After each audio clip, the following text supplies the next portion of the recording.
Lock me up 'cause I've been bad and I know I'll do it again. You're the best I ever had, I'm guilty, I confess. Blue lights, red lights, we gon' get real wild tonight. Blue lights, red lights, with you. Anything that feels this good, well it must be illegal. It must be illegal, illegal. Anything that feels this good, well it must be illegal. It must be illegal. So call us criminals, criminals.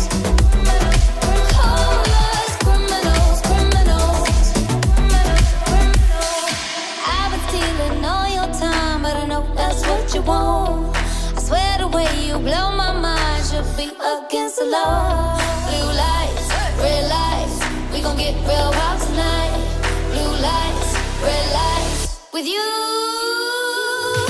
Anything that feels this good, well it must be illegal. It must be illegal, illegal. Anything that feels this good, well it must be illegal.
Yeah.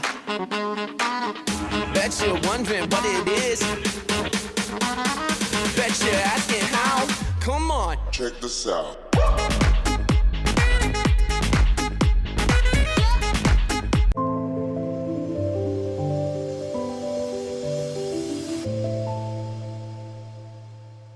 Country Life Properties, a boutique real estate company specializing in sales of equestrian properties, sale of residential, agricultural, and country lifestyle estates in the Greater Kyalami area.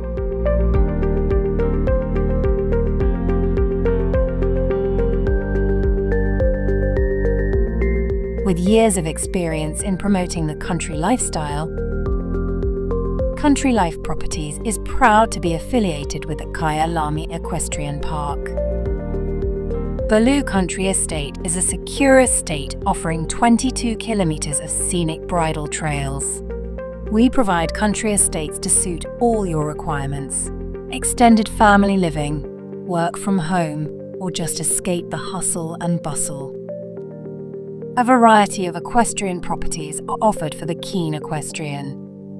Contact us or visit our website and let us find the right property for you.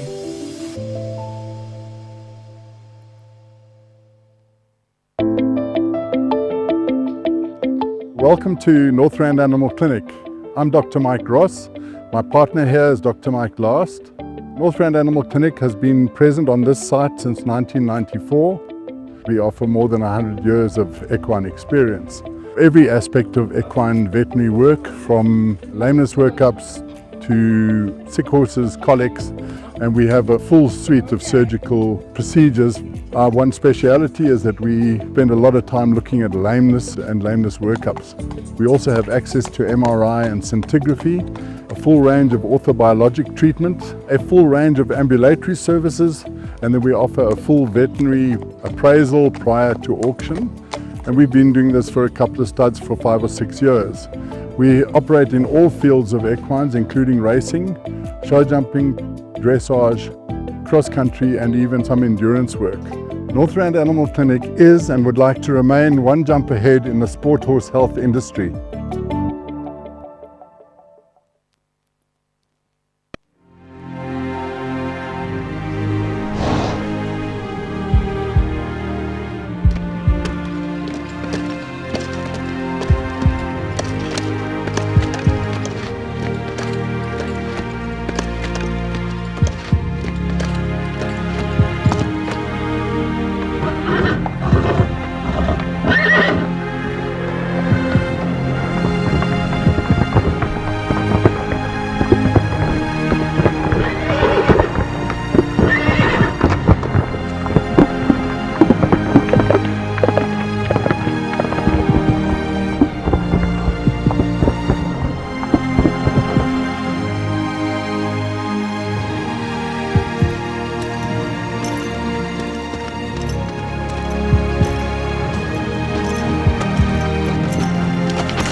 Welcome to the world of Midfeeds and Tack and Togs, South Africa's largest animal feed retailer and a haven for equestrian enthusiasts and animal lovers.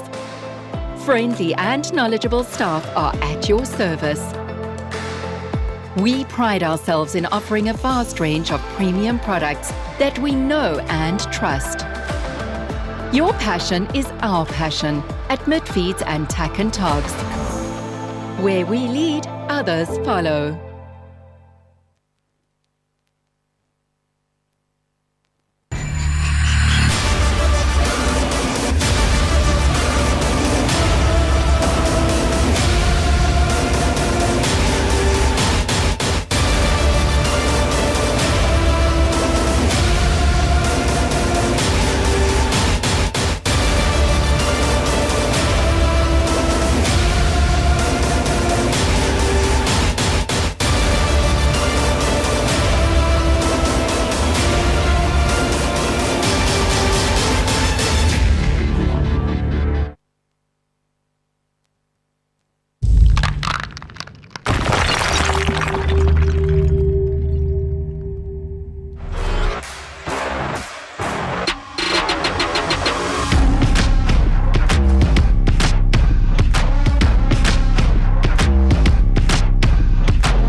Good morning, viewers, and welcome back to the fourth and final day here at Waterwoods show jumping festival that's been going on since Thursday. See the lovely picturesque view there of the Midlands, Rogan. Picture's lovely. The weather's a little breezy here this morning, but the sun is out due to warm up later.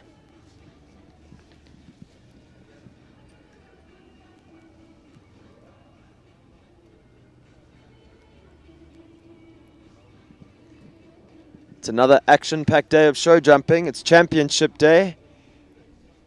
Our pony riders are going to kick us off this morning, starting at 8 o'clock.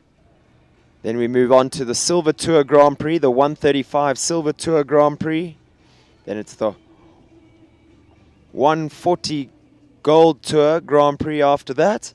And then we're going to be doing the under 25 Rising Stars, Rogan. So if yesterday's championship class was anything to go by, it's going to be a humdinger of a day. A wonderful day. There's some very good people here at the 334 show. First of those is going to be Logan Hook. He's a prolific winner in Johannesburg, trained by his father, based at Cornerstone Stables, which is on the edge of Centurion. And here he is with Arabella. This pony's by Marco Polo, goes back to a famous Crabbit Arab stallion, and it's sort of a daughter of Capriccio. So I think we'll be seeing a lot more of this kind of, the quality of this kind of pony in the future. Small warm bloods mixed with thoroughbred blood, Arab blood, and then out comes something like this. This is going to be a tall young man, and he soon will be going on to some of the warm bloods his father has bred. Talking about the quality of pony that you think we're going to become accustomed to in the near future, Rogan, am I right in saying your good friend Govert Triggle has imported a pony? No, you shock me. I did not know that. Wow. Either his wife or himself, I think, have imported a top-class pony stallion. Wowee. Well, that'll set the cat among the pigeons. It may even be his in-laws. I want to find out during the day, but definitely I heard a very factual rumor along those lines. Wonderful. So the Europeans breed sport horse ponies, and these 14 two-hand animals can jump 1 meter 40 oxes. They are, when you first see it, you can't believe your eyes.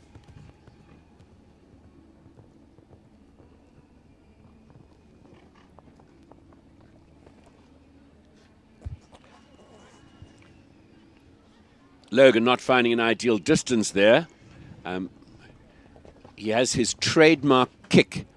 You'll see him give the horses a strong kick on takeoff. I think especially in the early hours of today, Rogan, this rainbow double in the shadows near our commentary box is going to be a little tricky for the younger riders and horses. Yes, I'm with you, Stan. I think light has a huge impact on the horses and how they gauge fences and how they feel towards them. It'll be. Yeah, you hear the announcer, Roger, saying the rainbow jump in the shadows. So he was pretty quick across the ground, Rogan. He still came home with just 3 foot time and a time of 82.68. So the 4 faults for the stop and 3 foot time leaves him on a score of 7. Time allowed 80 seconds. Young lady who will have absolutely no problem with that time allowed. Up next, it's Kira Madison McFarlane. She brings in Voodoo. Lovely rider. Rides a bit like a junior or an adult.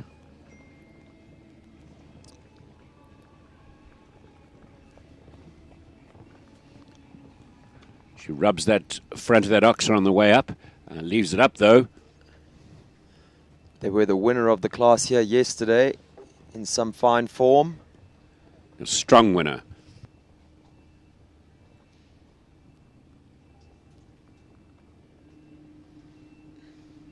Kira's aunt, Rochelle Klook, very competitive and successful adult rider herself, businesswoman of note. I know their business, Mother Kind, one of our other sponsors here at the show at Waterwoods. Isn't that a useful person to have as an aunt if you're a keen rider?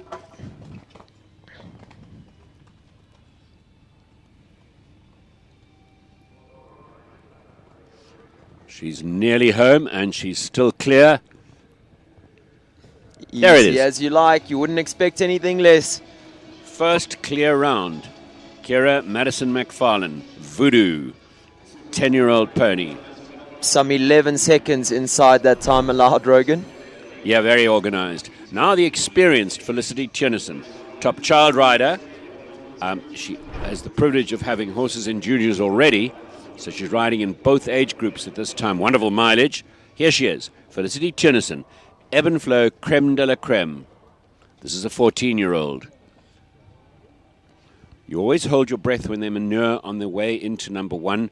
It sometimes distracts the horses and they can touch that first or second fence down.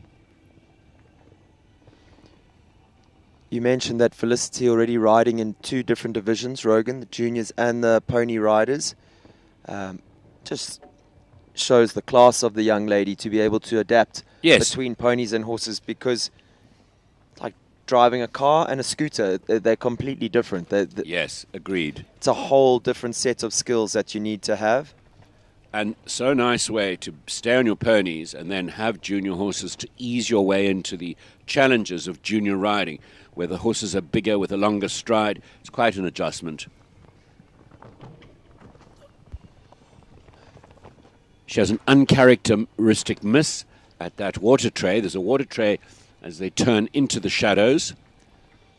I thought she was right on the space, and the horse maybe looked down and chipped in, Rogan, Absolutely. at that water tray. It does distract them. We were mentioning now the rainbow in the shadows. Let's add a spooky fence with the water tray underneath in the shadows as well. Absolutely.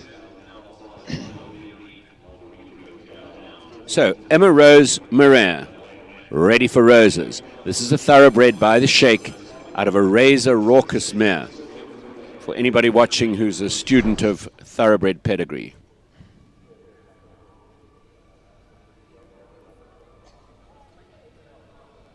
Now, talking about big strides, this is a wonderful way to get ready for juniors and horses riding a pony, a thoroughbred pony that measures, because her eye will be attuned to a longer stride, bigger distances. This young lady rides and trains with Deirdre Fox in Natal, an equestrian extraordinaire who's produced so many of our top children and junior riders across the country. Ooh! Oh, wow. Oh, wow. She bounced hard on the ground. I know she's dusting herself off. She looks okay.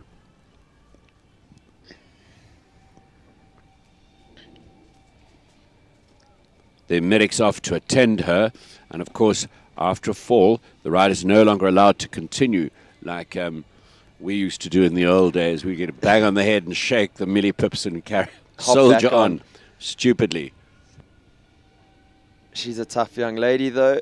These youngsters still bounce, Rogan. They don't splat like us older competitors. To be honest, she looks all right. The medics are checking her, and she's already given them the "I'm okay," it looks like. You mentioned that pony, big striding, Rogan, and almost just falling victim to scope and jump. Yes, that was quite an unlucky moment, hitting the poles, and then pony puts down, unseats the rider and tips the rider onto the ground. We hope both are not the worse for wear. Horse looks to be walking out pretty sound, and Emma Rose back up on her feet, and she jumped up to her feet, so all good there.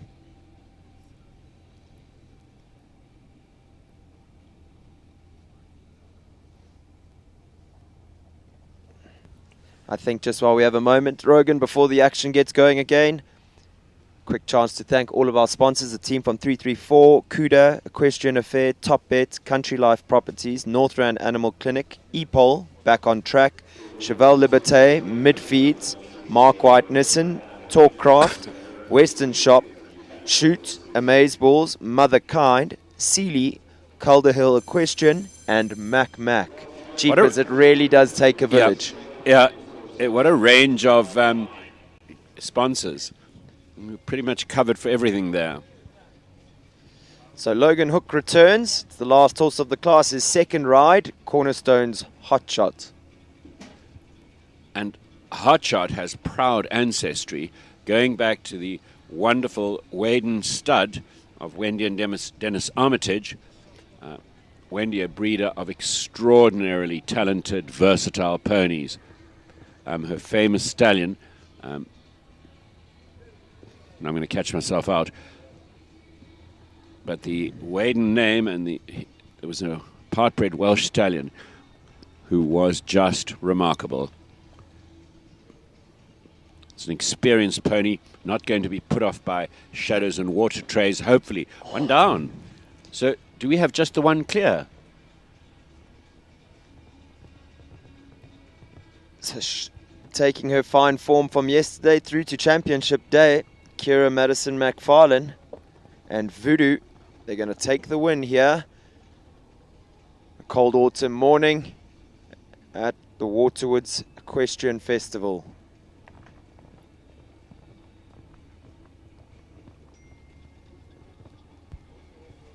Very presentable round, and you can just see him thinking, looking back at the fence he touched and thinking, I could have jumped a clear round this morning. I know it's the softest touch on that Cuda vertical, but it does mean that we have a replica of yesterday's result, Rogan. Kira Madison McFarlane takes the win here on Voodoo, and Felicity Tiernison rounding out our prizes in second, riding Ebb and Flow, Creme de la Creme.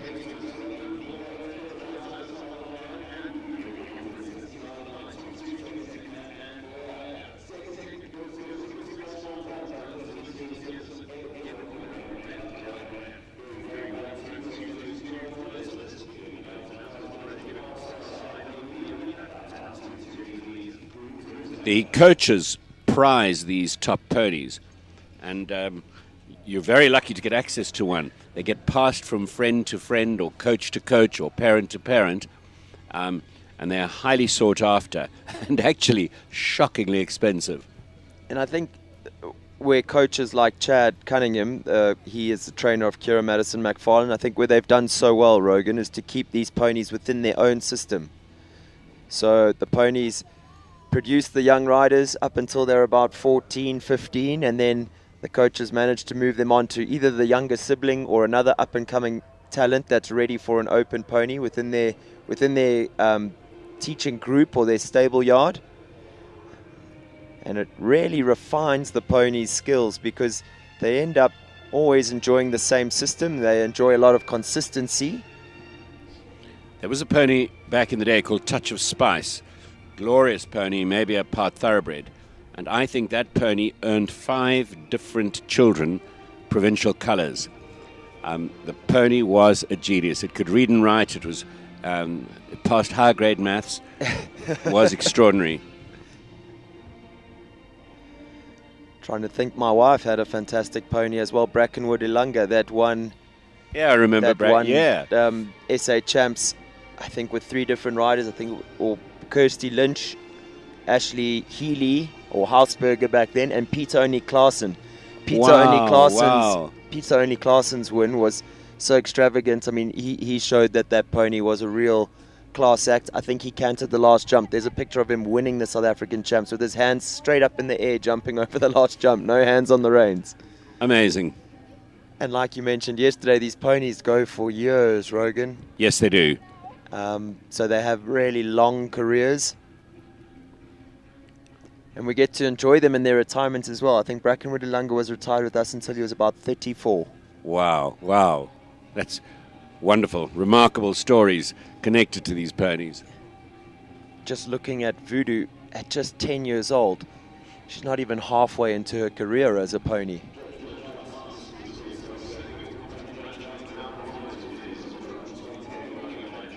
There we have it, Betsy, a hard-working representative from the 334 Sports Horse Stud and our judge for the day. Going out to put that winning day sheet on Voodoo. So those of you that couldn't make it here for this 334 show, please remember, 1st and 2nd of November, the 334's first production auction. And that's going to be fascinating, riveting. It's the first offering of the 334 stud in years in the development. It's going to be a hell of a weekend, a social weekend, and the entire equestrian community is going to have the spotlight firmly on 334 to see what produce incredible horses. For instance, such as Cheryl Pote up the road here on her Rivervale farm. A beautiful farm overlooking the dam there. They've had such success. Imported lines that they've used so successfully. Yes.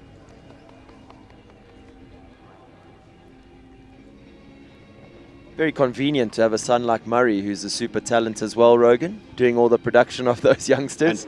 And over and above talent are their ethics and workmen. Like they are very, very hard working. I think breeding is unrelenting and demanding. And you can have so many a friend who's a top breeder. Oh, here we go, onto the podium. Lovely to see a little moment there from the two youngsters develop through the sport along the years. These two young ladies, as talented as they are, will definitely be standing on podiums to come in the future through their junior and adult careers as well. One is hearing and noticing that a lot of these children who compete at a very good level like this start to homeschool so that they can compact their immensely time consuming.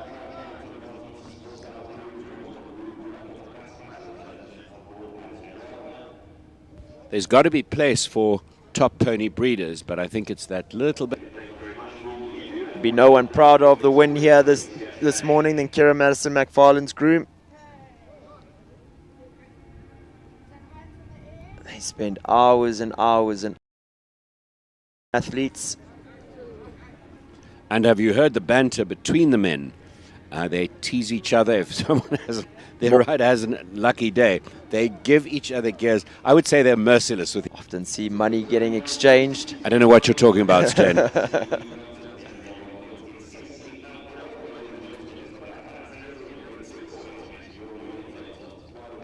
First and second in the Rising Stars 110 Pony Rider Championships here at Waterwoods, home of 334. So viewers, as I said earlier, next up it's going to be the Silver Tour Grand Prix, the 135 Silver Tour Grand Prix. Always one of our strongest divisions in the sport, so it's sure to be a real crowd pleaser. This breezy, cold autumn morning give you a chance to get out of bed, possibly have yourself some breakfast.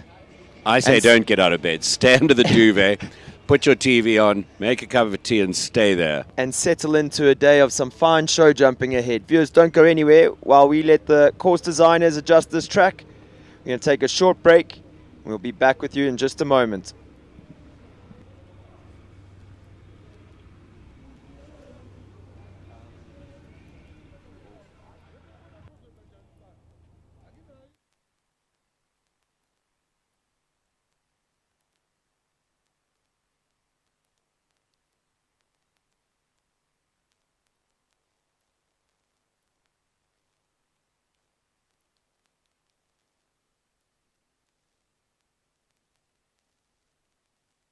Lock me up, cause I've been bad, and I know I'll do it again. You're the best I ever had, I'm guilty, I confess. Blue lights, red lights, we gon' get real wild tonight. Blue lights, red lights, with you. Anything that feels this good.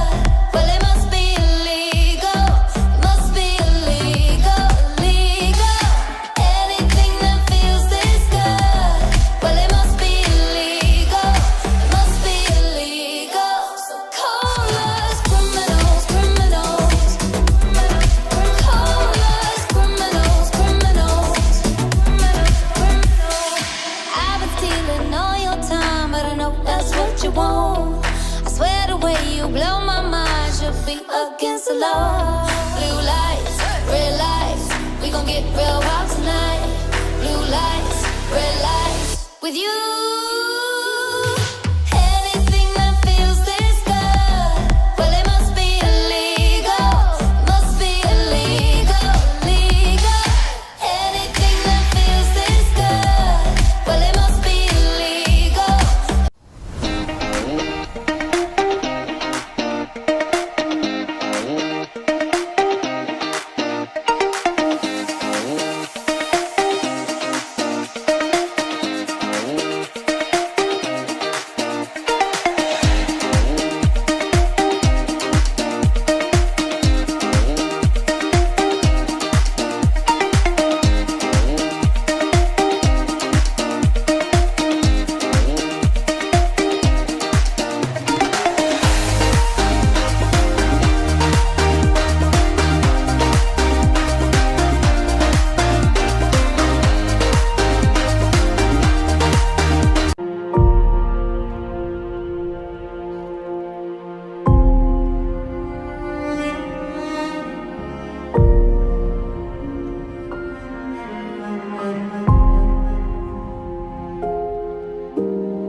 Yeah.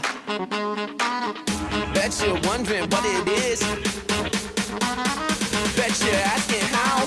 Come on. Check this out.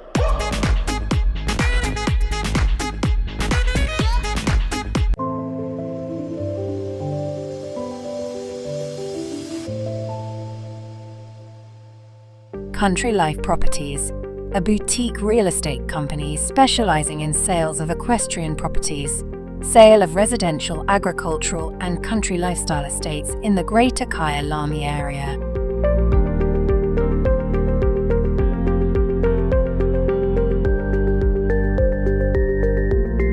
With years of experience in promoting the country lifestyle, Country Life Properties is proud to be affiliated with the Kyalami Equestrian Park. Baloo Country Estate is a secure estate offering 22 kilometers of scenic bridle trails. We provide country estates to suit all your requirements: extended family living, work from home, or just escape the hustle and bustle. A variety of equestrian properties are offered for the keen equestrian. Contact us or visit our website and let us find the right property for you.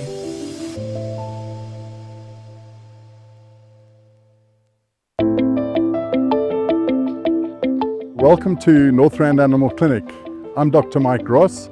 My partner here is Dr. Mike Last. Northrand Animal Clinic has been present on this site since 1994. We offer more than 100 years of equine experience. Every aspect of equine veterinary work, from lameness workups to sick horses, colics, and we have a full suite of surgical procedures. Our one speciality is that we spend a lot of time looking at lameness and lameness workups.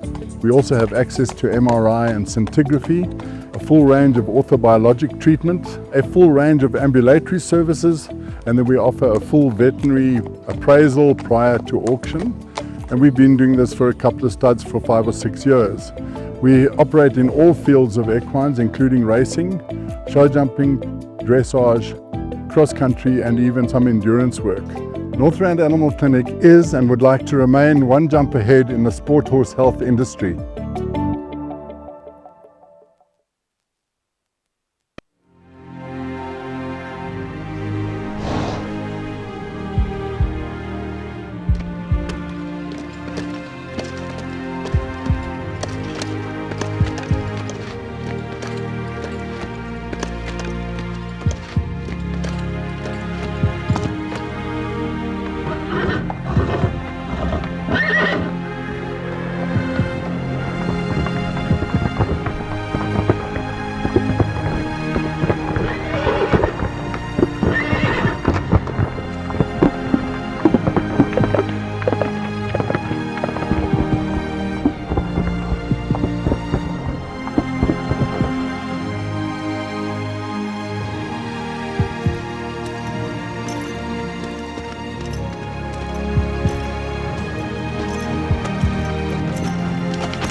Your passion is our passion at Midfeeds and Tack and Togs. Where we lead, others follow.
Lock me up 'cause I've been bad and I know I'll do it again.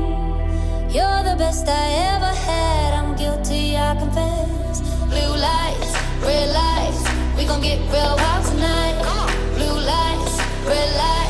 with you. Anything that feels this good, well, it must be illegal. Must be illegal, illegal. Anything that feels this good, well, it must be illegal. It must be illegal. So call us criminals, criminals. Call us criminals, criminals. I've been stealing all your time, but I know that's what you want. I swear the way you blow my mind should be against the law. Blue lights, red lights, we gon' get real wild tonight. Blue lights, red lights, with you. Anything that feels this good, well, it must be illegal. Must be illegal, illegal. Anything that feels this good, well, it must be illegal.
Yeah. Bet you're wondering what it is. Bet you're asking how. Come on. Check this out.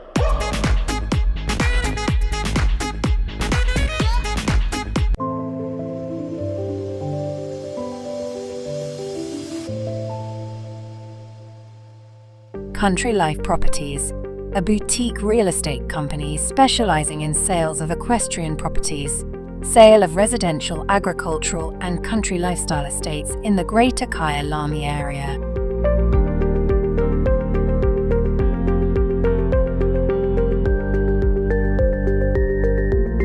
With years of experience in promoting the country lifestyle, Country Life Properties is proud to be affiliated with the Kyalami Equestrian Park. Baloo Country Estate is a secure estate offering 22 kilometers of scenic bridle trails. We provide country estates to suit all your requirements: extended family living, work from home, or just escape the hustle and bustle. A variety of equestrian properties are offered for the keen equestrian. Contact us or visit our website and let us find the right property for you.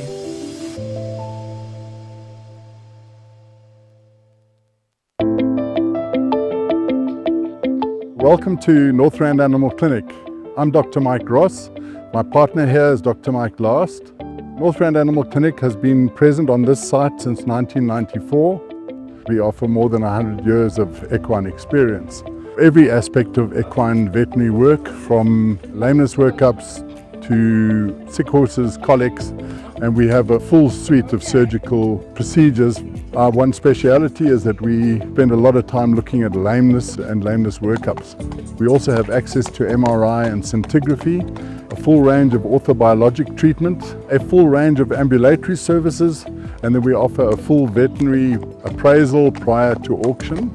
And we've been doing this for a couple of studs for 5 or 6 years.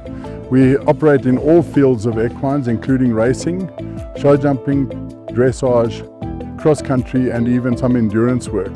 Northrand Animal Clinic is and would like to remain one jump ahead in the sport horse health industry.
Your passion is our passion at Midfeeds and Tack and Togs.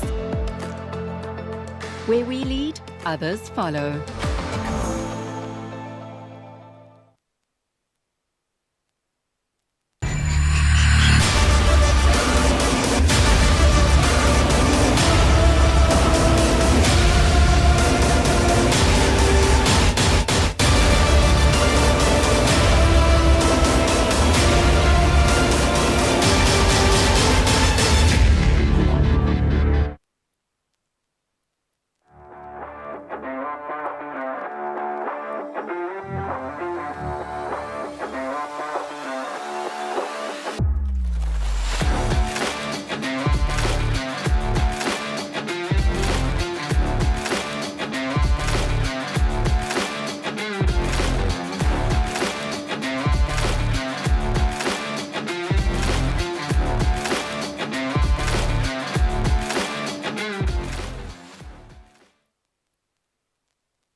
We're in for some vintage show jumping.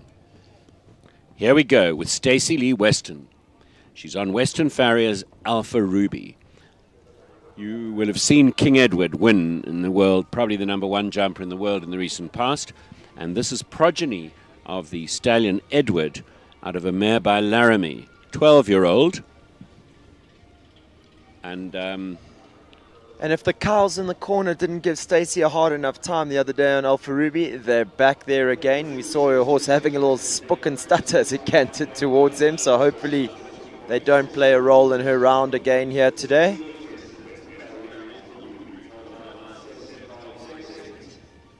Because of sponsors' names, it's possible that riders drop stud prefixes. And it would be so interesting to know which stud bred Edward, who used Edward semen. And I think you can still buy Edward semen. There's Edward semen in stock in South Africa, and I challenge any breeder to use him. I certainly would give it a whirl. Stan, we've taken flack for this horse, but not a show horse, but a jumper. Stacey, always a good one to go first. As a trailblazer around this Bernardo designed course. See, vertical towards the gate of the left rein at #1. Then they come round to triple bar at 2. Easy 6 to that equestrian affair vertical, and that's going to happen a lot today. You'll see that fence go down.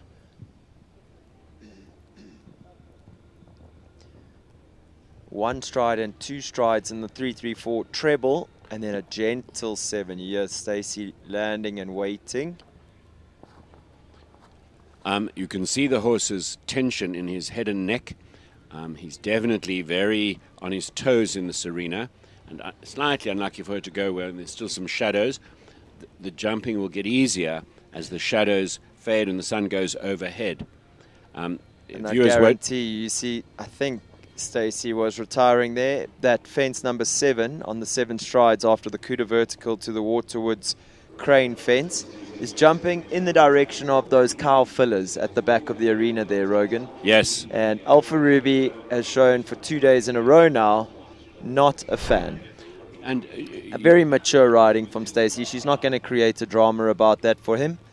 It'll be something that she'll be able to go home and train and get him back on track. Fascinating how alert warm bloods are compared to thoroughbreds. Thoroughbreds will live with things. Warm bloods go, no, I'm not going near there, or I'm not doing that, much more emphatically. Enjoy now, #2, Oscar Bungani Ngube.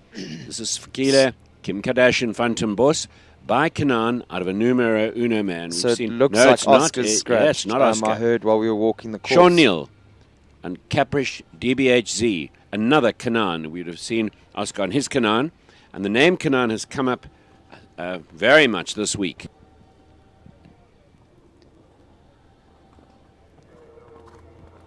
Quality, Stan. Yeah, I've mentioned all week we've seen Sean on Gold Rush and Clyde winning just about every title that there is to win in South Africa. Then he injured his back and had some time away from the sport. And it's just fantastic to see him back with this mare, who really looks like she's going to follow in the footsteps of the wonderful Clyde and Gold Rush Z. This is spectacular. It's got everything. Suits Sean, he really likes it. It's rideable, eminently rideable. He gives the horse space at the Waterwoods Oxen. She really throws a big expressive jump. Then it's a slightly gentle 5 to the double. And then a very testing line, this last line on 8 strides. They'll have to be strict about not falling in.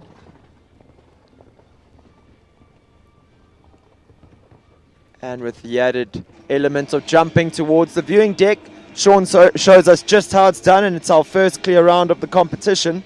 Remembering, Rogan, that this is a Grand Prix round, or Grand Prix competition, so the top 25%, all the clears will be returning for that second round. Sean makes sure of his place in that second round. That lovely clear and well judged, Rogan. 73.92, time allowed 75 seconds. So Bernardo definitely tightened that time allowed up a bit today. Now we go with Grant Langley. Foresight, Leroy Brown by Casper out of a Polydictis mare. This is an 8-year-old, so like Sean's horse, a young horse making its way up the ranks. I just wanted to say about Sean's horse, I don't think he touched a fence. Not touched one fence. Showing exceptional care was Caprice.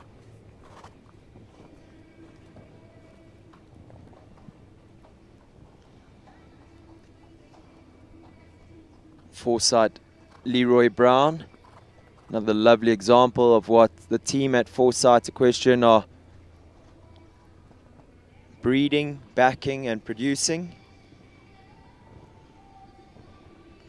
Grant showing good body control there. The Waterwoods Oxer always naturally quick against the ground. Sorry, across the ground. And Rogan, back rail of that Rainbow Oxer jumping into the stubbles, the first rail that horse has even breathed on. So the horse is showing clean pair of heels here today. Oh. Grant will be very pleased with that. 2 clears. In fine form.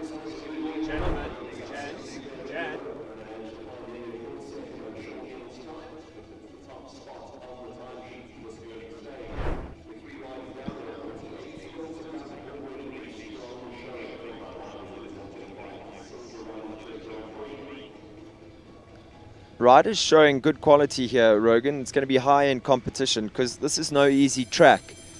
Perhaps the first 2 fences a little bit on the gentle side in terms of height, but a pretty technical course after that. And Sean and Grant both making pretty light work of that.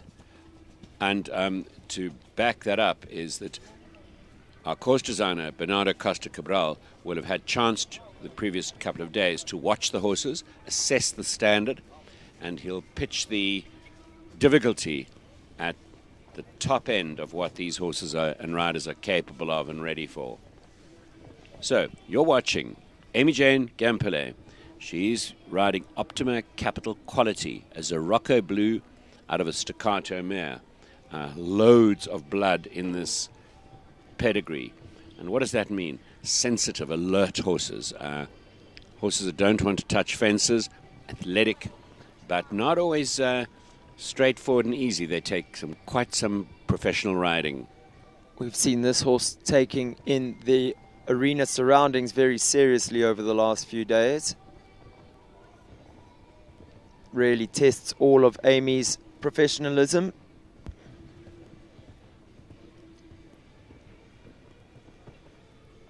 Another thing to note is that Grant and Sean were very quick across the ground, Rogan, in between the fences. Oh dear, as a vertical goes down there at the B element of number 9. Sean and Grant were very quick across the ground. They were only 1 and 2 seconds inside that time allowed. So Amy comes home with just the 4 faults for jumping. She'll be thrilled with that horse and that round, and that looks like a horse with a huge future. But like I said, the time, pretty tight, 9 time faults there. So the riders are going to have to be very aware of keeping their ground speed up or finding the odd nifty turn somewhere along the track to save themselves some time if they want to canter in more of a schooling pace. Time has been introduced as one of the elements of difficulty. So the riders have to keep riding forward, have to keep economical. There isn't space or time to add strides. Someone who does that very easily, Ivan van der Seder up next. He brings in Calaho Laruno. It's number 6. By Larison out of a Verjoy mare. That's a Holsteiner and Hanoverian genetics. And what a lovely opening jump. This really is dramatic. Spectacular, goes exciting. Very high behind Rogan. An 8-year-old at an ideal level for its age.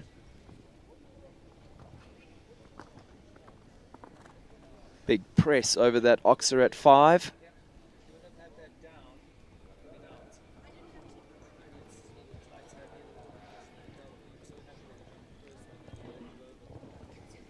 This is looking Smart. very smart. A very, very smart horse for the future. A little cluck cluck into the double. The horse almost jumps even out the saddle over the oxer because he clucked. Ivan, smooth and cool. Very focused. It's going to be close for time. Touch and go. Ooh. Comes home clear for jumping. Unfortunately, 2 for time, but you mentioned, Rogan, just an 8-year-old. Huge future. Massive, massive future for that horse. The riders will be focused on how well the horse jumped, and if they don't get a bite of the prize money, it won't be too serious. Ivan will be, I'm sure, delighted. I think Ivan will be licking his lips at that horse's future after seeing the way that Larison stepped up to the plate over the big fences over the past few big shows. Very exciting young horse. Leona van der Merwe goes next. She brings in number 7. It's her own horse, Hamlet.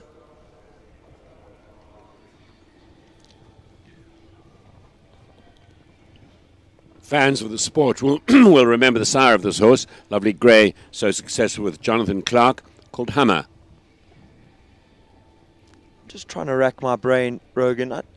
Would this be the front runner of Hummers?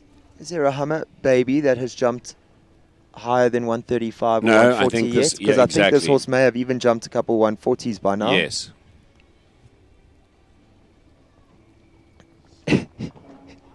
Had a good look at that plank at the bottom of the Cuda fence. And unfortunately, much the same as Stacey's horse, having a good look at the crowned crane, I was told yesterday, crowned crane oxer. I think what our viewers possibly can't see from their screens at home is that although that's quite spooky, that crowned crane oxer, there's also a cow wing, a show jumping wing filler, just to the back left-hand side of that oxer. And a lot of the horses have taken offense to the cows being in the arena throughout the show. Under that crane jump is a black and white panel with the title Waterwoods on it, and we've noticed that the horses have also had a good look at that. To the human eye, it's been very innocuous, but to the horses, they've taken it very seriously. Philippa Baxter goes next. It's number 8, Uschi van het Nieterhof. This is a Diamant de Sameli Katoki, so beautifully bred black horse here.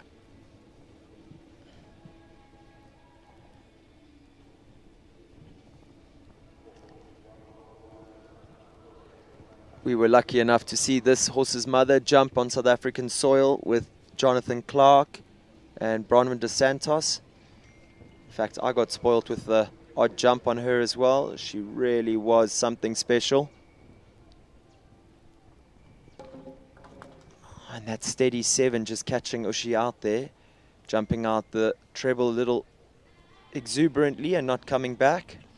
I'd be right in saying that the dam of this horse is breeding at Bronwyn's farm next door to Summerhill. Spring water.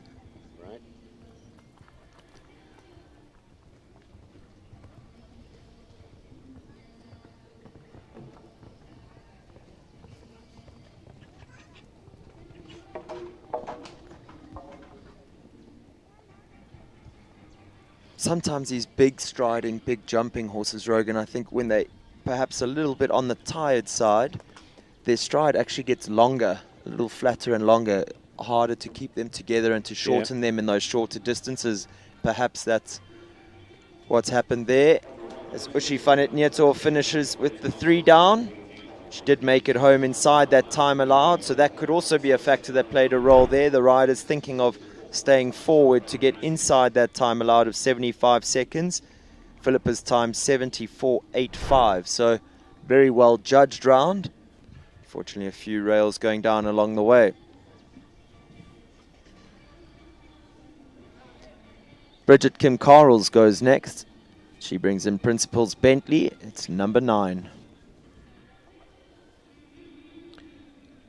what viewers can't see in this very bright sunshine is that it's a cold, sharp, cold morning, and that freshens up the horses. It gets the horses really on their toes. The light will change, the shadows will shrink as the sun goes more overhead, and that'll make life easier for the riders and I think easier for the horses. And perhaps we might get a glimmer of sunshine onto our commentary box at some point. Warm up and take the temperature to above 0.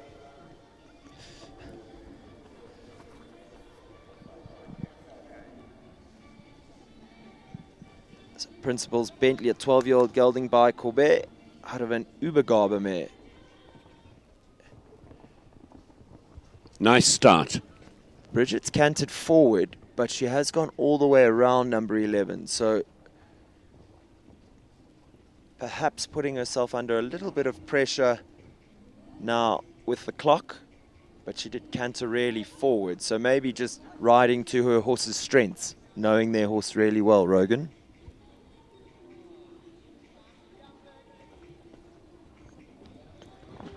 Just towed that off. Tiny bit forward, maybe a fraction loose at it. On 4 penalties, but a most presentable round thus far. Lady Luck not really on their side there. That was the gentlest toe on the top rail, and it goes down. Beautifully ridden through the double. Really used her body to help the horse clear the vertical coming out.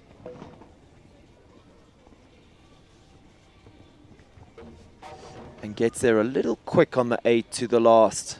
Yeah, the 3 fences coming down to near the end of the track. Well, the 2 near the end. Bridget's done an amazing job with that horse. That is not an easy horse.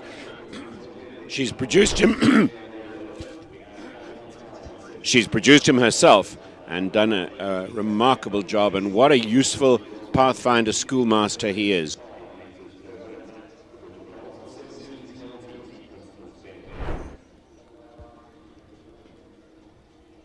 Gondor Portobello by Parco out of a Uran M mare, an 11-year-old Simon Henry.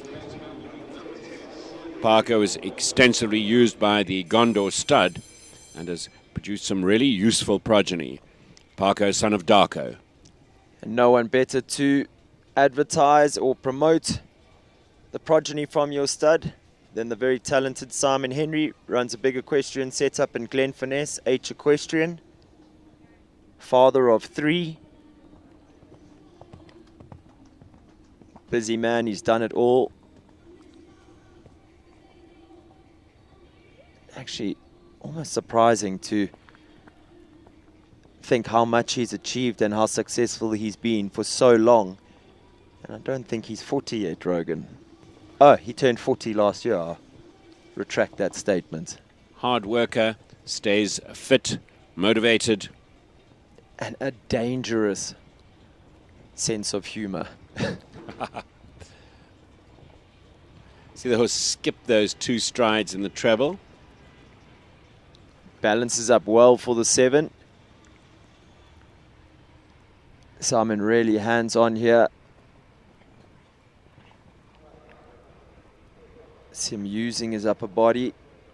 Oh, lovely. This horse is really jumping well and on form. And has come on this week.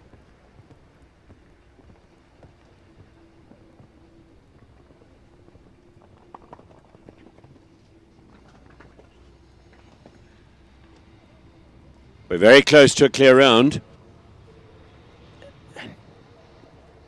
And he's been efficient around the track as well. He should be good for time. Ooh, Willie. One time penalty, one dastardly time penalty. 0.4 of a second outside that time allowed. Textbook round nonetheless. I hope he's satisfied because the horse jumped out of its skin. So Grant and Sean, who made light work of this track early on, perhaps giving us a false sense, sense of security here about what the clear round percentages were going to be like. And about demonstrating their mileage. They have got unbelievable amounts of mileage. Douglas Piquet now with Lady Valkyrie 12-year-old by Brannick Viking out of a Randall Z mare.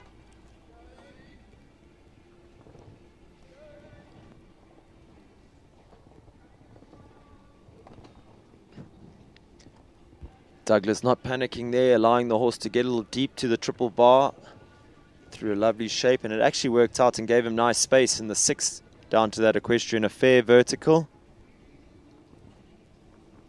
Douglas needing to get his leg on a little bit. This is a big challenge for this mare. She's newer at this level. Possessed a very good technique. That's better, settling into it. Trained by coach extraordinaire Rogan Askin is Douglas. Rogan getting a bit jittery next to me here in the commentary box. I'm not fussed at all. He's looking very confident. Jumping out of the double. He's still clear with the last 2 fences to go. He's going to be under pressure for time, possibly. I think he's judged it perfectly, Rogan. He fell into the last, cut the corner and touched that last vertical, but the time was good. Hope he's pleased with that, because this is a big ask, tough track, and a 4-penalty round here is credit-worthy. And fair in me saying that also probably one of the biggest tests that Douglas himself has faced in the show jumping arena to date. Definitely. And Douglas, a very diligent man. He's works hard, he's consistent, lots of application. For a living, he's an equine dentist. I was going to say, and he's a talented dentist as well, Rogan. Yeah, works hard. Obviously has a good tune with horses. Lorette Knowles-Taylor goes next. It's number 13, SD Diabub. This is an 8-year-old stallion. This is by Diamant de Semeli out of a Nabab de Rev mare. And if you study the name, you can derive the pedigree from the name Diabab. Podium finisher early on in the week. I forget the name of the man who imported the horse from Emilio. Emilio. They purchased this horse from Emilio. He may have been guilty of jumping it up the grades very quickly, but Team Farnham have done the most super job. Lorette picking up a lovely distance to that oxer. Now she'll have to settle this horse. 6, 7. She has this horse looking super.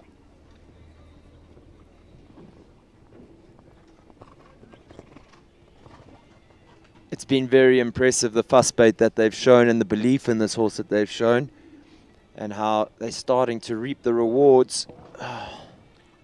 Fell in and got deep, so touches that rail. But once again, she must be thrilled with that round. This horse has moved up a level under their careful production. I think nail on the head, Rogan. I think she'll be thrilled with her horse, possibly not thrilled with the result. When you ride a round as good as that, could it so easily have been a clear round? But confident, happy show jumping from SD Diabub. Jessica Comfer. She brings in White Waters on Clouds of Time by Beachhaven on Track out of a Clarinius mare, 14-year-old. She was a winner earlier on this week.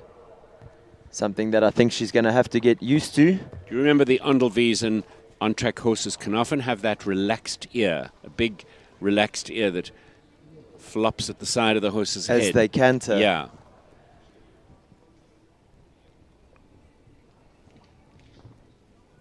Big press at the triple bar. One thing she won't be in trouble with is the time. Jessica always forward and positive. Very focused young lady. 6, 7. Big stretch over the oxer there. At 5.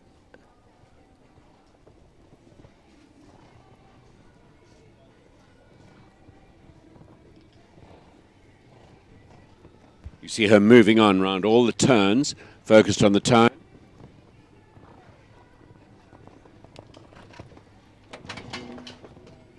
Oh, that's a shame. The horse did a big jump over the rainbow jump and just came down a fraction early.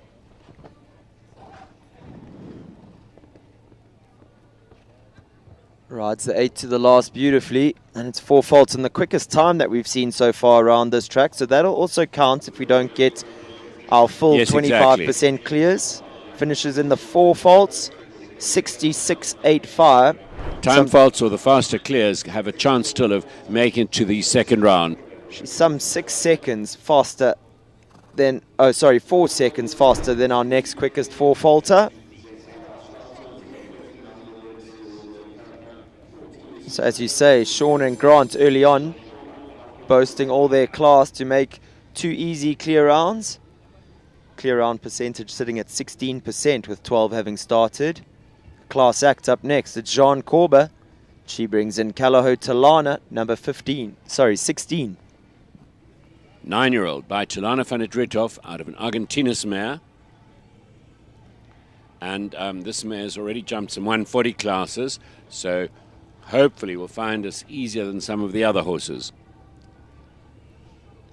I'd go as far as saying I think she just finds show jumping easy, does Talana, Rogan. And to add that Jean has done the most wonderful production job. Hard worker, this lady. Produces all her own horses. She's a very good horse chooser. And then she does puts in all the extra work. We side on to that Oxer there at number 5, the Calder Hill Equestrian Oxer. Her horse must have cleared the top of the uprights by about a foot. Has a little Jean's look. not a big woman. She's slim, and yet she is a very, very feisty rider. All her years of training with Gonda Beatrix, she's effective, she's stylish, and she's clear. Those boys are going to have to go quick if they're going to beat her in the jump off. Clear round 73.54, and it's our 3rd clear of the class. Wonderful. Jean is always hungry.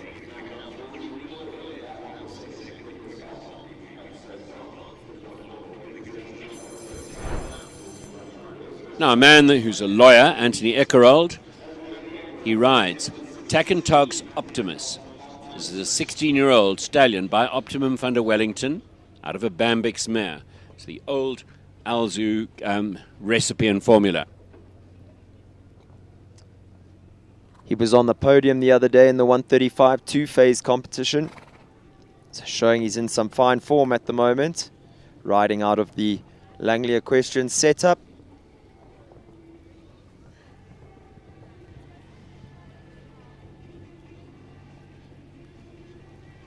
Team watching on closely from the sidelines. Rogan, that treble early on in the track at fence number 4. Oh, wow. He rode the treble perfectly and then was late choosing a distance to that Calder Hill Oxer. Damn, so that's going to be 4 penalties for that, plus time penalties. Would I be right in saying a treble at fence 4 is relatively early on? It is. In a track. It is. Rogan, I wonder if that Calder Hill Oxer, it's jumping directly towards the sun. I'm not sure if you can see where you're sitting, but where I'm sitting, there's a massive shadow, much the same as this Cuda vertical. So there's a massive shadow out on the approach to that fence. He didn't like the look of it, did he? And he's a genuine horse. You don't often see him cut out like that. And he's a genuine horse that's been in good form this week already. So it's surprising that. Very much. Sorry, just going back to what I was saying, Rogan, that treble early on in the track, not an easy treble, vertical Oxer, 2 strides to a vertical, a scope test in the middle with the Oxer, then the 2 strides to the vertical, making sure that the horses can't sprawl in the 2 strides, and yet the riders have ridden it beautifully. Agreed. Just to delay while they touch up the going and stamp down the landing patches. Hamza Minty goes next. It's Continental Drift, number 18 on the program.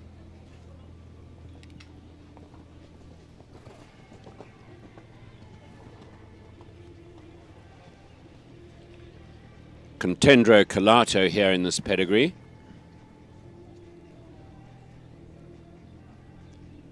One of the horses for me that made that Calato blood in South Africa so famous was Capital Castigo. We saw so expertly piloted by Toki Kakelhofer and Chris van der Merwe in the big classes. Chris, also a winner of a couple of the 6-bar events with Castigo. And here's one of our future young stars. Very powerful rider, very organized, correct rider. Do we still say one of our future stars, or can we say he's arrived now, Rogan? Yes, but I think his career is going to get brighter and brighter. He really is a talent. So he was slightly on the left of that. There is a water tray under that, which you may or may not be able to see. And the mare definitely not liking it twice. And you see her looking down at it. Fascinating, tough.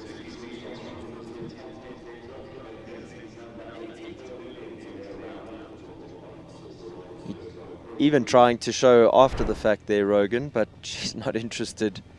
And he has got such good brain and self-control. Hamza, he doesn't get flustered.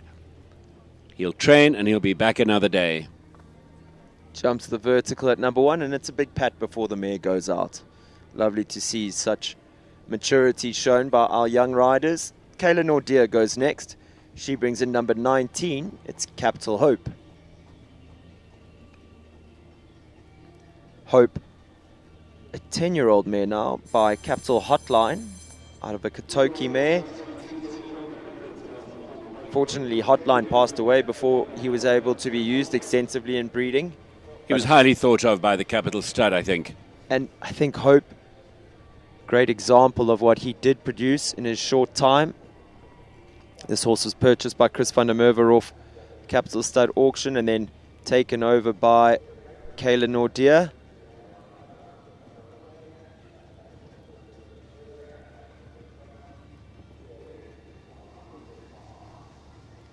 One of the biggest talents on the circuit at the moment is Kayla. She's got a big 2025 season ahead of her. Fantastic team in her corner and a lovely string of horses to go with. Cool and smooth, and you saw her do a very economical turn to the treble combination. That takes focus on the part of the rider and trust in your horse.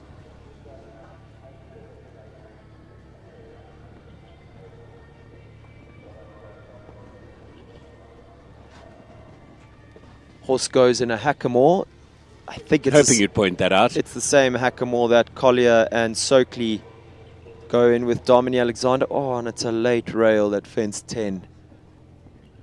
If the horses fall in or cut in there, that fence goes down. 72.28. The time was good, Rogan. So being a Grand Prix, we are going to be taking through the top 25%.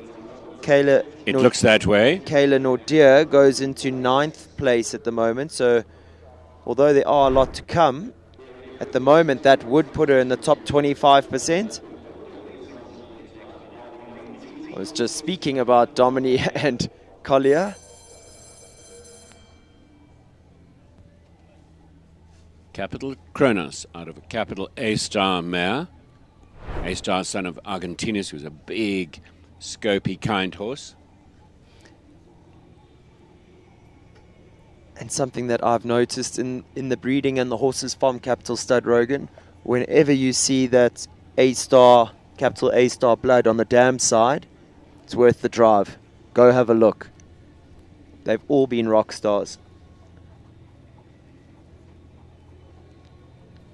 So interesting how patterns emerge, and the better horsemen are the quicker ones to pick up on a pattern and then exploit it to their favor.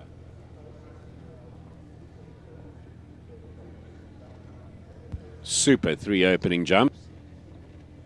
We would expect nothing less from this pair. They've been very successful over the past 2 years at the very top of the sport.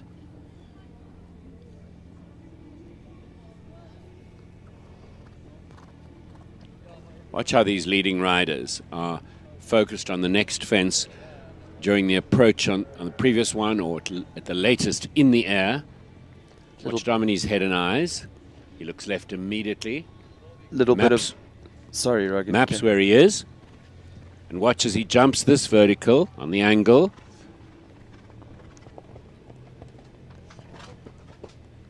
Very good body control, upper body position, smoothness. He's a real good person to emulate. This horse normally goes in a hackamore. At the moment, he's in a soft leather mouthpiece. Pelham action on the side. He comes home clear for jumping. 3 for time, just 2.06 seconds outside of that time allowed. But that wouldn't fuss Domini this trip and this outing for his two big horses. 3 time penalties will move him ahead of the 4 falters. So he's in with a good shout at getting into the second round. I would wonder if he would be jumping the second round. I think this was a bit of training for his big Fair horses enough. at this show. I mean, they are jumping 2 or 3 divisions lower. Enough. Testing out some different bitting equipment. Ryan Andrews goes next. He brings in KP Endorphin, number 20. Eldorado van der Zeshoek is famous worldwide as a progenitor of talent. And here he is. Thank you. Here he is.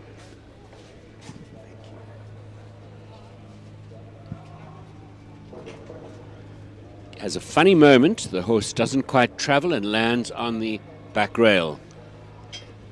So that triple bar hasn't fallen much. When we walk the track, it is quite an inviting triple bar, Rogan.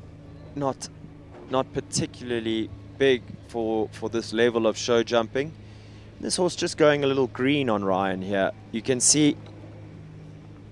Yes, paddling in the air, and Ryan reading The that, situation horse well. is not comfortable today.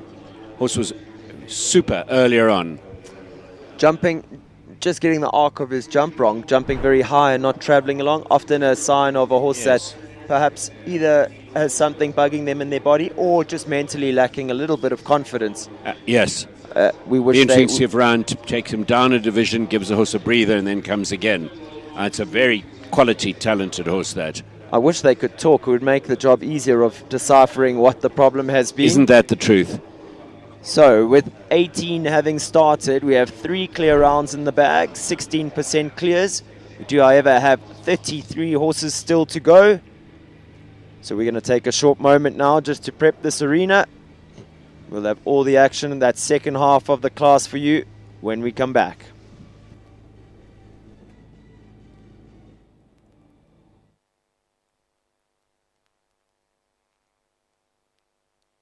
Lock me up 'cause I've been bad and I know I'll do it again. You're the best I ever had, I'm guilty, I confess. Blue lights, red lights, we gon' get real wild tonight. Blue lights, red lights, with you. Anything that feels this good, well it must be illegal. It must be illegal, illegal. Anything that feels this good, well it must be illegal. It must be illegal. So call us criminals, criminals. Call us criminals, criminals. I've been stealing all your time, but I know that's what you want.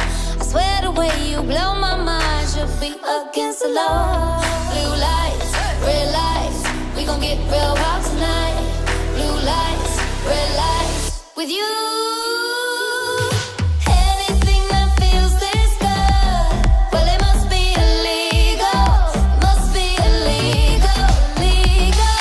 Anything that feels this good, well it must be illegal.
Yeah.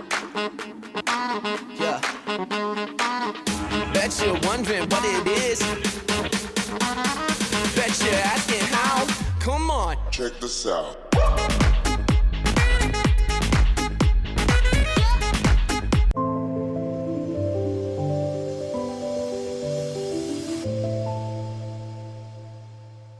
Country Life Properties, a boutique real estate company specializing in sales of equestrian properties, sale of residential, agricultural, and country lifestyle estates in the Greater Kyalami area.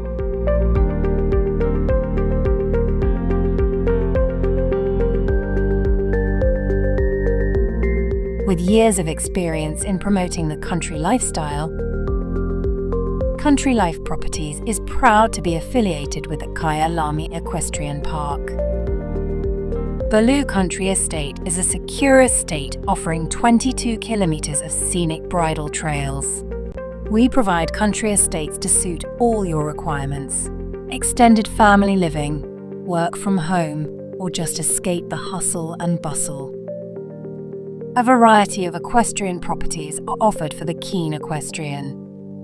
Contact us or visit our website and let us find the right property for you.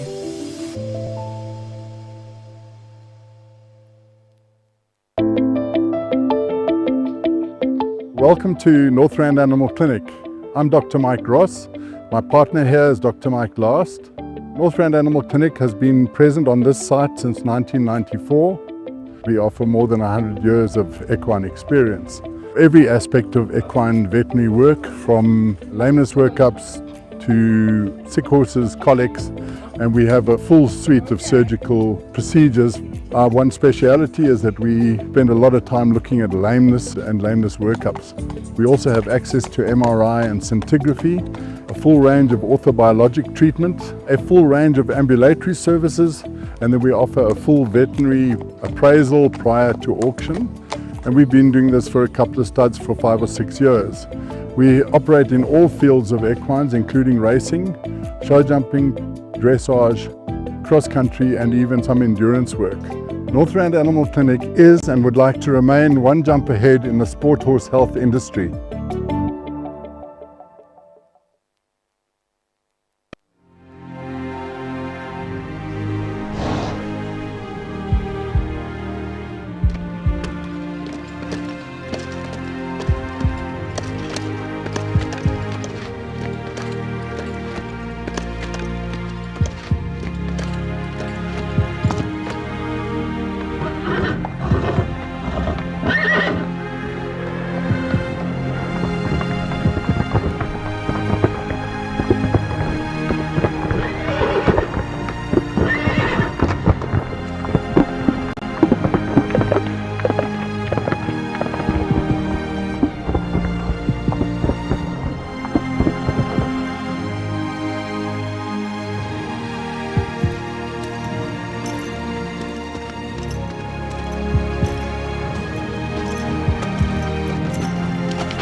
Welcome to the world of Midfeeds and Tack and Togs, South Africa's largest animal feed retailer and a haven for equestrian enthusiasts and animal lovers. Friendly and knowledgeable staff are at your service. We pride ourselves in offering a vast range of premium products that we know and trust. Your passion is our passion at Midfeeds and Tack and Togs. Where we lead, others follow.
The 334 crew has been remarkable.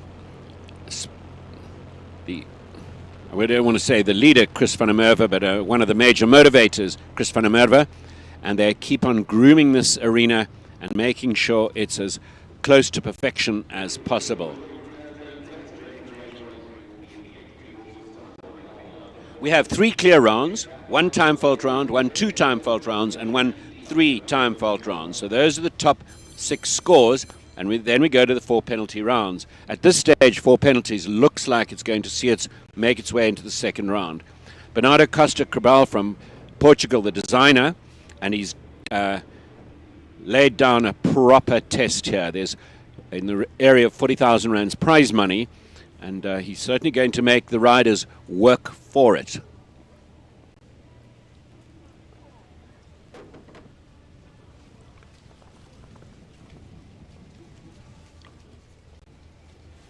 You're watching now. Number 22, Jenna Eager. She's on Leander D, a 10-year-old gelding by Latour out of a quality time mare. Small horse this. Very, very competitive, very talented. She had a wiggle going into the treble.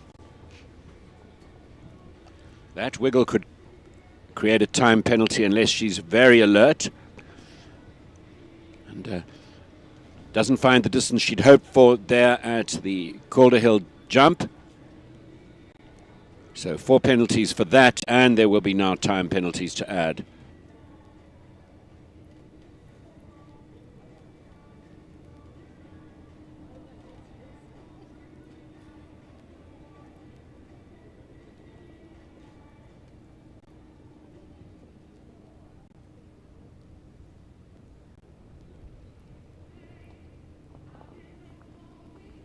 Isn't Jenna going to wish she could have had that ride the first time round? Now here for the mileage and the schooling. So the wind is icy, although it's a sunny day and it's bright light.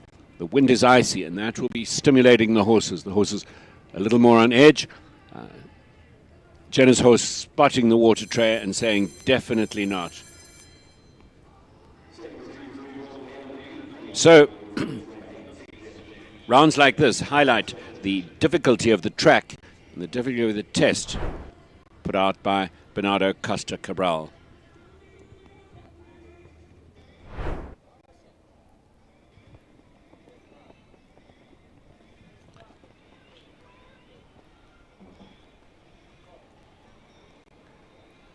Kerry Muir now, number 23. She brings in J.K.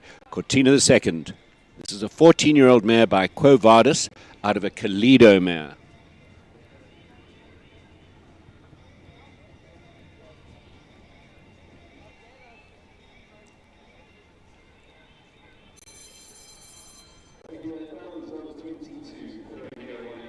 The JK is a prefix assigned by Johann Kachelhofer, and when Johann agents to help people buy horses in Europe, he applies the JK. No, it's in fact, I'm giving you the wrong details. You're watching now Kerry Muir. She's on number 23. Oh, it is JK Cortina II. Apologies, misreading. It's a 14-year-old Quo Vadis Kalido.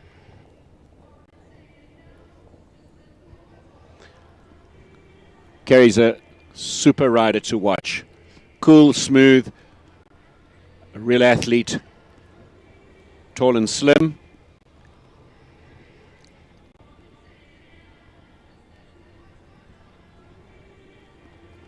Very experienced rider. She was a leading Natal Junior. Now a force in the adult ranks.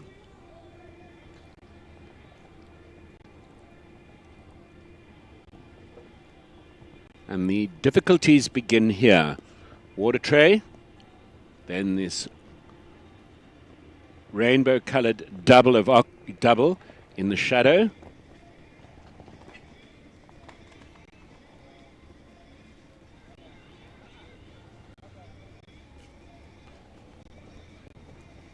Let's hope she gets home inside the time. It's touch and go.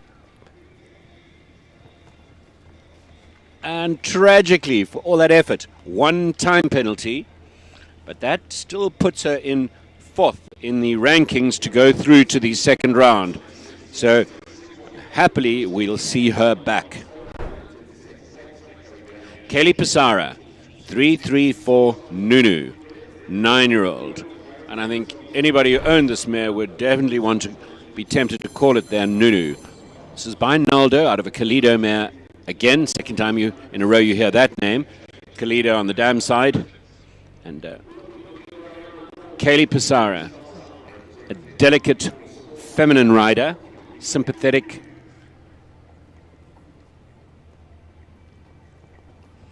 Let's hold thumbs for a clear here.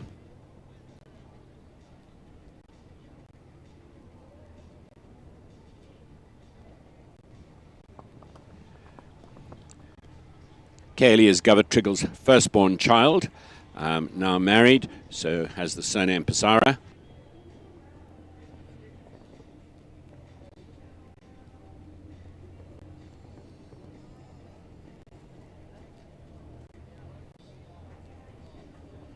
Super shot into the treble.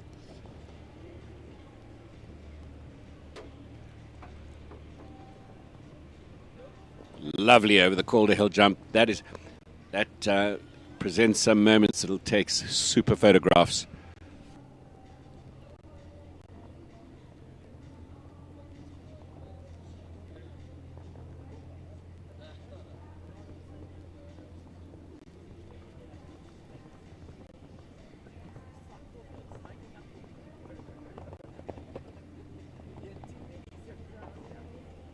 Isn't this mare a class act?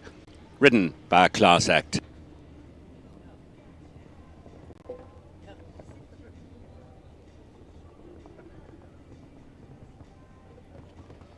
And on the inside line to number 11, clears it.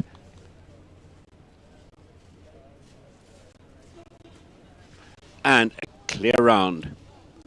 So good. Apologies, 1 time penalty. So that puts her into that joint 4th place to qualify to get into the second round. Just a reminder, there are 56 entries or starters. And we are definitely heading to the second, well into the second part of this competition.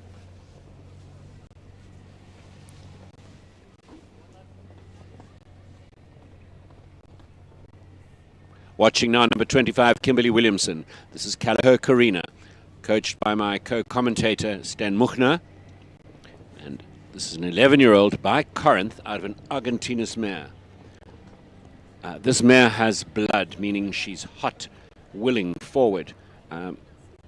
Kimberly Williamson suits her, and she suits Kimberly. She rides her with delicacy and finesse. And this mare has extraordinary amounts of ability.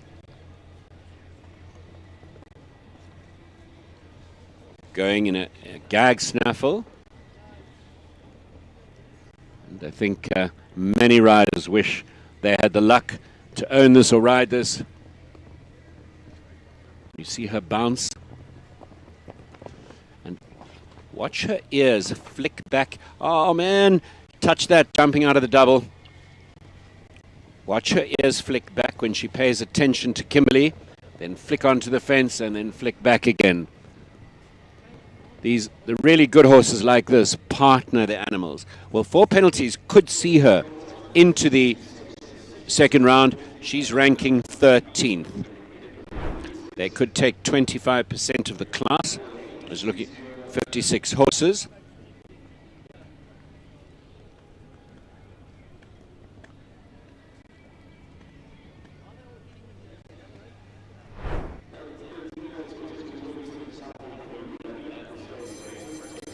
So 13th ranked after the first round, she might squeak into the second round. Now Jonathan Clark on number 26. Back on track, Kazan Zed. This is a 9-year-old gelding by Balabeda Away. It's out of a Heartbreaker mare, so it's related to so many top horses.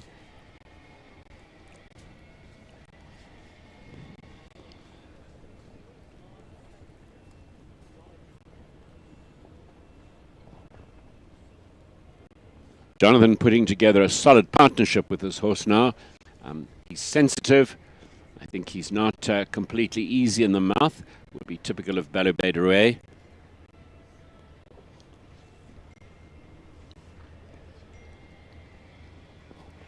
And he's settled on a small pelham in the horse's mouth, giving the horse a lovely ride. You can see the horse wearing ears, a compression mask, all things to assist the horse with their anxiety, their focus.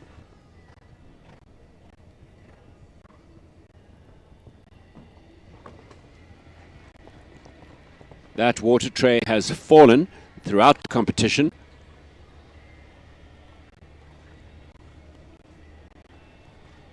It's not much in South African equestrian sport that Jonathan Clark hasn't won.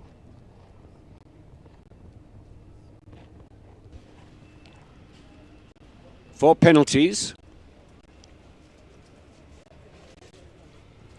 And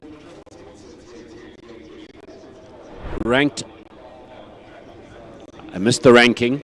And we go on to Terry Lee Bryson, Staccato's Boy. This horse by Staccato Dream out of Leander M. Men, 12-year-old. Sten has just joined me again, and I'd love to hear his analysis of Kimberley's rather good round. Rogan, Maybe unlucky. I think you are in a better position than where I was watching from. We changed the horse's bit back to her normal gag, her little Portuguese gag, and I think the horse enjoys that setup maybe a little more. Easier for Kim to ride like that. Did she maybe over jump the ox a little bit here, and Kim landed with her eyes down, I thought, possibly in the middle of the double? A whisker of loss of body control jumping out. Barely touched it. Yeah, I mean, that's exactly right. Barely touched. Oh, Staccato's Boy. Ronnie Healy, Terry's trainer, knows this horse so well. He said, Terry, he looks cheeky today. You better be on his case. I heard in the warm-up arena. He said, be strict with him like you are with Graham, your husband. There you go. Looks like she's got his brain back on track.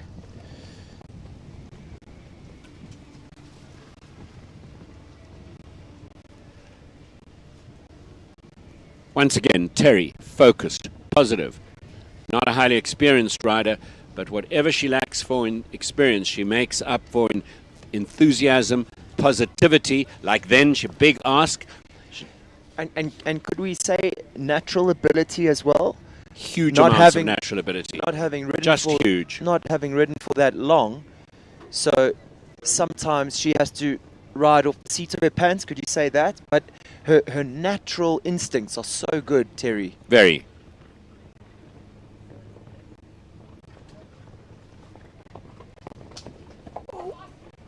Wait. And a miss to that. You hear her canister go off, her protective jacket, and Staccato's Boy sort of looking at her slightly puzzled. She didn't get the distance down they should have liked. Almost thought that he jumped a little high. He jumped a little high over the water train, then didn't make it down the distance.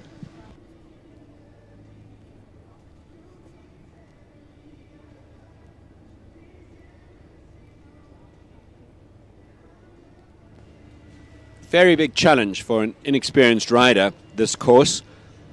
The prize money and Bernardo having watched, he'll be testing the horses to their maximum and the riders. From one talented grey to another, it's John Bauer up next. He Now brings in Evenflow Brannock Cabana Boy. Can I quickly talk about what happened the other day? John was cantering towards a water tray oxa, and the arena crew, who are relatively inexperienced, were picking up manure at the back. What he should have done is signaled the judge's box, stopped, clear the arena, and then they start the clock again at that point. But he shouted at the arena party, was distracted, missed to the water tray, and the horse jumped into it, kind of crashed it, and stopped, and he fell off. And That was a mess all round. The judges should have stopped when they saw the arena party in the arena. Just a mistake all round. An innocent mistake, actually. Could we say as much as an unfortunate event? And anybody watching would do well to remember, if things are not exactly as they should be, you put your hand up, the judges box will address the problem, ring the bell, and you start again at that point. Was it Gregory Scott who we saw do that when the plank was down the other day, Rogan? Yes. Having not seen that moment of miscommunication the other day, I was in the warm-up arena. You would never have guessed that that's what happened. This pair looking on song here today. Flirting with the time fault, but not good enough. John, perfectly judged. Clear round, 74.63. And that's only our 5th clear round, Sten. 4th, Rogan. Am I right in saying that? 4th No. clear round. That's it. I'll try again. 5th. 4, Rogan. 4 clear rounds. That 4 includes him. Sorry. They were very quick posting that. 4 clear Apologies. rounds, 16%.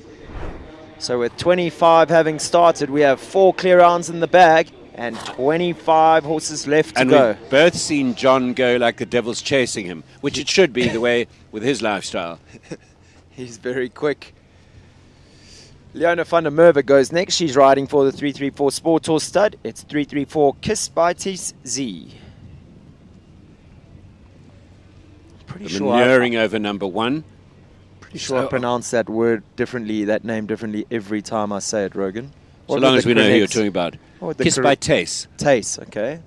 I've said Thies, Tace, Thace. I would imagine it's a Dutch surname or Dutch or Belgian surname.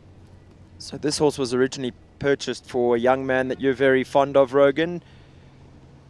Thomas Triggle, Govert's son. He competed the mare for a while and then ran out of time with his studies to put the effort in that he really needed to with this horse. So she's been imported and very ably piloted by the fantastic Leona If I'm van der right, Merwe. Thomas concluding his master's degree at a London university, and I think his thesis might involve climate change and the financial impacts thereof. He concludes it now during this Northern Hemisphere summer, and if we're lucky, he'll be back in the saddle and back in the ring shortly thereafter. His horses based with one of the Whitakers. 71.31. So good. Another clear Another round. clear round. Now can I say 5th? Yes, sorry, 5th. Thank you. Lovely round. We see the slow-mo of Leona. She started her track over number 1. James Lowe up next. He brings in Nordic Z. Horse that was in the prizes on Friday in the 135s. James rode a peach of a round. 12-year-old Nabab Derev. And when stallions like Nabab Derev are ranked so high and you see the horses go, you understand exactly why. He delivers one really good horse after another. This was very much appreciated by James. James, a chiropractor with two growing practices in the northern suburbs of Johannesburg. This horse originally brought into the country by Natalie Robertson. Right. And then purchased by James.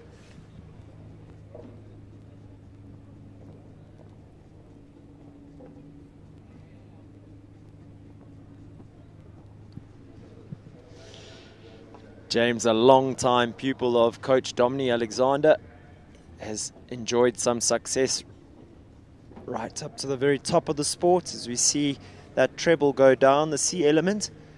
I stepped out for a short while, Rogan, but that would be one of the first faults we've seen at that treble here this morning. The faults have definitely been scattered around the track. Always an indication of good course design. James, an extremely fit young man, so his body control is ideal.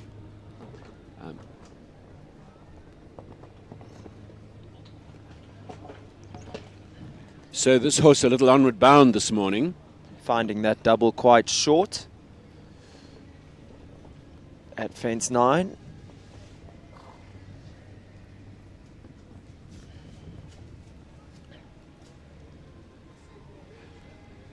Finishing with 3 down. There's Nordic Z and James Lowe. And a time penalty, I think, so 13. But yep, Did I read correct. that right? But a prize to take home nonetheless. Always nice to drive back up to Joburg from a good weekend in the Midlands. The few rosettes on the front of your truck. And a good debit order on its way in the week to come. Sorry. Rainer Corbenau, Afrizan's Callao Conde de Rebel by Concoriano out of a Lissabon mare. And Rainer, during his career, rode Concoriano, the stallion. He had some success with him. I think he liked him very much. There was a lot to like. Totally. The horse may have had issues, Concoriano, with the vertebra in his neck, something that I think can affect show jumping horses, and that would have shortened or reduced his career. Almost just highlights the horse's ability and his class that he was able to compete so successfully with those issues, Rogan. Absolutely. He was possessed of a super jump with near perfect technique. Perfect technique. Phrase you could use to describe Rainer's style of riding as well. Yeah, he's a maestro. Deadly fast against the clock. Smooth, consistent, organized, and as my partner said, he makes jumping easy for horses. Fair for me to say as well, Rogan. Self-made, a rider that didn't come from huge backing in the early days, and he's been a hard worker. Very.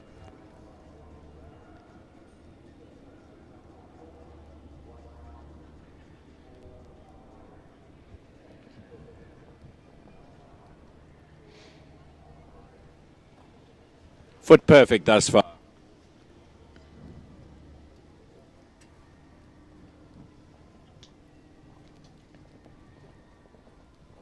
Trains with and works very closely with Gonda Beatrix these days.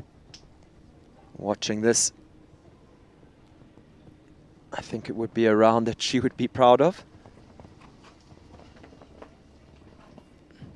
Although being the perfectionist that Gonda is, there'd definitely be some suggestions about ring finger somewhere along the way. Marvelous. Easy as you like and quick. Marvellous. Rogan, you said how Greg always compliments Rainer on how he makes jumping easy for the horses. He looked like he was at a schooling tempo, and yet he comes home 3 seconds inside that time allowed. Yes. Just a class act through and through. Rarely guilty of taking a pull. Ivan van der Seyde now. Equine Libriums. Davenport Caprice. By Consuelo out of a Carthago Z mare, 7-year-old stallion. And as we move further away from the career of Carthago, there'd be less and less of them.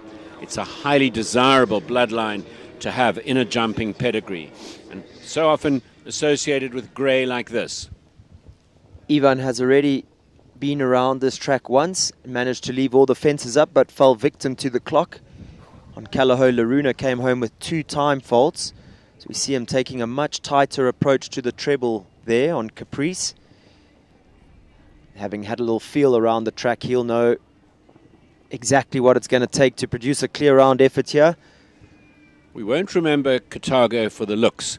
They can have an upside-down neck like this, tricky mouths, sometimes a coarse head, but boy, we'll remember them for their ability. This is definitely a new bitting setup that Ivan has with this horse.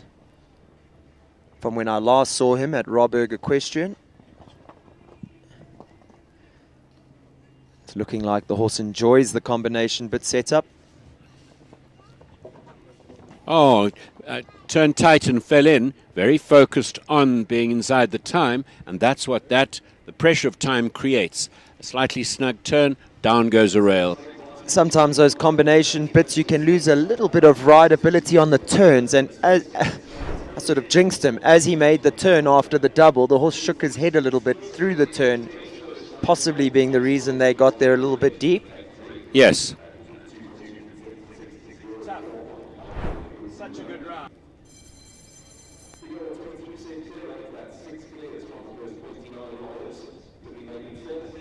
Daniela Smith goes next, Rogan. It's number 34, first L. Sorry, I cut you off. No. Yeah, please finish. I'm finished. That was me. Okay. Ivan rode past the judges, past our commentary point and said, that was his fault. He put his shoulder forward. And so are the good riders. They are so self-critical, try to learn from every mistake they made. 10 out of 10, Ivan, and certainly nowhere near blaming the horse.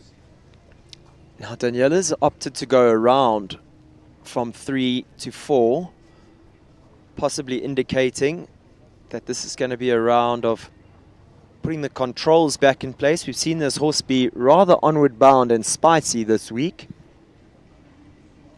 So it could be that this is going to be more of a schooling round.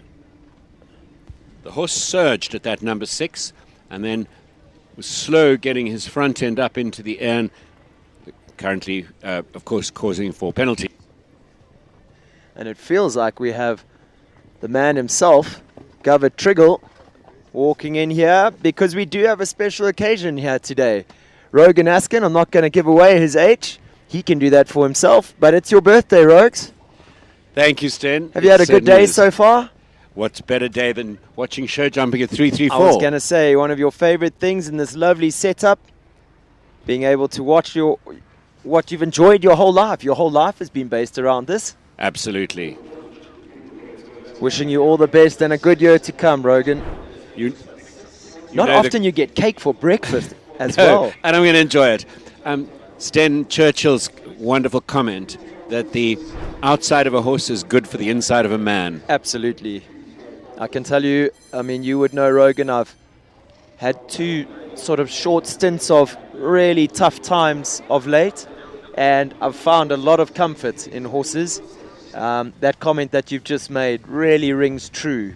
We find refuge and peace in our horses, I think. They bring something magical, Sten, to everybody who appreciates them. They're massively therapeutic. Their generosity is infinite. Someone who lives, breathes, eats, sleeps horses on track at the moment, Rogan. And not only to do that, but he does it successfully.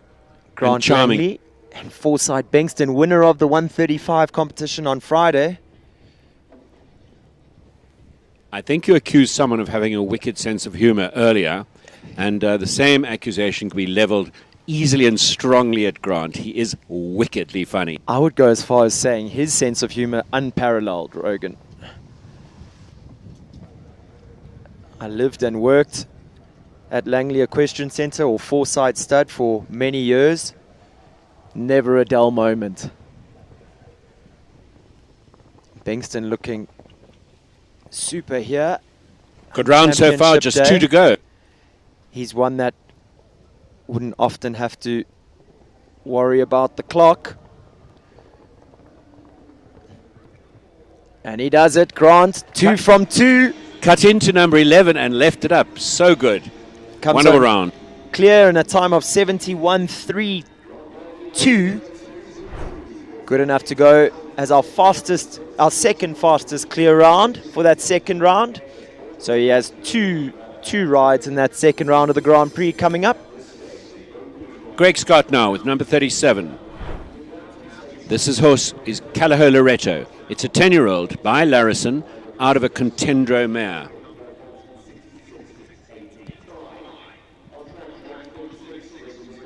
The horse is loaded with personality.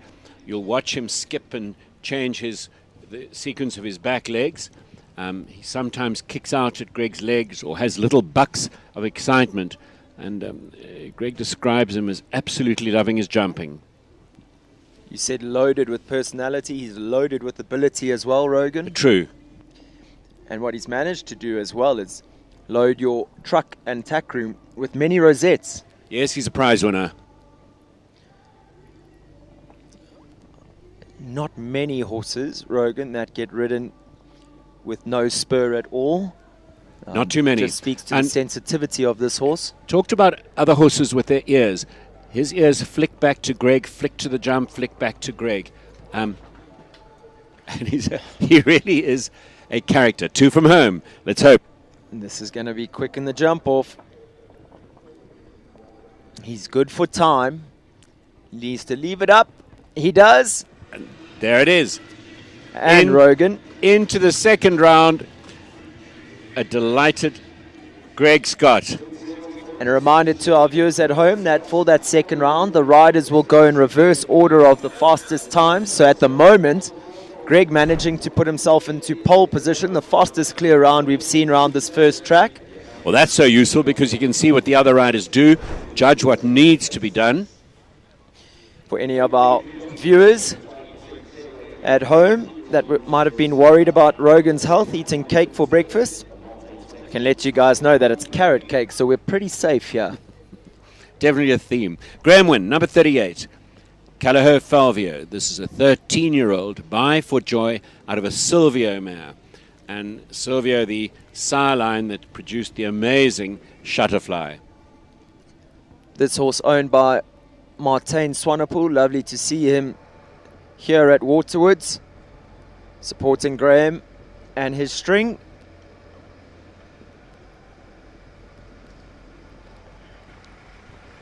Viewers may or may not have picked up that there's a second arena very similar to this, adjacent to this arena. So 2 arenas have run all day from 8 o'clock in the morning till sunset, and gives you an idea of how many horses are here. Govert has built numerous stables for visiting horses. That's a huge investment in infrastructure.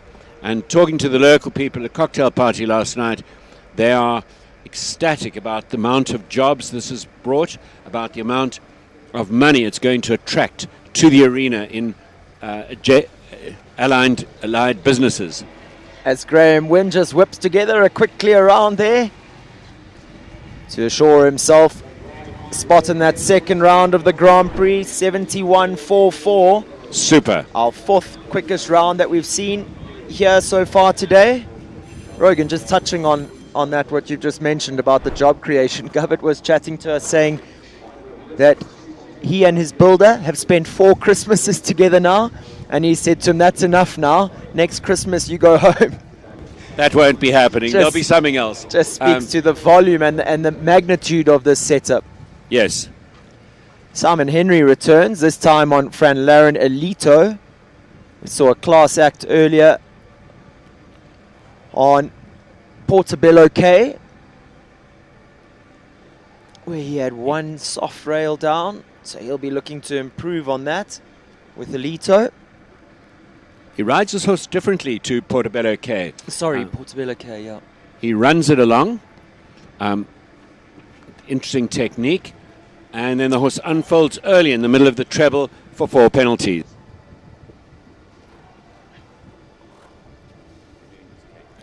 You'll have to excuse my silence every now and then, viewers. This cake is top notch. I think I'm going to give Rogan a chance to enjoy his birthday cake here for a moment.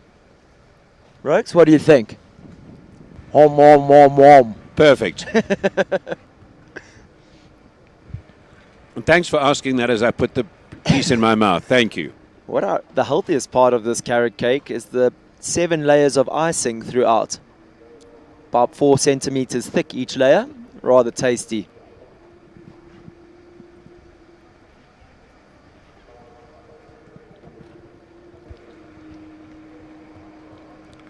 That for 4 penalties puts him in 17th spot at this stage, so unlikely to make it into the second round. While I'm drooling over the cake, message has just come through on the show group, Rogan. The lamb will be ready at 11 o'clock. So if you're not much of a cake for breakfast person, you'll probably be a lamb for Sunday lunch person. Perfect. So we will be taking 13 riders through to that second round. At the moment, sitting in the hot seat, it's J.K. Cortina and Kerry Muir, who was clear in a time of 76.06, giving her 2 for time. The very glamorous Caitlin Lepant next, number 40, on Jolifet de Royen by Jensen van het Meulenhof out of an Alcatraz mare 9-year-old. And her husband, Pierre, has an eye for a horse, always looking for talent. His wife and daughter ride, so he'll probably always be looking for talent. Keen breeder himself. He's right next door to Govett and has a not as big a breeding operation, but one with as much passion and input. I see Pierre watching on closely from the in-gate with their stable jockey, Liam Duffy, who's had a very successful week here, as has Kate Lepart.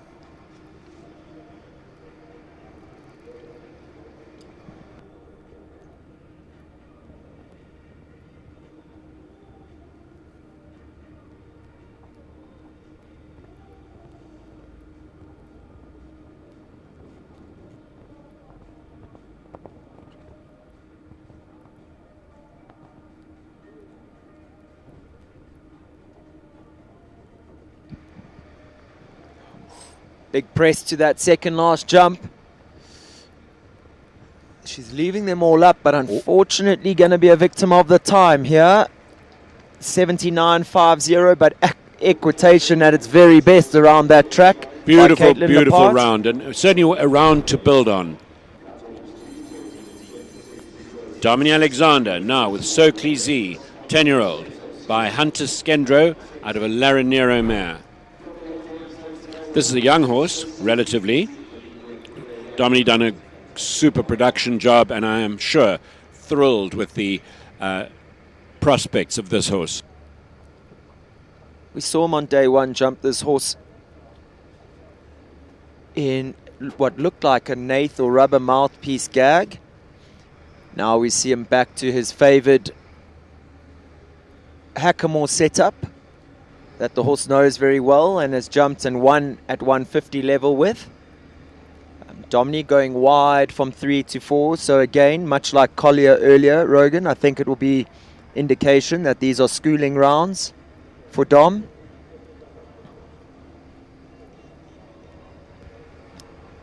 Possibly just giving us a riding demonstration of how it should look. When horses go in hackamores, they canter through to the rider's hand more comfortably, more easily, and the rider can regulate the horse without distracting the horse or taking the horse's eye off the fence. I think 4 World Cups were won in the European season in hackamores, and I just predict that the riders are going to get better and better at exploiting them and are going to need them more and more as the horses get more delicate. Super round, 2 time penalties, and that could well see him. Not 2 time penalties? Yes, 2 time penalties, but puts him just outside that top 25%. Oh, is that how tight it's gone? So at the moment, I'll, like I said, our rider sitting in that hot seat is Kerry Muir, J.K. Cortina. She went clear in a time of 76.06, so just outside that time allowed. She finished on 2 time faults, 1.06 seconds outside that time allowed. So we're going to take a moment now to ready the arena for our last 15 riders of this first round. When we come back, we'll have 15 more starters looking to add their names to that list of clear rounds. 9 clear rounds at the moment, Rogan. So 9 rider and horse combinations who have guaranteed their spot in that jump off. We had the 2 early clears, and then very few. It really it really looked arduous, and this is definitely cake in your throat. Definitely a championship track and worthy of the prize money. Absolutely. Viewers, don't go anywhere. We'll have some carrot cake and 15 more riders for you up next.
up, cause I've been bad and I know I'll do it again. You're the best I ever had, I'm guilty, I confess. Blue lights, red lights, we gon' get real wild tonight. Blue lights, red lights, with you. Anything that feels this good, well it must be illegal. Must be illegal, illegal. Anything that feels this good, well it must be illegal. It must be illegal. So call us criminals, criminals. Call us criminals, criminals. I've been stealing all your time, but I know that's what you want. I swear the way you blow my mind should be against the law. Blue lights, red lights, we gon' get real wild tonight. Blue lights, red lights, with you. Anything that feels this good, well it must be illegal. Must be illegal, illegal. Anything that feels this good, well it must be illegal.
Your passion is our passion at Midfeeds and Tack and Togs.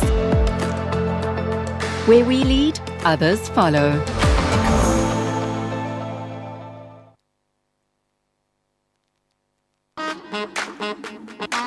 Yeah. Bet you're wondering what it is. Bet you're asking how. Come on. Check this out.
Country Life Properties, a boutique real estate company specializing in sales of equestrian properties, sale of residential, agricultural, and country lifestyle estates in the Greater Kyalami area.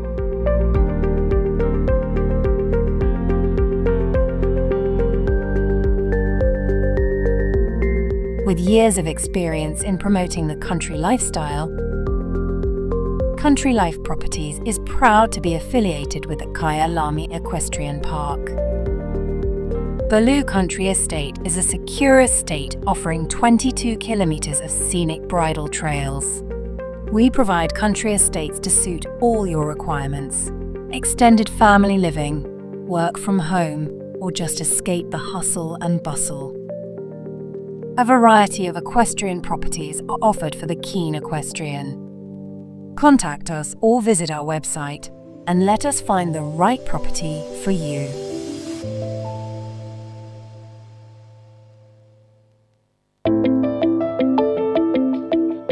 Welcome to Northrand Animal Clinic. I'm Dr. Mike Ross. My partner here is Dr. Mike Last. Northrand Animal Clinic has been present on this site since 1994. We offer more than 100 years of equine experience. Every aspect of equine veterinary work, from lameness workups to sick horses, colics, and we have a full suite of surgical procedures.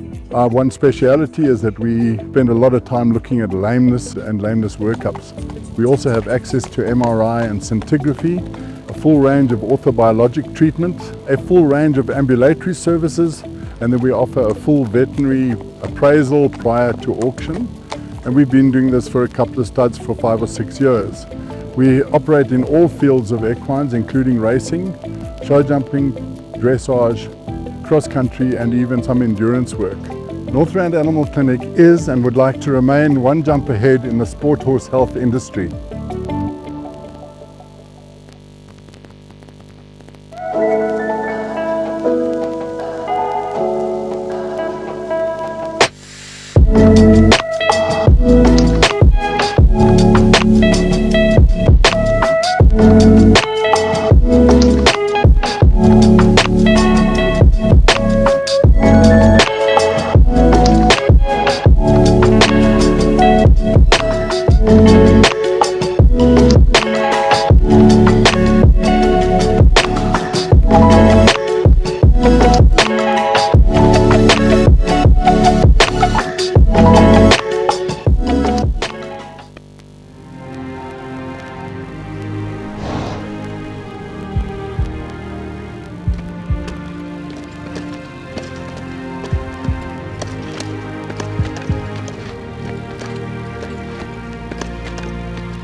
And I need at least 30 seconds to put on lipstick. Please, man. Please. Come on now. Welcome back, viewers. So with the arena ready to go again, watered and rolled. Looks like next up we're going to have number 41, Jackie Cochran with Rivendell Zoid making their way into the arena. Interesting piece of information for our viewers, Rogan. We're just being told by our producer that on Clip My Horse, there are 45 events being live streamed right now. Quite remarkable that we now get to be a part of Clip My Horse, one of the those. team from EquiLive. Wonderful. Giving you all the more reason if you're a equestrian enthusiast to have an account with Clip My Horse. Some Definitely. good Sunday viewing. Definitely. You can watch show jumping throughout the day and then tune into the Formula One later this evening. We renewed our membership when Bronwyn made it to the finals, and it was some of the finest spent money we've ever done. Yeah, I was going to say a worthwhile membership as we see Jackie Cochran, Rivendell Zoid making their way to number 1. South Africans will remember Chancellor, ridden so well by Matthew Morrison. He then took his string to Ireland, and this is progeny of Chancellor out of a Lorino mare.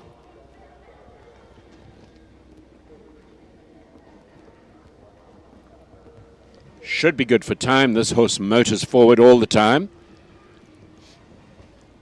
Rogan, with your vast knowledge of Super. breeding, Rivendell Zoid by Rivendell Chancellor, what would the reason be behind the change in the first letter?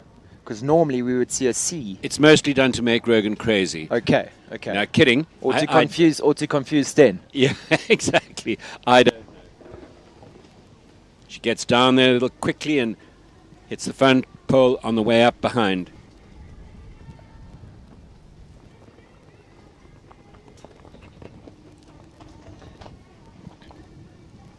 Putting together a strong partnership here. She really is. We saw her early on in the season at Maxwell's Equestrian Centre here in the Midlands, churning out the clear rounds and prizes. Unfortunately, a single rail goes down for them here today, but a very respectable round in a time of 73.76. Finishing on 20 in place 23, so not into the second round. Reminder to our viewers, we have 13 horses going through to that second round. If you want to put yourself into that second round, you have to be better than 2 time faults, 76.06, which was set by Kerry Muir and J.K. Cortina. Courtney Webber was waiting in the warm-up ring in the arena the entire time. Here she is on Foresight Caspian, a Caspian Intender. One of Grant's talented Natal ladies.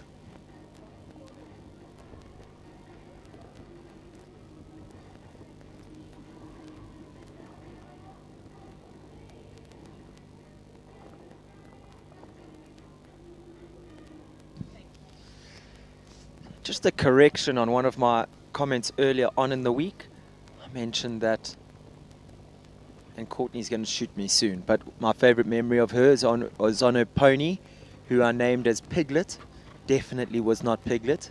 Pony's name was Donut.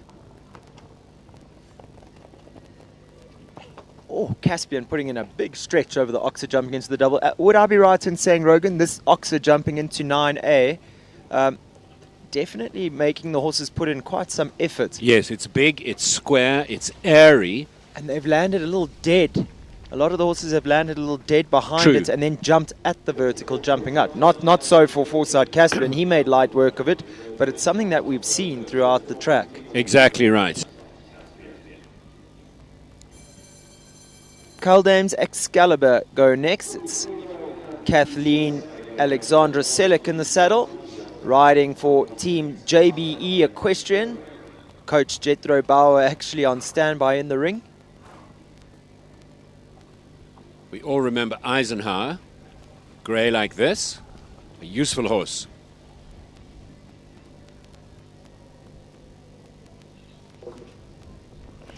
Horse horse puts in a big effort at the triple bar, unfortunately comes down the back rail. Sure, she'd like to have been travelling more forward than she was when she touched that back rail. She gets a fantastic ride into the treble. Big press out. Eisenhower also went with his head up a bit like this.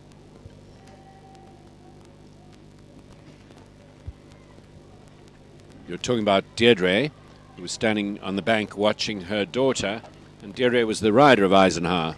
I'm trying to think of the family that brought Eisenhower in originally. It was the boy's name was, well, the young man's name was Stuart. But I cannot for the life of me think of the surname. That's exactly what you were talking about earlier, this oxer creating a very big jump and the horse landing dead and not feeling capable of jumping out in one stride. This would be one of the biggest tests that this horse has seen in his career. So Kathleen will know exactly what she needs to train on to develop him into a Silver Tour Grand Prix jumping horse. The weather is sunny, the sun is up, the shadows are shrinking, but the wind is icy. These horses will be on their toes in this cold weather. Horses like cold weather, but it certainly stimulates them. In this cold weather, my brain's gone a bit slow. I'd love to think of a more descriptive adjective to describe this weather, Rogan. A few things I wouldn't be able to say on live stream, but jeepers, it is cold.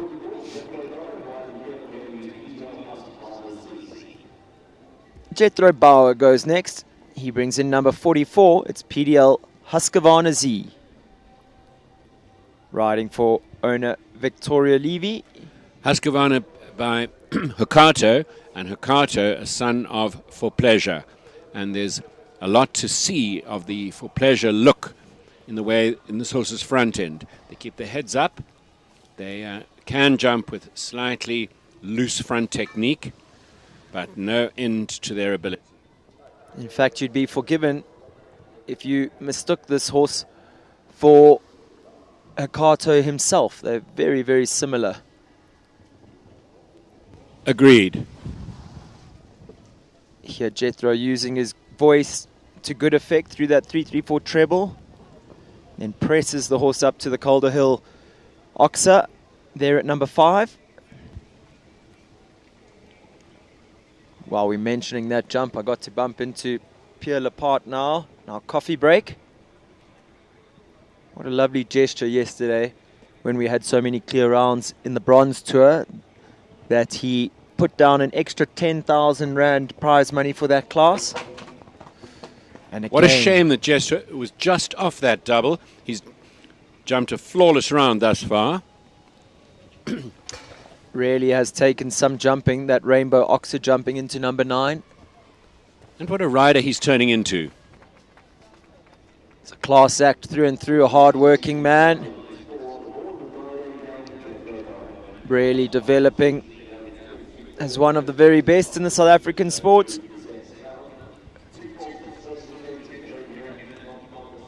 Watching now number 46, Colin Ferreira. He rides Kolensky de Revel Z.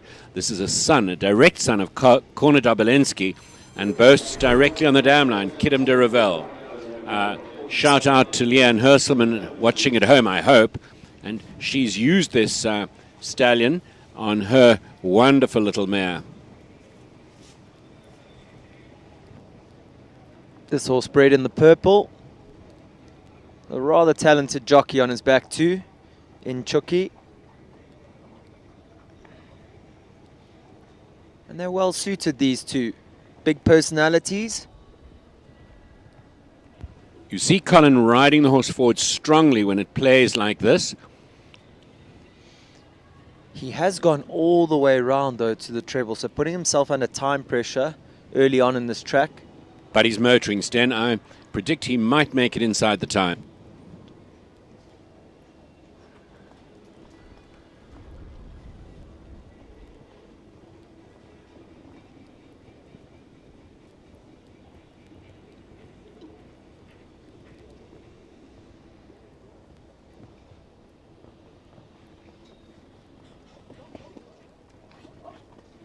He's got 15 seconds to get home. Collins' mileage showing itself well. Going to clear this. And that fence has caused trouble throughout the competition. What a shame. 2 down at the end. So not into the second round. Your knowledgeable insight though, Rogan, you were right. You would have been there inside the time, 72.81.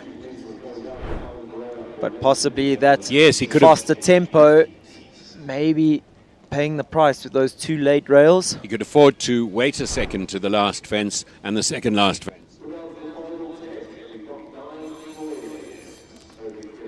So with 41 having started, we have 9 clear rounds in the bag. Clear round percentage sitting at 21% with 10 horses left to go. The leaderboard hasn't changed. The top of the leaderboard hasn't changed. Still sitting in the hot seat at number 13. It's Kerry Muir and J.K. Cortina. So if our riders want to get through to that second round, they have to be quicker than 76.06 and clear. Kath McFarlane on her horse Callao Hera Doyen by Harold III out of a Belou de Rouet mare. It is a Balabé de Rouet mare. This is an 8-year-old. Jumped some lovely rounds earlier this week. Rogan, am I correct in saying, was I listening in class? You said earlier in the week that Herald, an eventing breeding stallion? Yes, definitely. Used to develop eventers. Looking like quite a useful show jumping breeding stallion as well here. Very. This horse adjustable, quick thinking, sharp at the fence, plenty of step. Catherine can run a horse to a fence. And can run them to the fence in some fine style. She's been very competitive here all week. How well did she ride that 5 strides from the water trade to the double? Gave the horse Now a here's foot a of danger. room. She gets it right. Very good. And her time is good. Oh, man. Touched that down. Gosh, what a good round. Time was good, 73.85, but finishes with 4 faults at the last.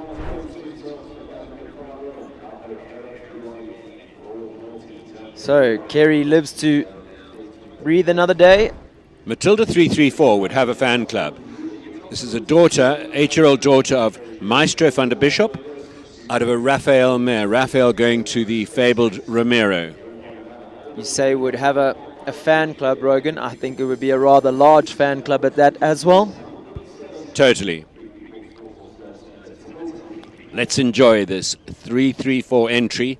One of the broodmare herd, potentially for the 334 stud.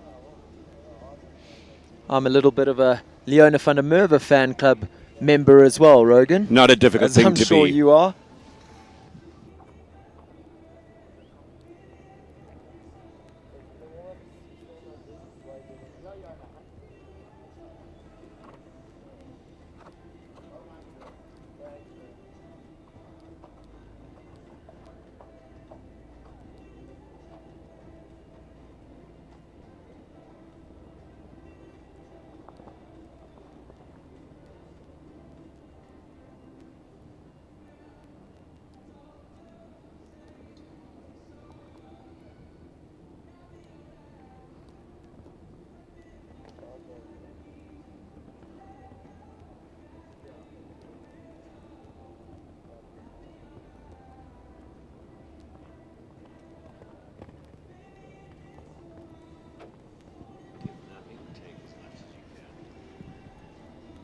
This horse putting on a masterclass here. Just one from home. Beautiful, beautiful. Exemplary. 76.45. So just outside our top 25% with 2 time faults. But what an exhibition of top class show jumping. You see Leona giving Matilda 334 a big pat there in front and behind the saddle. Looks like that pair really enjoyed their round here this morning. Jonathan Clark goes next. He brings him back on track. Every Cloud TH for owner Linda Ellery. This is a 10-year-old by Kevin or 7 out of a Mill Reef mare from Van der Lagerweg.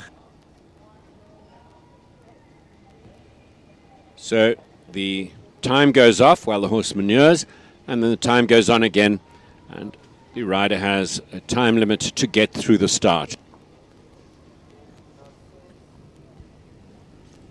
Big sensitive horse. You see Jonathan rides no spurs. Almost looks like he's trying to keep his leg away from the horse's sides. Yeah, there's loads of blood here. Blood horses would suit Jonathan very well. Yeah, I think he would forgive me for saying this horse's game plan would probably relate to varying degrees of holding. Never really having to press the horse to the fence, like you said, a super keen jumper. So just always maintaining a rhythm and trying not to let the horse get too forward throughout the track. But very seldomly having to use his lower leg, I would believe. Super judgment. We hear the horse kick off the ground there at the Oxer at 7. Little rub at the water tread, stays up. See how easily he got down to that double. Jonathan using his body to good effect to give the horse time to clear 9B.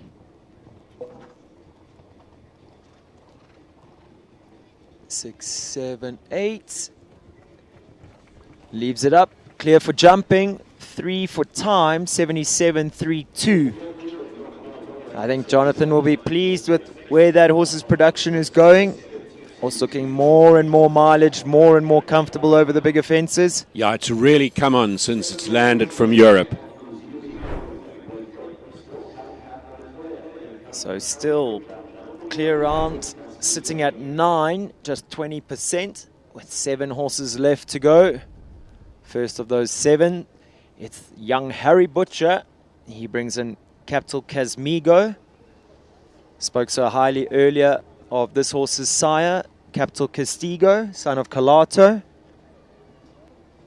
See the horse opening his mouth against the noseband and the tongue moving around inside the head. So very delicate in the mouth and in the contact, this horse. And in fact, you can actually see a little bit of a gap between the horse's nose and the noseband every now and then, so that noseband very loose.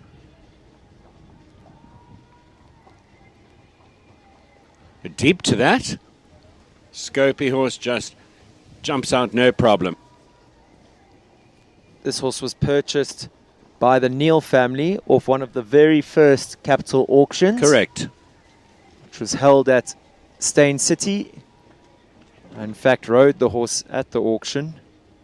And he was talented from the get-go, produced in the early days by Simon Henry. And it's noteworthy, even with the pole down, how much Harry's riding is developing and growing. He's going smoother, he's more accurate, he really starting to understand the game and understand what he's doing and what to do. From a very big equestrian family, now training with Dominic Alexander. Yes, his mother has a big riding school in the northern suburbs of Joburg, and I think a polo playing family. Very respectable round there from young Harry Butcher and Capital Casmigo. I believe their family has a farm just down the road from here, Rogan. Right. So somewhat of a local.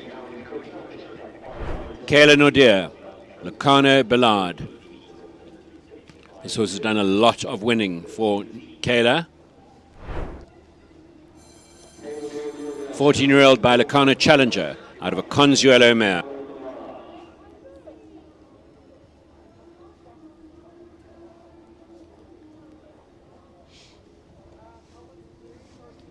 Another name designed to confuse young commentator like myself. Ballard, Challenger.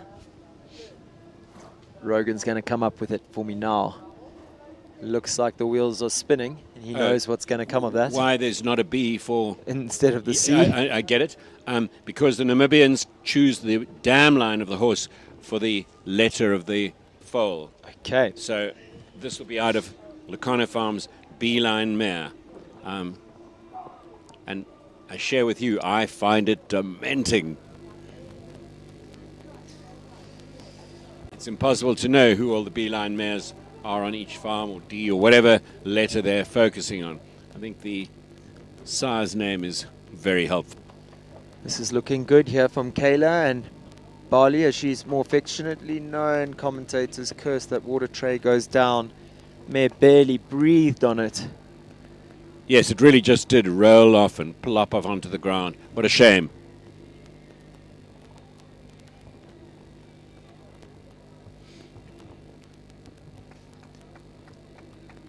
A good horse, you wouldn't describe it as a easy ride. It takes a huge amount of finesse and awakeness on the part of the rider, and then it is a useful horse to that ride.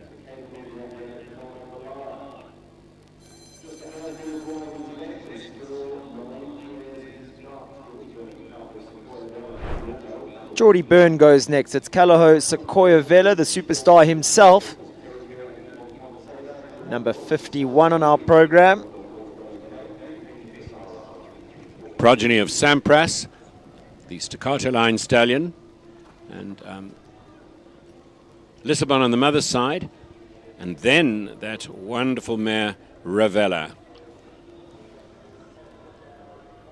Was she a Raphael or a Radiator, but that great mare for the Callao stud.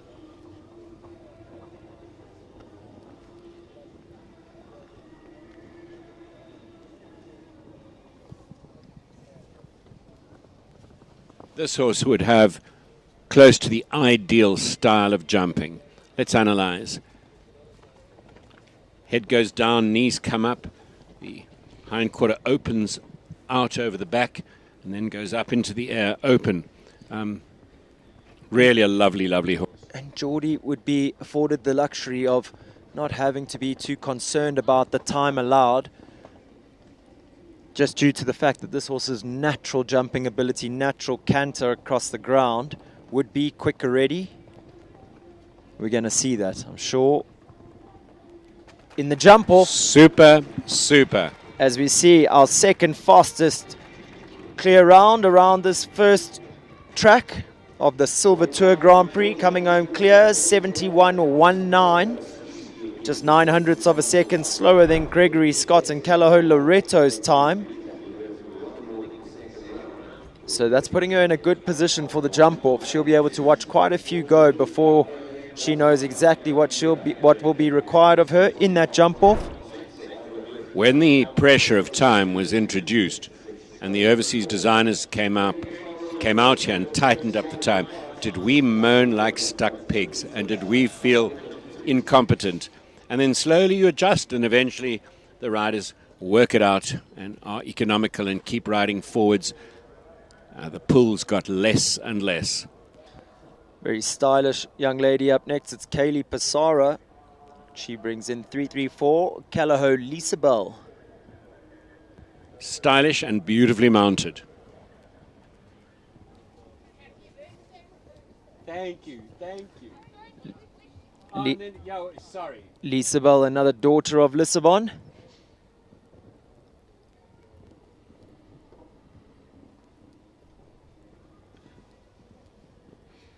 Only recently just made her way back into the sport after a layoff due to injury.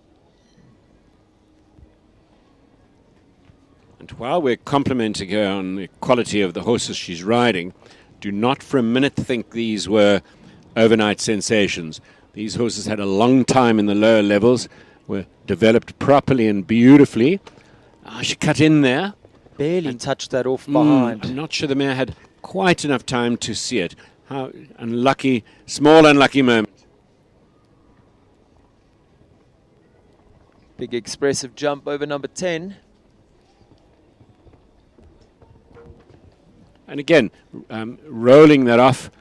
Just touching it off behind, Touching. maybe a sign of the horse only just being back in the sport for a short period, not being back to full fitness. But you see Kaylee super pleased with her mare, giving her a big, big pat. There were two very late rails in the track. So day 4 of the show and their third event. Some of the younger horses might be a tiny bit muscle stiff. The going was deeper earlier on, which made the horses work harder. The focus on getting the going right is amazing. And you can see how the arena has firmed up each day better than the last day. And the going very good today.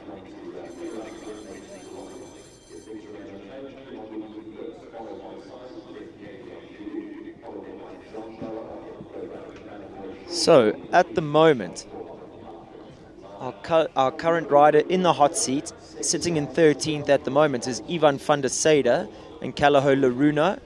So, if our riders want to put their name down for that second round, they have to be clear and they have to be quicker than a time of 76.04. Starting away on track up next, it's Lorette Knowles-Taylor. She brings in Fortine Farnham. Farnham for gold, number 54. It's hard to judge what a good job the course designer has or hasn't done. And compliments to him. This looked like that he pitched it tough, but he's got an ideal number of clears. I'd go as far as saying perfectly pitched, Rogan. Yes, yes. I think when you have roughly 20% clears and then the odd time fault going through to that second round of a Grand Prix, I would say it's a pat on the back and job well done to course designer Bernardo. See Lorette keeping the approach tight there to fence 8. Oh, didn't he jump that double beautifully? Very good. She's going to be under pressure for time. And now it doesn't matter. We've seen that with quite a few of the horses, Rogan. I think just with the time in mind, getting a little quick to that second last fence, that big purple oxer, the aquarium oxer. Yeah, possibly not quite straightening up to jump it. I think the approach, with the approach having to turn inside the after wall, this double, yes. I don't think the approach affords you the possibility of getting straight. Yes. You end up having to jump it a little on the angle. And then a big test down to the last, making sure you don't fall in any more on the 8 strides to that rustic fence. Not sure if you can hear the tractors, but the tractors have begun to prepare the warm-up ring again. And that'll follow on here, I presume, for the jump-off track. Closing out this first round. What a classical pair to close out on. Barry Taylor, Oxford Super Deluxe, by I'm Special Demuse out of a Lux Z man.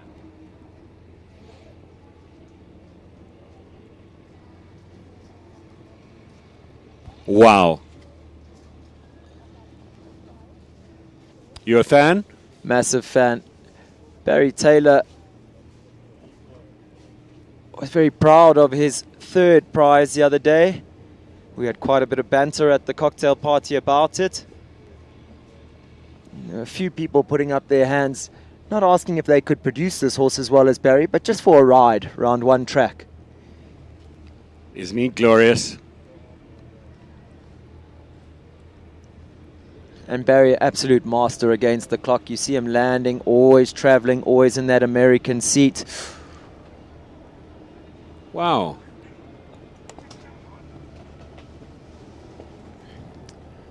Looked like a slight miscommunication. The horse didn't really lock on. Barry got to that water tray and good ride, foot of room. It's quite a lot for the horse to see in the corner. And I think jumping towards the edge of the school as well, Rogan. Yes. Not a very experienced horse, very talented horse, and a shame that we don't get to enjoy that in the jump-off. 2 fences down. So out of our 50 riders and horses that did start, we do end up with 10 clear rounds. Clear round percentage perfectly adjudged there by Bernardo. 20% clear round. We'll have that list of starters for our viewers in just a moment.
So for our viewers at home, just a quick announcement that's come in. We are going to have a 25-minute arena preparation for the second round.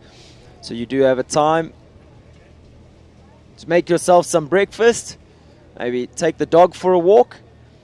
When you come back, we'll have the second round of that Silver Tour Grand Prix. Or start the bride for lunch, then. Oh, yeah, it's a bit later than what it feels like in the shadows here. So viewers, 25-minute break.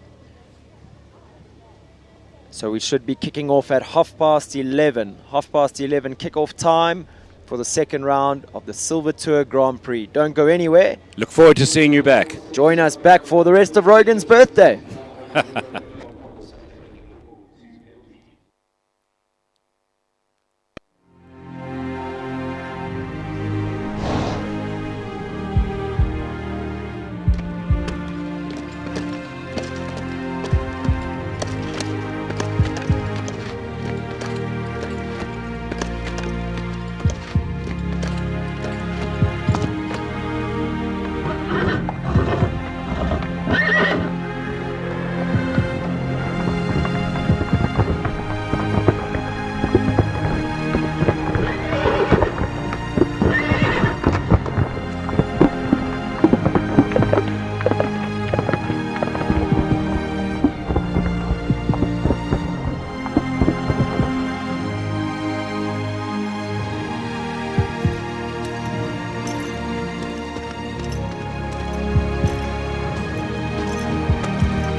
Yeah.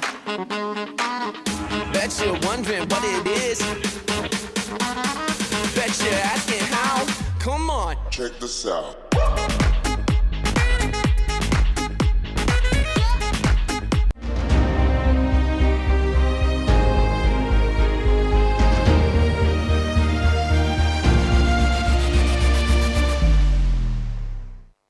Lock me up 'cause I've been bad and I know I'll do it again. You're the best I ever had, I'm guilty, I confess. Blue lights, red lights, we gon' get real wild tonight. Blue lights, red lights, with you.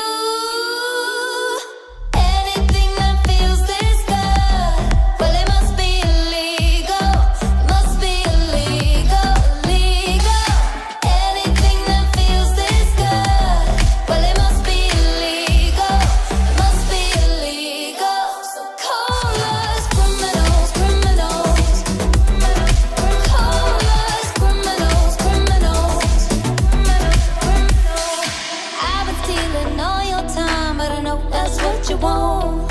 I swear the way you blow my mind should be against the law. Blue lights, red lights, we gon' get real wild tonight. Blue lights, red lights, with you. Anything that feels this good, well it must be illegal. Must be illegal, illegal. Anything that feels this good, well it must be illegal.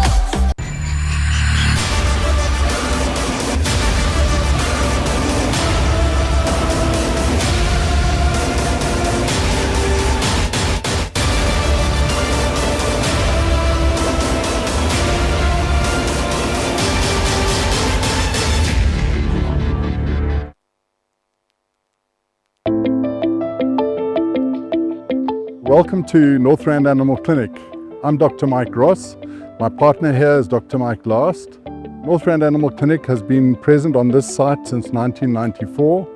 We offer more than 100 years of equine experience. Every aspect of equine veterinary work, from lameness workups to sick horses, colics, and we have a full suite of surgical procedures. Our one speciality is that we spend a lot of time looking at lameness and lameness workups. We also have access to MRI and scintigraphy, a full range of orthobiologic treatment, a full range of ambulatory services, and then we offer a full veterinary appraisal prior to auction. And we've been doing this for a couple of studs for 5 or 6 years. We operate in all fields of equines, including racing, show jumping, dressage, cross-country, and even some endurance work. Northrand Animal Clinic is and would like to remain one jump ahead in the sport horse health industry.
Country Life Properties, a boutique real estate company specializing in sales of equestrian properties, sale of residential, agricultural, and country lifestyle estates in the Greater Kyalami area.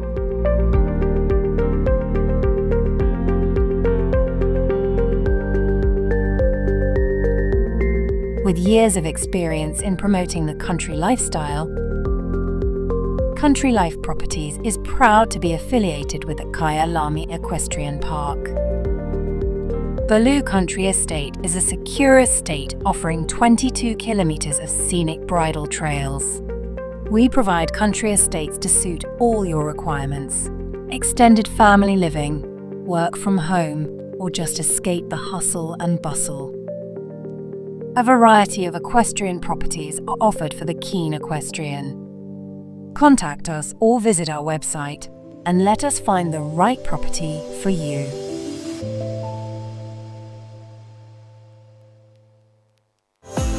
Your passion is our passion at Midfeeds and Tack and Togs. Where we lead, others follow.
So viewers, welcome back to this, the second round of the Silver Tour Grand Prix.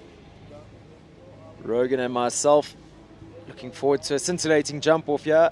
Bernardo's course design for the jump off track was outstanding yesterday. Ivan van der Sade electing to take no part in the second round. So kicking us off, Simon Hendry and Gondor Portobello. They start off at that Calder Hill Equestrian Oxer. Make a right turn. I wonder if the leading jockeys are going to go inside there to 6. Pretty sure they will. Someone will. 3, 4, 5, 6, 7. So it looks like that's the even distance there from the Cuda to the Equestrian Affair, 7 strides. Then they make a big right sweep back to the 3-3-4 double. Again, right turn back to the Waterwoods Crane Oxer. Some may go inside. I would imagine most will. Just change of form here, Sten. This horse very new to this level, so you wonder after a big effort like that in the first round, Rogan, where he might have emptied the tank a little bit. Yeah. After the Oxer, swing left to this 9B. Then they turn back to the Aquarium Oxer that has been made skinny. And a good gallop down to the last. I wonder if we'll see a couple riders doing 7 strides down there, Rogan. That is exactly what the course designer is hoping to create some exciting galloping. I agree with you. Wonderful jump off tracks. This is another good one. And we're going to see a lot quicker than that. 60.96. And the more mature pairs will go much more quickly than that. Next up, it's a turn of 3-3-4 Nunu. Kaylee Passaro riding for the 3-3-4 Sports Horse Stud. Did Kaylee have the last fence down on her other ride? Just the last. Was it that? On her second ride. You've caught me off guard. I was in the warm-up arena when this horse was on track, so I missed their round. But it's a partnership we've been talking a lot about. They really do seem made for each other. Let's see what Kaylee's got in store for us here. Anyone that's been around in the show jumping industry in South Africa for any length of period will remember Louisa and Kaylee. Oh, wow. Oh, wow. And she's fallen hard. The horse ducked out to the left, and she swung into the wings. She's up, but I think she's going to be sore. Oh, wow. Chris going forward to console her. So this has been something. First pair 3 down, and Kaylee having a stop at that fence. Gosh, just a moment. Gregory Scott came up to us in the break, Rogan, and mentioned that Oxer took a lot of jumping in the first round. He thought it was a big ask at fence number 1 for the jump off. Wonder if that possibly came into play for Lisabel. Yes, yes. It's a slight angle off the long side, and you wonder how much the horses are paying attention. The gate is behind it. So again, you wonder how much the horses and the riders are paying exactly the right amount of attention. You wonder if Kaylee was planning the inside turn to the second fence in the jump off. I'm going to stop myself there, Rogan. I do believe that fence was lowered, now being fence number 1. So it has been made a little smaller. Still a big imposing yes. Oxer. But if the riders are planning an inside turn, maybe not full concentration on the entry and the approach. And being directly alongside that Oxer, we can see the width of it. You'd be able to drive a small game drive vehicle through that gap. Yeah. John Bauer and Sean Neal on standby. 2 very competitive riders. It's going to be interesting to see what they deliver. John Bauer brings in Ebb and Flow Brannock Cabana Boy for owner Joanne Roberts. I think fair in me saying a slightly unassuming horse, Rogan. You wouldn't look at him as a speed merchant, but No. let me tell you, John makes him quick against the clock. John is quick against the clock, so I think he brings horses with him. Yes, if you were to focus on the type, it's a real workmanlike horse, not a showy, flashy, pretty guy, but does get the job done. That's the bell. John looks at number 1.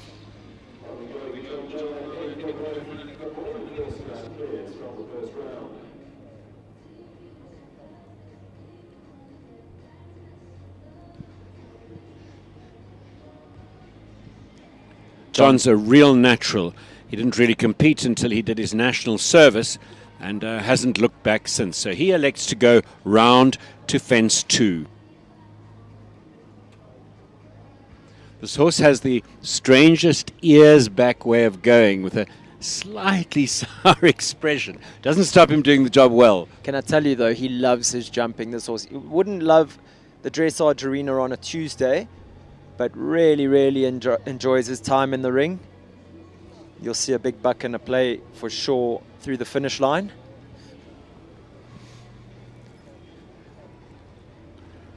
So Double Clear will see you up the money somewhat. Superb. Wasn't that a nice bascule over that vertical? Double Clear guarantees you a top 10 Okay, finish let's at the moment. count here. 1, 2, 3, 4, 5, Easy. 6, 7. Yep. Super. 54.69. That's the top of our leaderboard at the moment. John Bauer, Ebb and Flow, Brannick, Cabana Boy. Super round. Our first Double Clear. Will Sean be able to show as much restraint, or is he going to be way more competitive? Sean Neal up next. He brings in Caprice DBHZ. Rogan, I put my money on him making every inside turn and dropping every stride that's available to be dropped. Good opening distance. There you Does have the it. turn. Beautiful. Super shot. Does he go on Smooth. 6? And for that aquarium fence is a little in 7. the way of the 6. I 7 think. strides there from the second to third fence.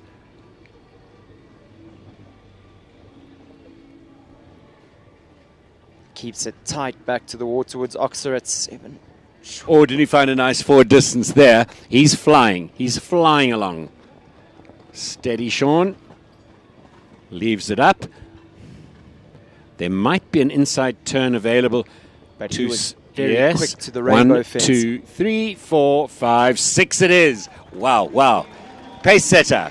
44.69. Into the lead, and there really is a pace setter. Some 10 seconds quicker than John Bauer. Just reiterating there for our viewers at home, that distance was ridden in 8 strides in the first round. Sean has just hacked down in 6. Unbelievable effort put in by Caprice DBHZ, putting herself into pole position early on in this track, early on in the second round. Wow, that was quick. Fantastic. Well, if that's the start of the jump off, what are we going to see by the end? Where do you think that'll see him finish as a guess?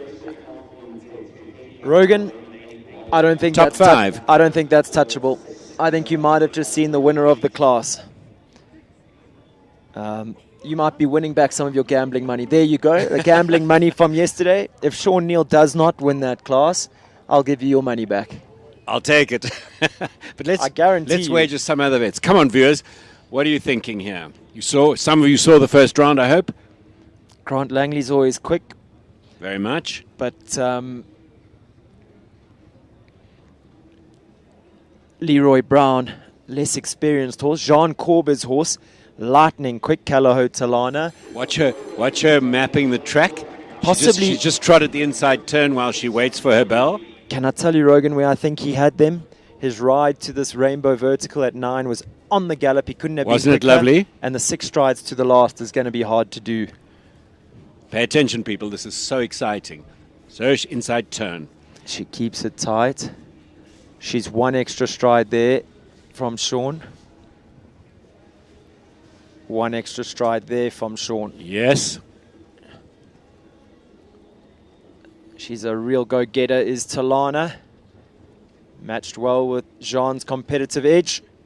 Jam's extremely competitive edge. Super. Now long gallop here. He's This is where- given long gallops on each rein. Sean To is a vertical. So quick. Lands at the back of the Oxer at 42 seconds. 5, 6, 7. Gallops on super. 7 to the last. 47.22, so some 3 seconds off that pace of Sean Neal. And you saw where those seconds happened. I think She will not be unhappy on that young mare. Super round there by Calaho Talana and Jean Corber. Good enough to go into second place.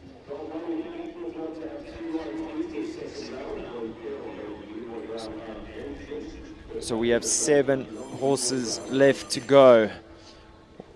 what are Grant Langley and Forsyth Leroy Brown going to have to say about those top three. If he wants to get onto the podium at the moment, he has to be clear and quicker than 5.469. 1, 2. Oh, he's going round. This is a younger horse, so he's maybe a little more guarded with it. A younger horse with a big career ahead of him, so Grant just looking to show him the ropes here in the second And of course, round. double clear will see you with some very nice slice of the money. And there's a lot of it to go around in this prize giving, Rogan. 15,000 to the winner.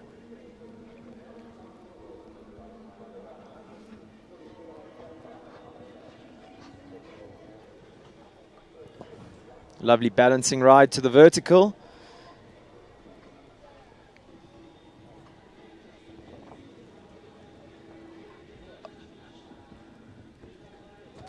Double clear.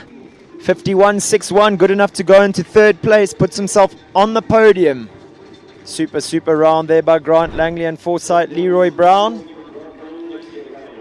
They just churn out the results to the team from Langley Equestrian Centre. Smooth and easy. Our next rider, Rainer Korber, he'll be smooth and easy. Afrizan's Callahoo Conda Rebel. He's riding this horse for the owner, so he's not that familiar with it. He trains the horse. Wonder what he's going to do.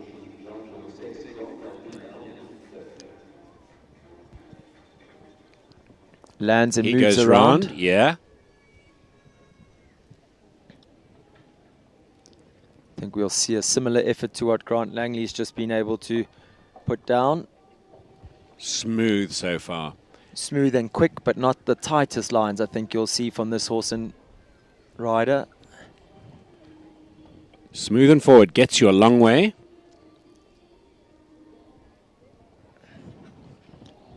And a touch behind. That's the first time in the second round.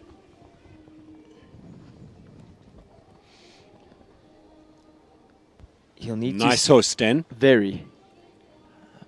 Lovely to see. Goes in such a classical way.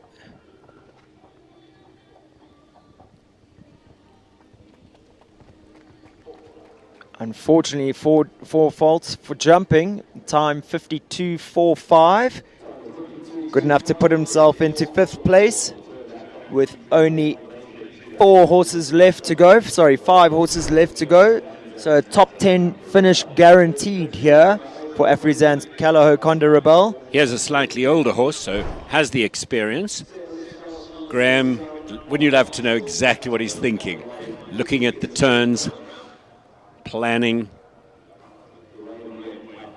He's a master of his trade. He'll know exactly what he's going to have to do. What he wants to do, yep.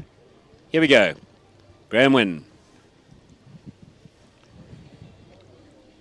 On Martin Swanepoel's lovely For Joy.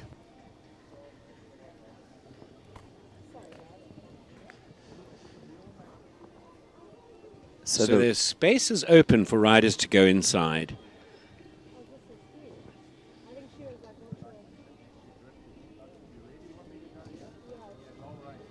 Easy on the 7 there from 2 to 3.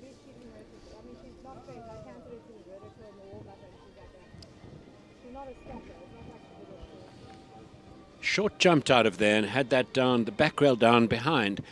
Not that common a mistake. Possibly, I think the first rail we've seen that horse have all week.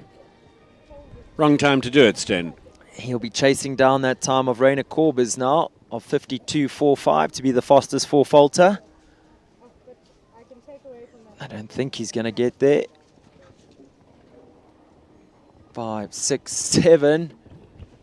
Touches it but leaves it up. And just behind Rainer Korber, time 53.34. Good enough to go into 6th place at the moment.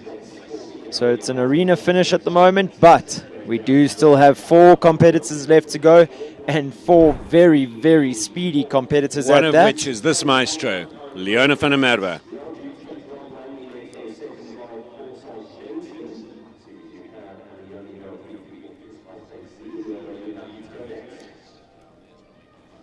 The officials just confirming with Leona whether she's ready to go, because we should have Grant Langley on his second ride up next. but he'll need to change over. So Leona van der Merwe, 334, Kissed by Taste Z. They go next. This will be a speedy pair, Rogan.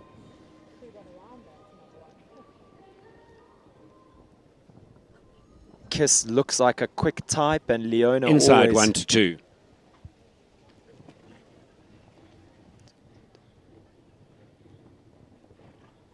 Super.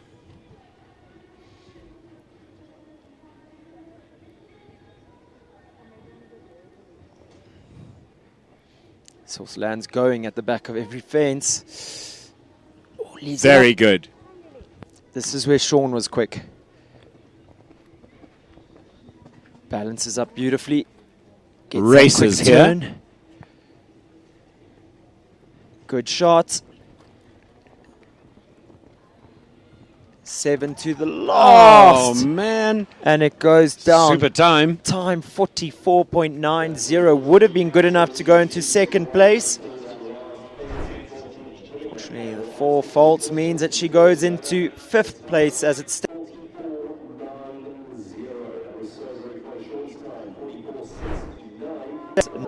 So that is what the riders will be chasing down. Very, very close to that. Well done, Grant, for being back so quickly. Never seen him do makeup and curlers that quickly in his life. Forsyth Bengston comes in now with Grant Langley, who already has himself well placed in 3rd position on the podium. Can he get himself up onto that podium? Can he challenge Sean Neal's Caprice DBHZ? How these competition riders manage to control their adrenaline and their excitement, and how much focus they bring.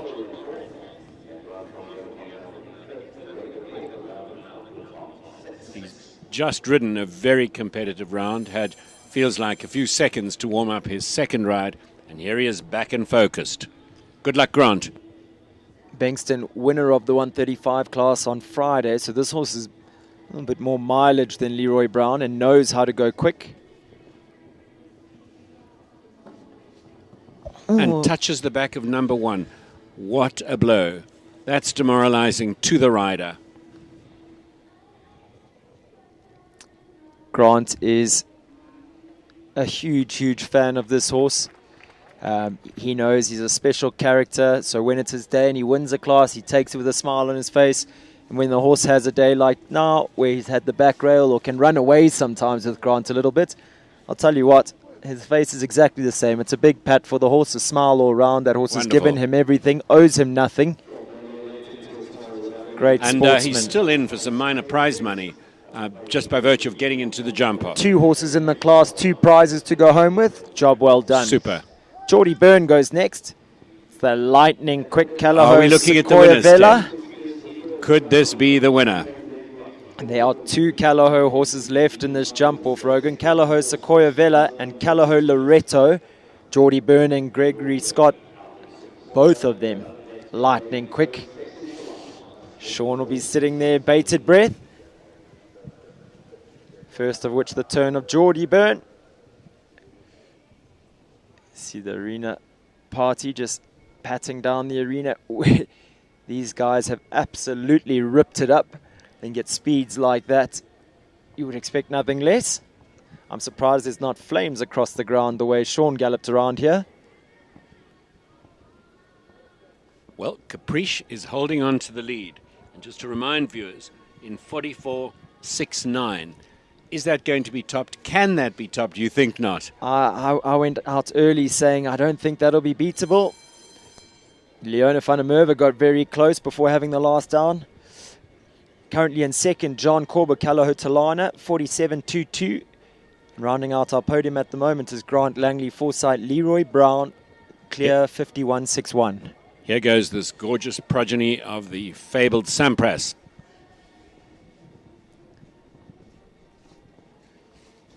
She sticks inside. Much the same ride as Jean there. Oh, and it's gone down. So Risk and reward. Sean holding on to first spot.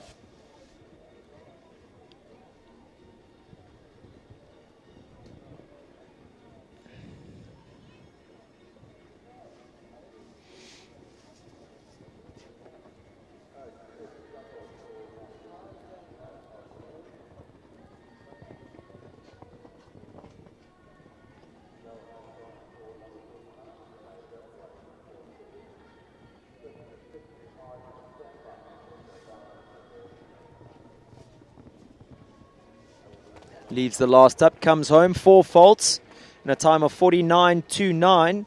Good enough to go into the top 6. Gosh, so this jump off proving challenging, and Sean certainly threw the gauntlet down, or challenged and put the riders under pressure. Under immense pressure. Rogan, you'd be excused for having a slight bias here.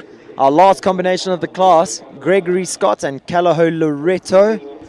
Can they spell that fairy tale ending out for us here, saving the best for last? They were the quickest around the first track, set here by Bernardo.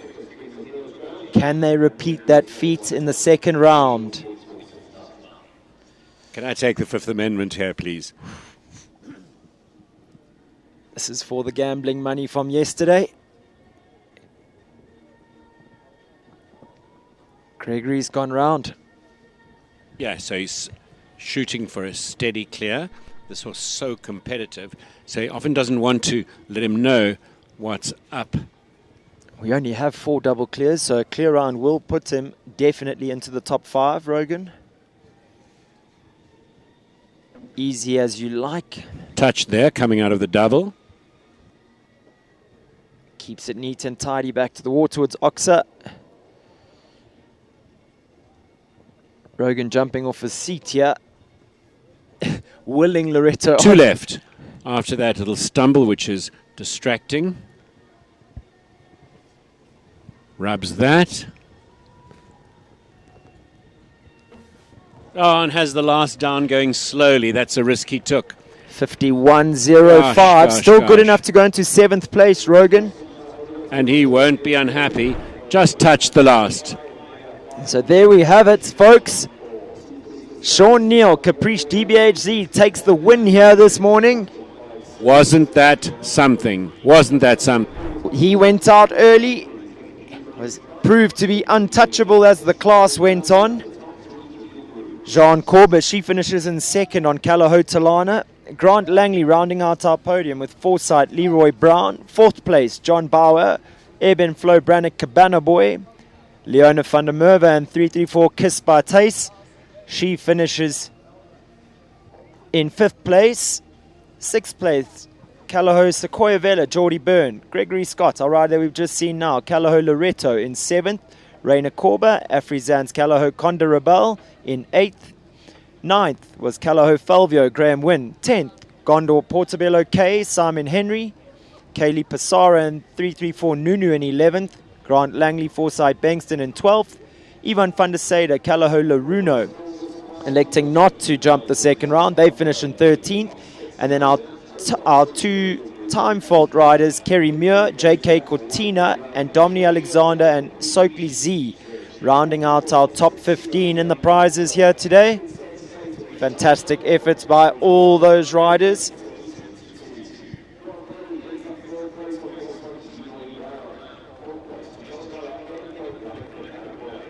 Some wonderful sport and show jumping here this morning at 334, the venue known as Waterwoods, home of the 334 stud.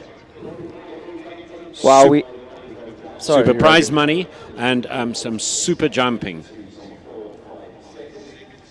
Definitely a venue for the future, Sten.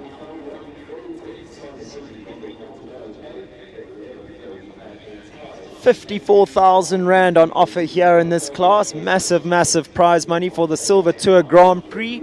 Massive shout out to all our sponsors here at the show. Obviously goes without saying, the team from 334, Sport Hall Stud, and then Cuda Equestrian Affair, Top Bet, Country Life Properties, Northrand Animal Clinic, Epol, Back on Track, Chevelle Liberté, Midfeeds, Mark White Nissan, Talkcraft, Western Shop, Shoot, Amaze Balls, Motherkind, Sealy, Calder Hill Equestrian, and Mac. As we see Sean Neal and Caprice DBHZ making their way into the arena, donning that lovely 334 day sheet.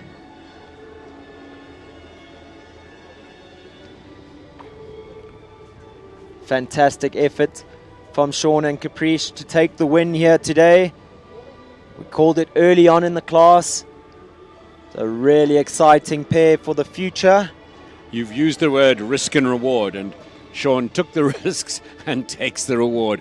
really exciting jumping, fantastic effort. Anyone that's followed Sean's career would know there's no in-betweens with him. He's either schooling the horses and training them on All or nothing. for the day to Yep, come. yep. But when you see him let the handbrake down like he did there to number 1, you know it's going to be lightning quick. And he's so calculated in the way that he rides. Almost always pays off for him. Always offering the spectators lovely sport to watch. See Jean Corber, her and Calaho Talana came in second. Also a lovely day sheet and a sash to boot. Everyone loves a sash in their truck on the way home, Rogan. And long after the prize money's spent, you keep these sashes and the day sheets, and they bring back all the fun memories of a successful day. I would imagine your tack room there at Northland's flooded with the sashes and day sheets from your illustrious career. We could use a few new sashes and day sheets always. There's always space for more. Well, your pupils will be handing them out in no time. We have our judge for the day, Sandy Cox, going out to present our riders and horses with their prizes. Big Tom there, he's been Sean's groom for possibly Sean's entire riding career. So I don't want to say he changed Sean's nappies, but he might as well just about have. A remarkable man. He's travelled the Amazing world with sense of Sean. humour. He spent his lifetime working for and with the Neils, and Sean in particular. You see him at every horse show. He's a huge tease. He likes to tease, I hope his friends, but a lovely man. And really knows the game, can tack up horses, knows bits, knows the form. And his enthusiasm and charm and warmth remain undiminished after years and years. Thomas Mokoko. He could train the odd rider too. Jean Corber, Calo Talana, they took second place. Grant Langley, Foresight Leroy Brown were in third. And then just off the podium here today, John Bauer, Eben Flo Brannock Cabanaboy, riding for owner Joanne Roberts. Lovely outing in the sun here today at Waterwoods for that pair. Fifth place, Leona van der Merwe and 334 Kiss by Taste Z, representing the 334 Sport Horse stud here today in the lineup. Fantastic result for Leona. She was close, our quickest four falter, and our closest rider to Sean Neal's time. Geordie Byrne, Calaho Sequoia Vela, rounding out our top 6 for an arena finish in the Silver Tour Grand Prix here today. I feel like I need to go sit down in a quiet corner somewhere, Rogan, and just regain my composure. That was so exciting. So the prize winners stepping forwards to the podium. I see the tractors preparing the warm-up ring already and on standby to come in here and rake this arena. Unbelievable efforts by the 334 team to get this going as good as humanly possible. Lovely to see the viewing deck up by the bar. Full of people watching the sport here today. A lot of locals that have come through to enjoy some top tier show jumping.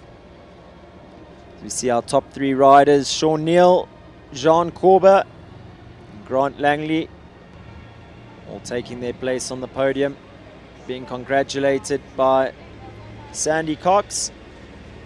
Wonder how many of those front and center top pole of the podium places that Sean has taken in his life, Rogan. Multiple. Big smiles all round. He was a good junior dressage rider and slowly switched to show jumping, and then really became a star of the show jumping scene. There you have it, the viewing deck loaded with people. I think if you've had a little lie-in at home and you're in the area this morning, you're going to find it hard to find yourself a seat up there. With the Gold Tour Grand Prix still to come. See Jocelyn Constant, one of Grant's biggest supporters and backers. She's up there on the deck. She knows just what goes into running these massive shows. Lovely to have a venue of this caliber in South Africa, and never mind just in Natal. It really does draw attention to how many hats Grant wears. He's a parent. He runs a huge riding business in Shongweni. Breeder. Thomas. There's Thomas Mokoko. And he salutes. Looking a little stiff there, hopping up onto top place of the podium. Well, Thomas, he'll be saying that's because Sean hasn't won enough of late. But I think it's something that the team is going to have to get used to, Rogues. So, yeah, so good to see Sean mounted appropriately again.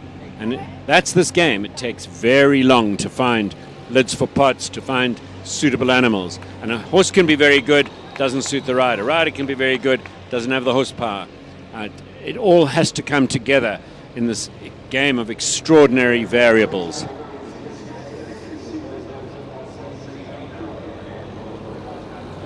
Huge congrats to those three men. Lovely result for their steeds. We're going to see Sean Neal leading them off. You see Oliver Neal collecting his prizes. Sean Neal, Caprice DBHZ, leads them off on the lap of honor. As you so said, Rogue, as you said now, appropriately mounted. And I think that's a fantastic way to describe Sean's horse at the moment. Well done.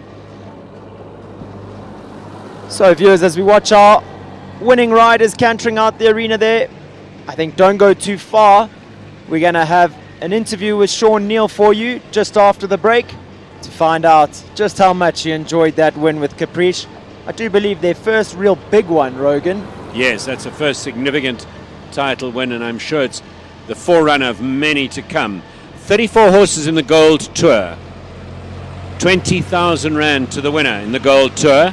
So you're promised as good or even better show jumping in the final class of this Waterwoods 334 show jumping extravaganza. Viewers, don't go anywhere. We'll have that interview with Sean Neal for you in just a moment.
with you. Anything that feels this good, well, it must be illegal. It must be illegal, illegal. Anything that feels this good, well, it must be illegal. It must be illegal. So call us criminals, criminals. Call us criminals, criminals.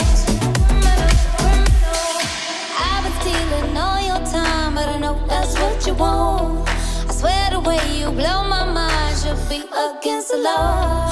Blue lights, red lights, we gon' get real wild tonight. Blue lights, red lights, with you.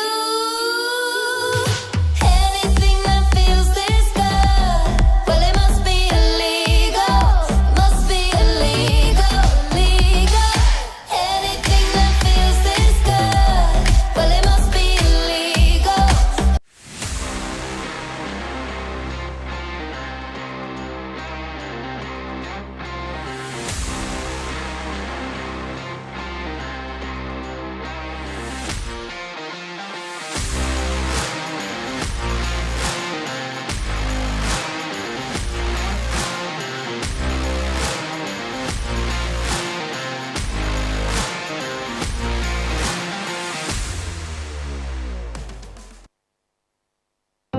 Welcome to the world of Midfeeds and tack and togs, South Africa's largest animal feed retailer and a haven for equestrian enthusiasts and animal lovers. Friendly and knowledgeable staff are at your service. We pride ourselves in offering a vast range of premium products that we know and trust. Your passion is our passion at Midfeeds and tack and togs. Where we lead, others follow.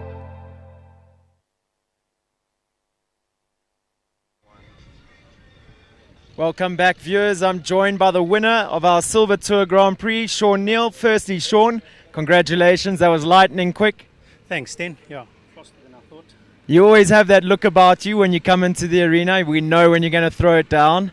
And Rogan asked me early on, so you'll know for sure when you watch your live stream. I called it. I said, Sean going quick like that, he's going to be untouchable. Tell us a little bit about your mare. Yeah, I've had her now second season. It's taken my time with her. She's super careful, and in the beginning was just going really, really high. So we've managed to get her a little bit more confident and lower to the ground a bit, which has helped with the speed. And yeah, to day one of the show, she was a little bit not great. I did my circle and whatever, but I think that had the mist had a huge part to play. She's I think the carefulness, and she couldn't see where she was going, so she wasn't the happy chap. But no, I'm very happy with her. And you mentioned to me off air just now. I was going to ask you about your plan for the jump off, but there was someone that had a hand in it with you. Tell us a bit about that. Yeah, obviously my son Oliver is a bit competitive, and he's been keeping the flag going for the family. So he said to me when I was walking around, "Have you got a plan?" I was like, "No, I just want to go nice, clear, finish on the podium hopefully, and we'll see what we got." He said, No, Dad, we have to have a plan. So he walked with me around, and he said, "Okay, you jump the rainbows, you're going to turn back, and then you got to do the 6 to the last. That's the winning line." And yeah, he was right at 10 years old. So obviously, you're aware that 6 to the last, you're the only one to do it. It was lightning quick, 6 strides in an 8-stride distance. It's quite something. You've obviously enjoyed your time here at Waterwoods this week, going home with a full bank balance. Yeah, no, thank you to 334 Stud. It's an amazing venue, and many, many more shows and happy shows to be held here, I'm sure. You're a partnership, you and Caprice are a partnership that we've really enjoyed watching. Tell us a little bit about your plan for the rest of the season. Yeah, so next show is the World Cup in 2 weeks' time. I hopefully want to stay in the 140s, finish through the 140s at that show, and then by August, hopefully do our first 150s. There you have it, viewers, a man with a plan, and we've said before, when his plans go according to what he's planned out, he wins. So, viewers, we're going to do a bit more arena prep, and when we come back, we're going to have the Gold Tour Grand Prix for you, where we have, I think, 22 starters. So don't go anywhere, we'll have all that action for you shortly.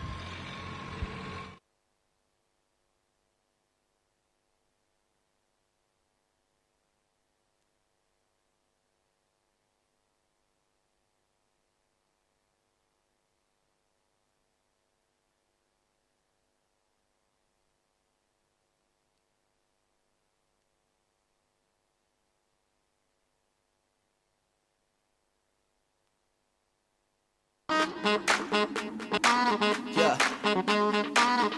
Bet you're wondering what it is. Bet you're asking how. Come on. Check this out.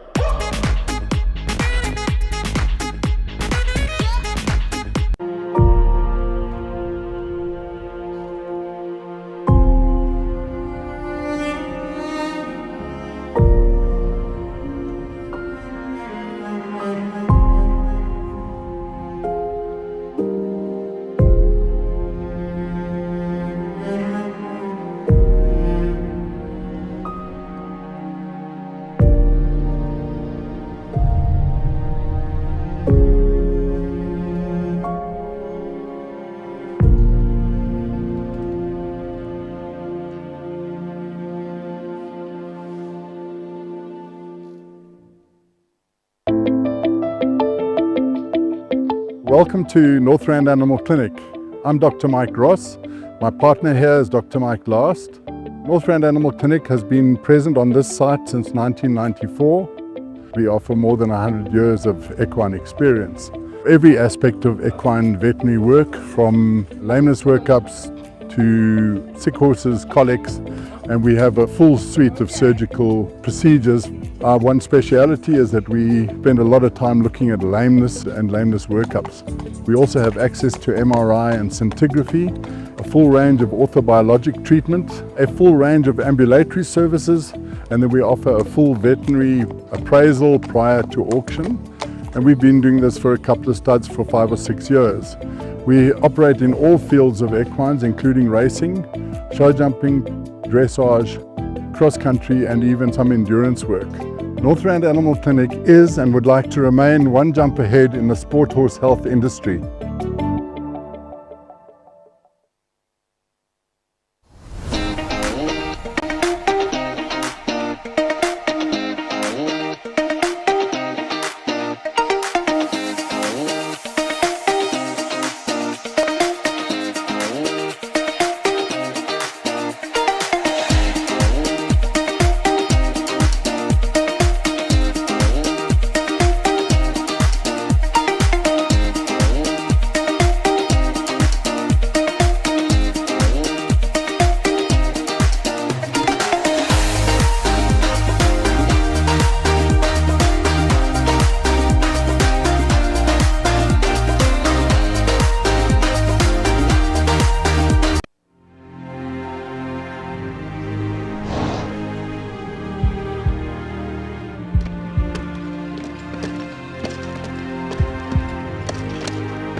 Country Life Properties, a boutique real estate company specializing in sales of equestrian properties, sale of residential, agricultural, and country lifestyle estates in the Greater Kyalami area.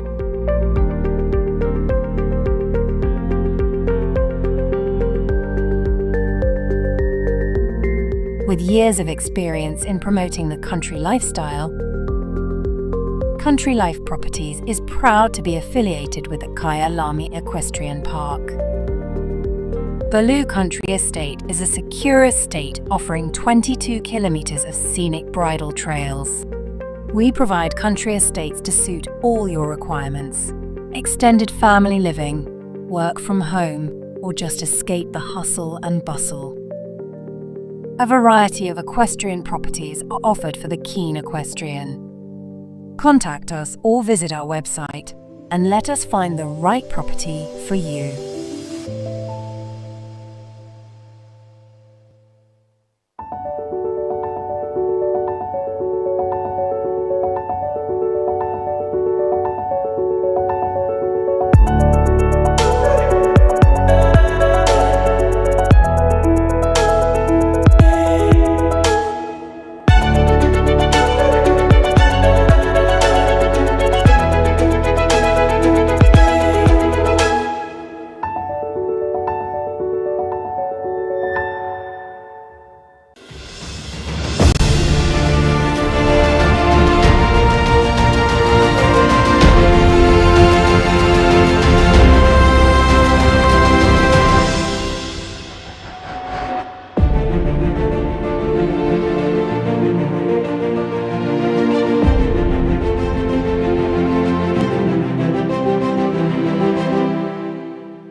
Brian, you must focus.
Your passion is our passion at Midfeeds and Tack and Togs. Where we lead, others follow.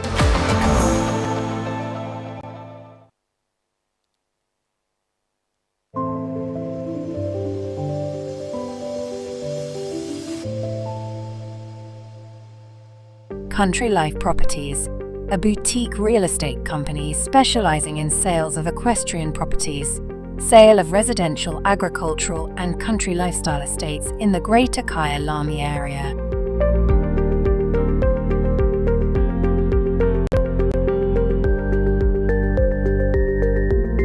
With years of experience in promoting the country lifestyle, Country Life Properties is proud to be affiliated with the Kyalami Equestrian Park.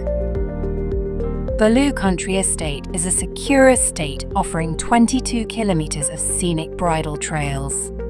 We provide country estates to suit all your requirements. Extended family living, work from home, or just escape the hustle and bustle. A variety of equestrian properties are offered for the keen equestrian. Contact us or visit our website and let us find the right property for you.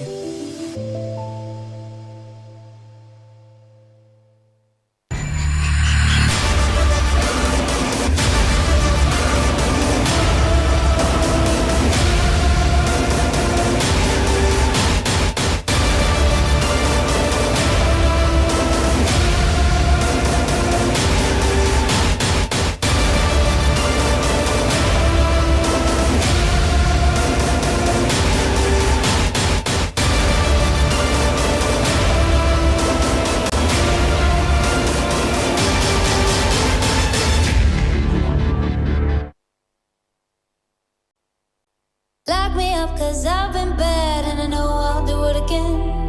You're the best I ever had, I'm guilty, I confess. Blue lights, red lights, we gon' get real wild tonight. Blue lights, red lights, with you. Anything that feels this good, well it must be illegal. Must be illegal, illegal. Anything that feels this good, well it must be illegal.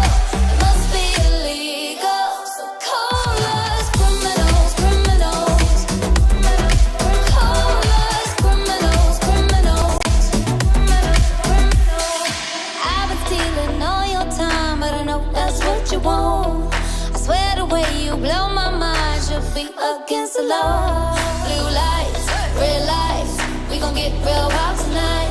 Blue lights, red lights, with you. Anything that feels this good, well it must be illegal. Must be illegal, illegal. Anything that feels this good, well it must be illegal.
Yeah.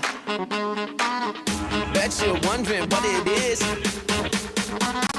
Bet you're asking how. Come on. Check this out.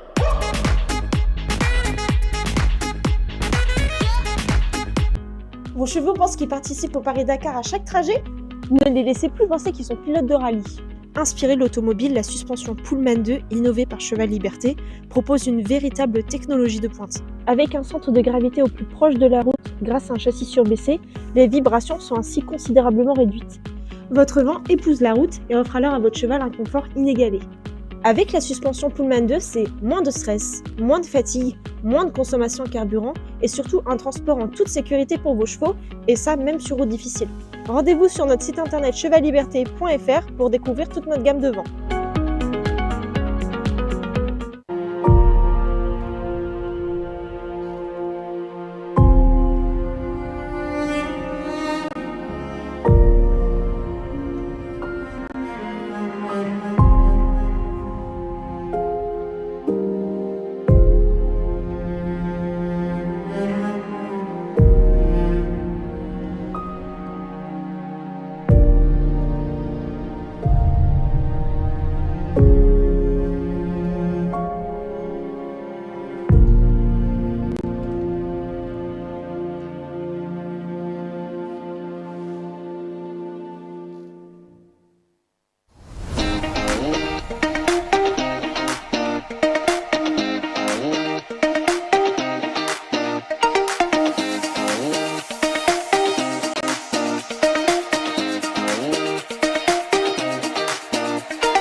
Welcome to Northrand Animal Clinic. I'm Dr. Mike Ross. My partner here is Dr. Mike Last. Northrand Animal Clinic has been present on this site since 1994. We offer more than 100 years of equine experience. Every aspect of equine veterinary work, from lameness workups to sick horses, colics, and we have a full suite of surgical procedures. Our one speciality is that we spend a lot of time looking at lameness and lameness workups. We also have access to MRI and scintigraphy, a full range of orthobiologic treatment, a full range of ambulatory services, and then we offer a full veterinary appraisal prior to auction. And we've been doing this for a couple of studs for 5 or 6 years. We operate in all fields of equines, including racing, show jumping, dressage, cross-country, and even some endurance work. Northrand Animal Clinic is and would like to remain one jump ahead in the sport horse health industry.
Welcome back, viewers, to the Gold Tour Grand Prix here at Waterwoods. I'm joined by course designer extraordinaire, Bernardo Costa Cabral. Bernardo, have you enjoyed your time here at Waterwoods this week? Well, it's amazing always to be in South Africa, so I'm having a good time, as always. And it's lovely always for us to have you here. Tell us a little bit, could you give us some insight into this track that you've designed here for the 140 Grand Prix? Any questions, any things that you think might be a bit tricky for the riders? For the riders, yes, but not for the horse. It's in the hole. It's a little rideability test, so a little short here, a little wide there, just control and rideability, like I said. But the horse always has a way out to get out of problems. So there you have it. We have a test for the riders today. Bernardo suggests that the quality of horses we have here jumping won't find it a problem, so it's going to be up to the riders being consistent and accurate. We'll be kicking off in just a short moment. Bernardo, thank you for your insights. Thanks for joining us. And viewers, I'm sure we're in for a treat of a jump-off if the last few jump-offs designed by Bernardo were anything to go by.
You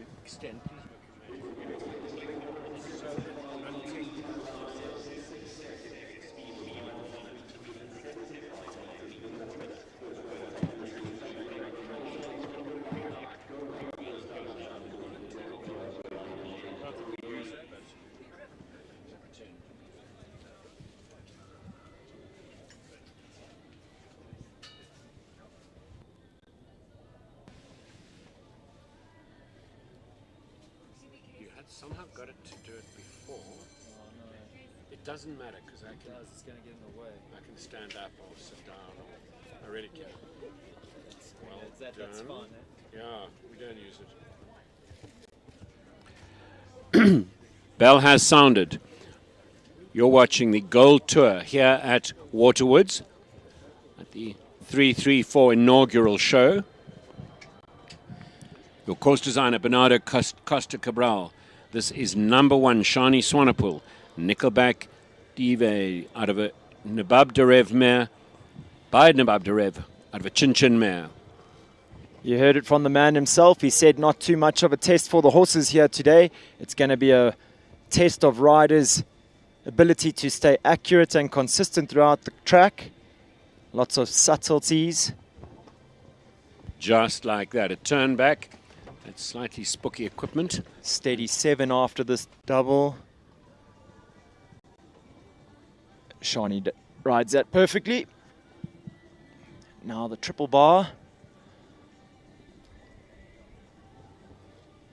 Big effort there. 6 strides to the equestrian of fair fence. She sets us up beautifully. Nips inside that number 5. Back to the 334 treble. 1 stride and 2 strides. And a slightly rolling 7. She elects to wait on 8. I did ask Bernardo about that distance. He was sure that it was more forward 7. But she leaves it up, so it works, Rogan.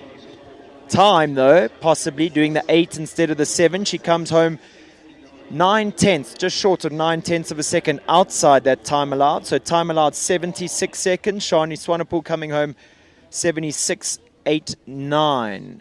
So 1 down and 1 for time. Strong showing by that partnership here today. Wonderful, wonderful round. First of our 334 horses goes next. It's 334 Hey, I'm Wilma. Leona van der Merwe in the saddle for the 334 Sport Horse Stud. 11-year-old by Cassini out of a Kidam de Revel mare.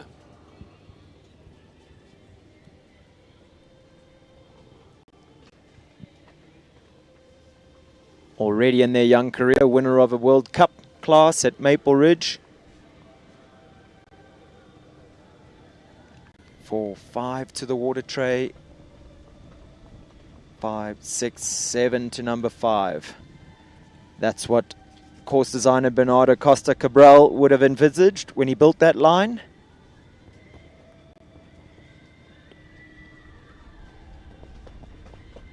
Seven on the curve and now 7 waiting. Whoa, you see Leona set the horse up. Toes her down there.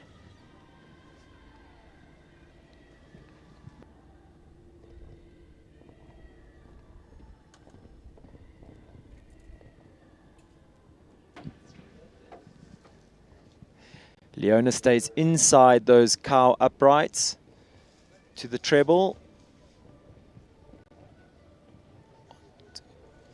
4, 5, 6, 7. So riding it according to the course designer's design. 72.19, giving us our first clear round. A reminder to our viewers, it is a Grand Prix. So the top 25% of our horses will be going through to the jump off. Demo show jumping from that pair. Leona van der Merwe, 334. Hey, I'm Wilma. And everything perfect. The temperature's risen a little bit. There's a fresh breeze, blue skies, and the going looking super.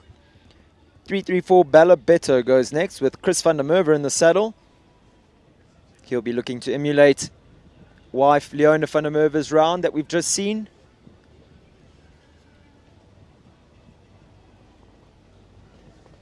Chris bringing the horse in a Dutch gag. This horse had delicate mouthed horse, as is typical with Badabé de Rouet.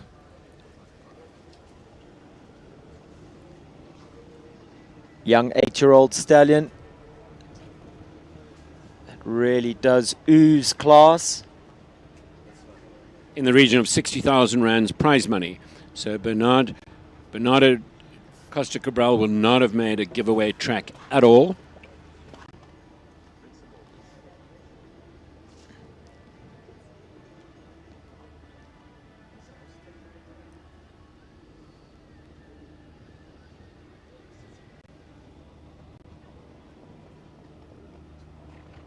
This horse eating up the ground, really showing his scope and stride that he has. Gives a magnificent shape over the fences.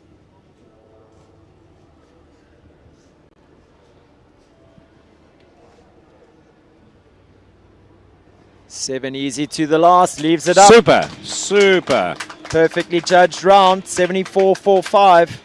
Husband and wife affair, both going into the jump off. So though they only take 25% of the class, they do take. Trainer Ernst next to us here saying good job, good job. Clears up. He's happy with that. Owner Clear. Govert Triggle. Sorry, Rogan. No worries. Clears are the priority. Owner Govert Triggle giving a double thumbs up with his celebrity guest here, Toki Kakelhofer, sitting in the commentary box with us, and beautiful wife, Roxy Kakelhofer. Next, the turn of Lorette Knowles-Taylor. It's Oriopo de Emma, number 4. Horse bred by Sancho Fuhrman.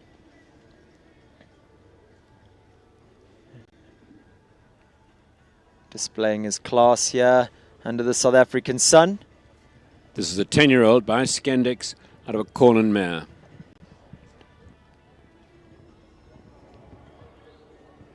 The employment of colour is really interesting.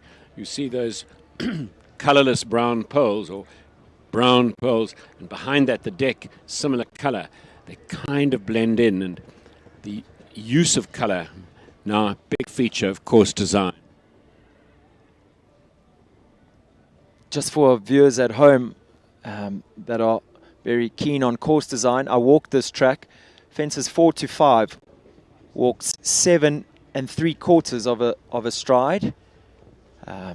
So 35 steps down there, Rogan, and the riders have all gone inside line 7. So being very mindful of the time and listening to what Bernardo wanted. And then after this treble, again, a long 7. Easy as you like. They're racking and stacking them. Unfortunately, a victim of the clock. She comes home clear for jumping, 77.80. That's 2 for time. Sorry, Rogan, where I was going with that ramble of mine was that quality of rider and horse in this class, quite extraordinary. I mean, that 7 from 4 to 5, they're all making it look very easy. And then the 7 from the double here at the rainbow double, 7 strides to fence number 8, that blue and yellow vertical near the in-gate. That walks 31 steps, jumping out of a double, very short. So just some subtleties to the changes in distance by Bernardo. Our riders rising to the occasion. And these riders would be covering up the challenges or making the challenges look so easy. Michelle Fleming goes next. It's number 5, Plastic Colors, Masterbat Shagori. Big scopy horse. These more forward distances would suit him. Michelle.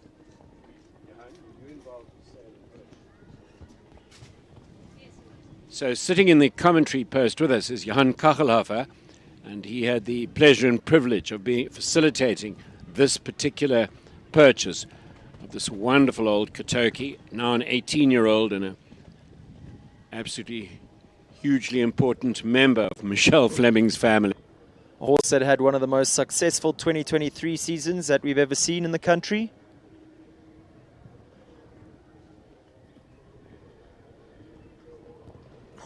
Falling victim to his scope there in the 6 strides, gets down the distance a little eagerly.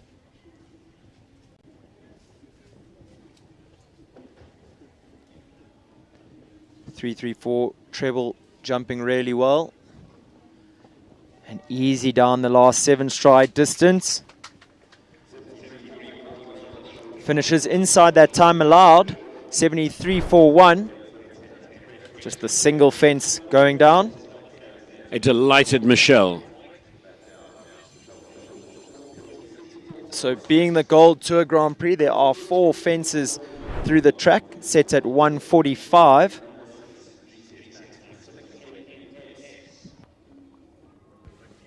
Into the arena is DJ Spice.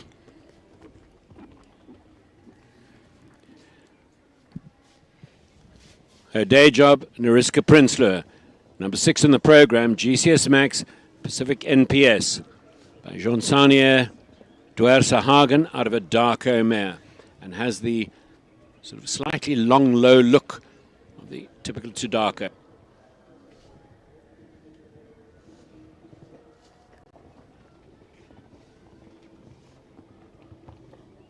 Making sure to get up that 7 to the rustic vertical, and really quick in the turn back here to the trout oxer.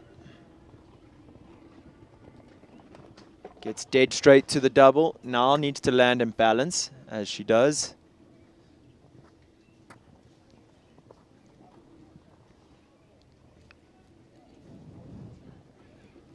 That's the triple bar out the way. Oh, the softest toe behind on that vertical, and it goes down. Second time that vertical's fallen early on in the class. Just 1 fence to go.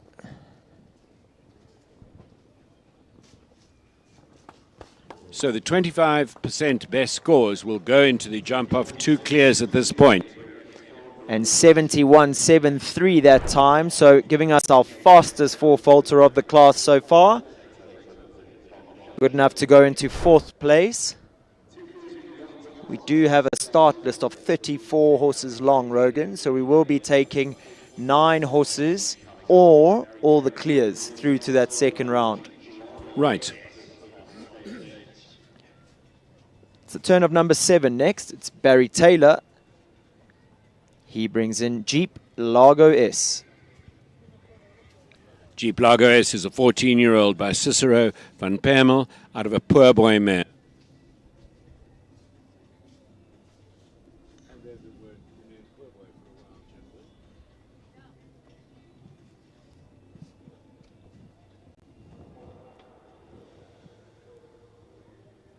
Largo, or Tiny as he's more affectionately known.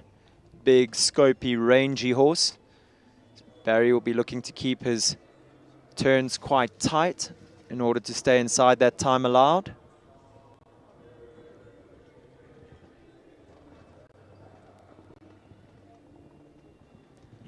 But the more flowing distances will suit him.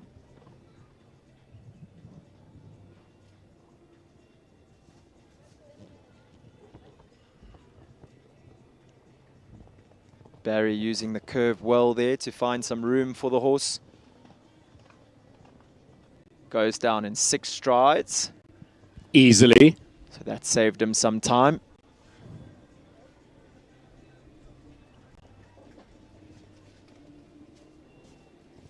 Gets deep to the triple bar, I would say on purpose, to make sure the horse doesn't travel down the 6 strides too quickly.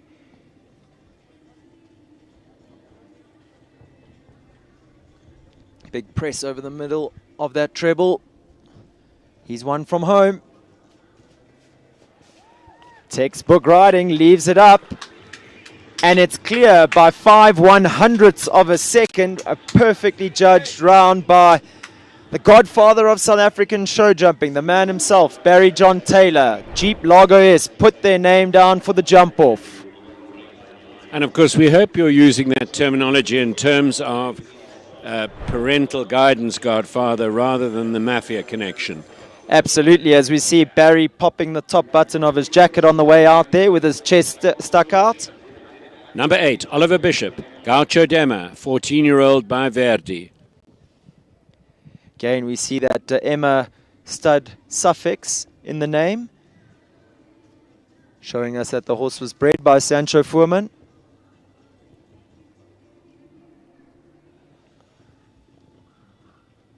182. Easy as you like. Now turning away from the in-gate to the wall.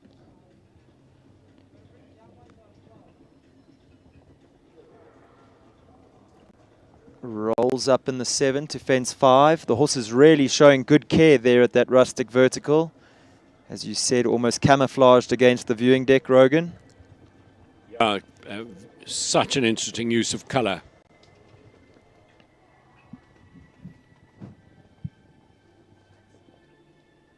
Sticks to the 7 strides after the double there to fence 8. Super home. Time will be good. He's been quick across the ground.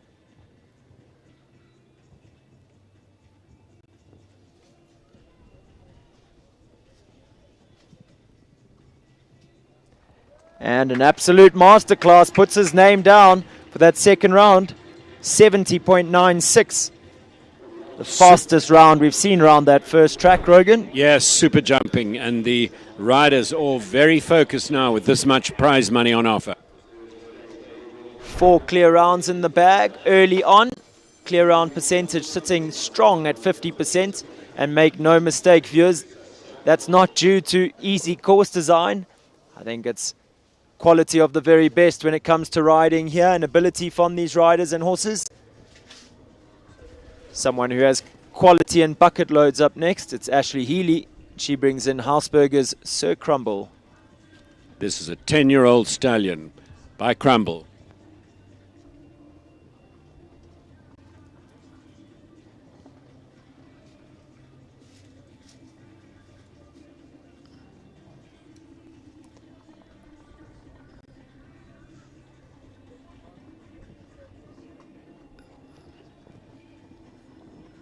I think an apt description of this horse's ability and style over the fence would be that he's a lot like a Russian gymnast, Rogan. He certainly can bounce into the air. Again, you watch his application. He's focused, listening to Ashley, looking for the fences. She just skipped down there in 6 from 7 to 8. Easy as you like on a small athletic horse, showing he has all the scope. He gets keen. He pulls Ashley, but She's obviously just not gone- so much that she loses control. She's just gone around those cow fillers on the side. I wonder if that's going to... She has been quick though, Rogan. I think she afforded herself that chance early. Yeah, perfectly judged. Clear, 74.42. Clears are coming thick and fast here. It's a quality bunch of riders, with the very best in South Africa on show here this morning or this afternoon. With a very exciting jump off now in the offing.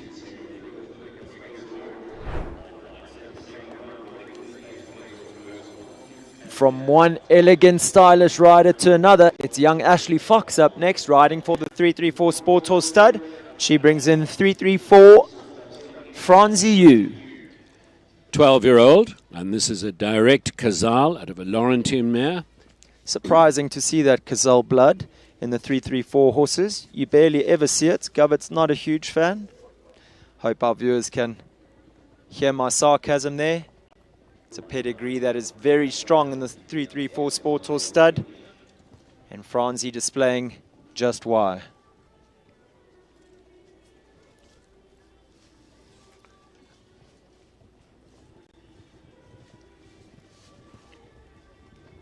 There's still a young partnership, Rogan. I think they've been together for maybe a year by now. Made the step up the ranks to Grand Prix level very easily. Skipped around the South African Outdoor Grand Prix for 4 faults, I believe, just a few weeks back. Ashley is cool. She doesn't get distracted if there's a disunited moment in the canter. She's smooth and cool. And this mare underpins the 334 theme of focusing on the broodmare herd. So it's no surprise that you will see either breeding stallions or high-quality mares as part of the 334 ethos. Time's going to be touch and go. I think she's done enough. There you go. 74 Wow. to 8. Wow. Hot it's going to be. And as our good friend Brendan McNiven would say, Rogan, if she didn't have 2 ears on her head, that smile would wrap right the way around. Super, super ride from that young lady. And her mother, Deirdre, has the pleasure of being here to witness this success.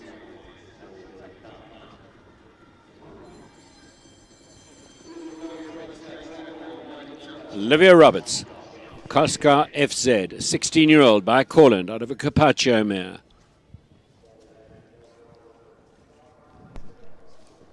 Olivia rides under the Zimbabwean flag, schooled here at St. Anne's. So somewhat of a local lady as well.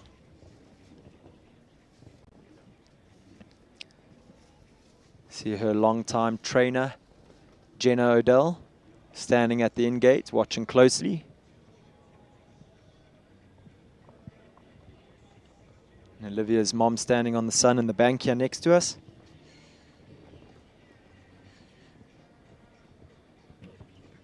Riding every stride with her daughter.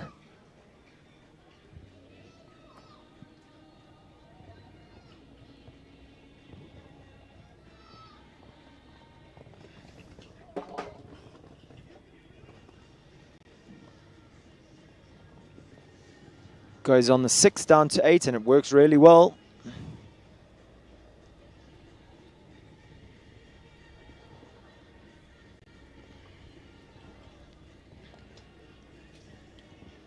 Her ground speed's been good. She's gone a little wide there around to the treble to make sure she gets straight, but she has been quick across the surface.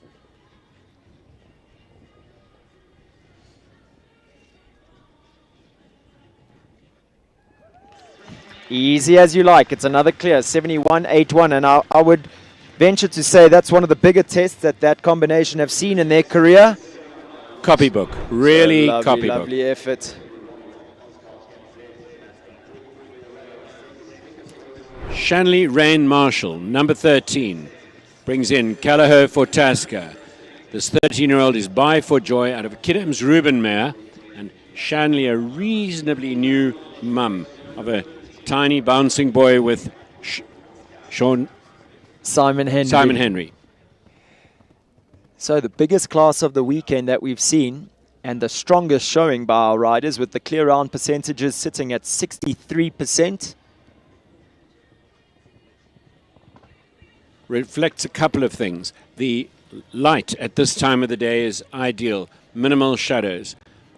Beautiful blue sky day here in the Midlands. And the horses have adjusted to the arena. The riders have worked it out, and the going is at the best it's been the entire weekend.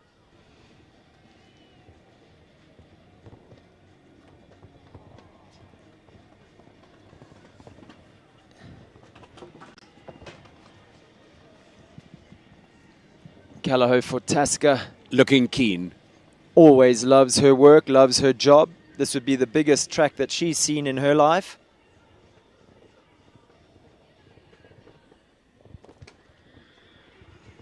So still a very confident round. 2 rails having fallen so far. But Shan showing she belongs. Easy as you like down that last line, making light work of the treble and that last oxer. You feel if she did it again, she could easily jump a clear round. Invaluable mileage gained. Well done, Shanley. Very cute. Callagher for Tasca jumping out of her shoe over the last fence.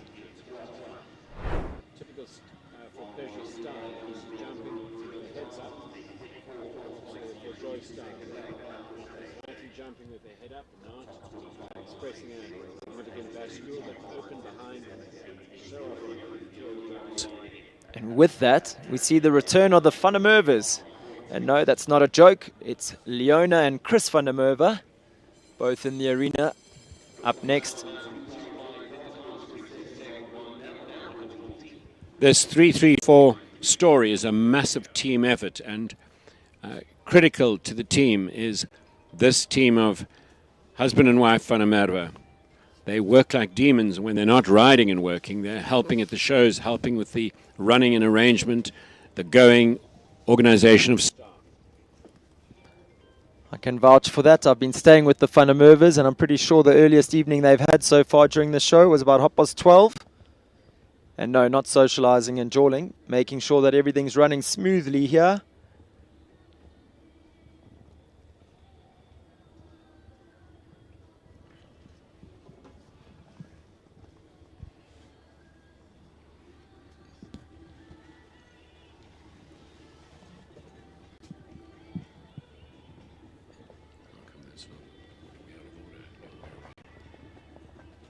Three, 4, Bacure. Really is a picture to see when he jumps. This eight-year-old stallion by Bronsau out of a Cassini mare. Has a lovely front end, a big expressive jump. Goes in a simple snaffle. Speaks volumes to his rideability. Still just an 8-year-old horse. These young horses, acquired by Govert in Europe, have been acquired as young horses, so huge amount of production got into them, and now reaping the rewards, watching these horses at the level for which they were destined. It's lovely to see. We've seen Chris in a building phase or production phase of his riding for the last year or so. Finally to see these horses really arriving at where they belong. Leaves all the fences up, but comes home with a few for time. I don't think he'll be displeased with that. Horse jumping an exceptional round. Pleasing, stylish round. Exhibiting all his class there. Really equitation at big fences. From one Van der Merwe to the next. 10-year-old mare, Callahoo's Vedante. This is by Victory Forever, out of a Diamant de Semele mare. Leona van der Merwe, of course, in the saddle.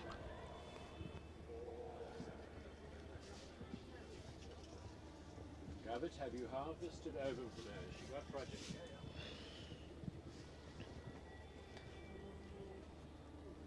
What are the oldest? We've just heard it from the breeder himself. Vedante already with some foals on the ground.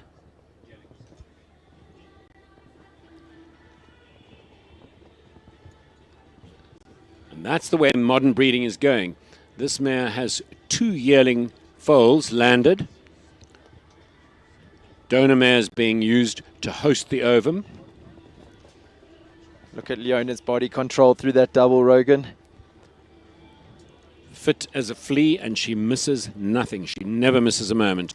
Showing off beautifully for her proud parents that are here from Vivo to watch their family jumping.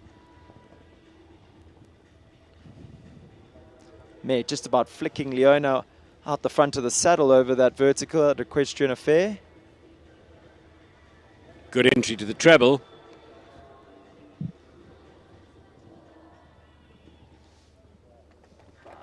There you have it. Wow. And as the music says, fireball. And it really is. That mare is something special, isn't she? 2 for 2 from Leona.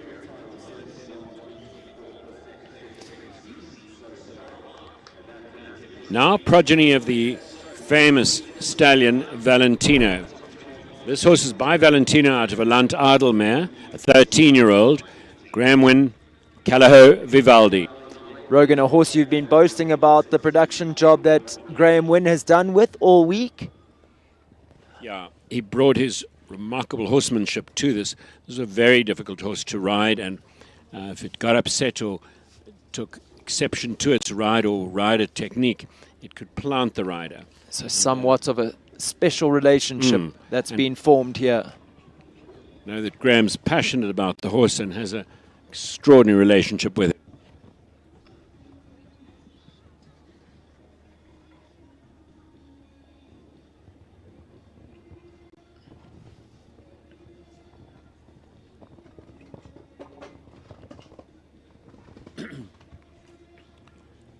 Gently there on the 7. Well done, Graham. The Voltaire blood introduced here was moved into the Hanoverian Breeding Society Verband to upgrade the jumping coefficient, which they felt they'd got behind in several years back. Graham's gone a little wide here, round to the 3-3-4 treble. Big striding horse, he should be okay for time. Gonna be touch and go. 75-1-2, so 1 for time. Sorry, 76 seconds allowed, so 75-1-2 sneaks inside that time allowed. Ideal. You called it, Rogan. Big striding, forward rhythm, even with those wider lines. Comes home clear, puts his name for the second round. This is the entry of Verdant Capital's Callagho Connor. This gelding is a 10-year-old by Callagho Concoriano out of a Landor S mare in the saddle, the very competitive Tanya Strauss.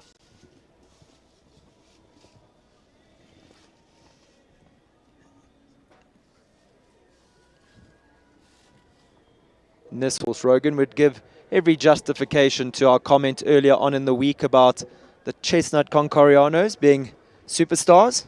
I was hoping you'd forgotten that conversation. With this horse in the arena, how could you? He is an absolute out-and-out winner. Having seen a few tracks at this height with Ronnie Healy, would give Tanya Strauss confidence to jump at this level. Now training with Graham Wynn, looking to really enjoy her time there at Winstead.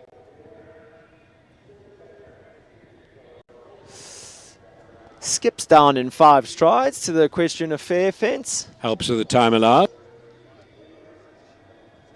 Now gets the horse back. Good front end at the entry to the treble.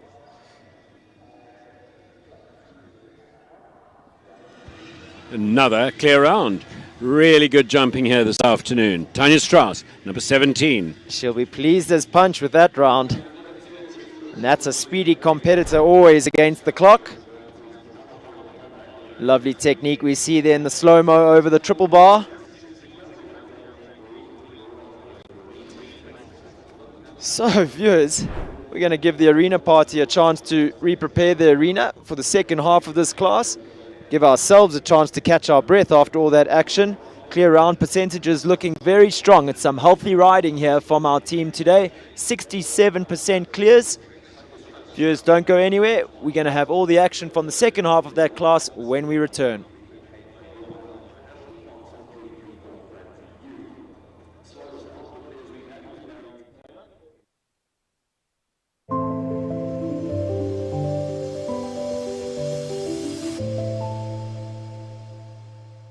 Country Life Properties, a boutique real estate company specializing in sales of equestrian properties, sale of residential, agricultural and country lifestyle estates in the Greater Kyalami area.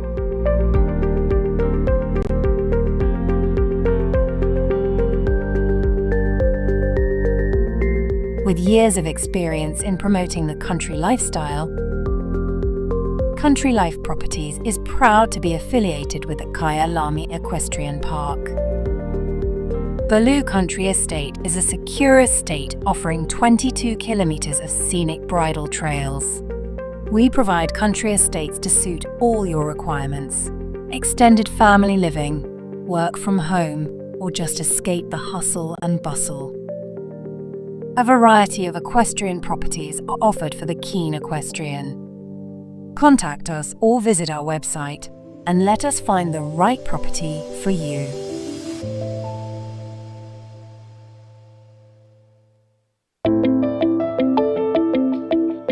Welcome to Northrand Animal Clinic. I'm Dr. Mike Ross. My partner here is Dr. Mike Last. Northrand Animal Clinic has been present on this site since 1994. We offer more than 100 years of equine experience. Every aspect of equine veterinary work, from lameness workups to sick horses, colics, and we have a full suite of surgical procedures. Our one speciality is that we spend a lot of time looking at lameness and lameness workups.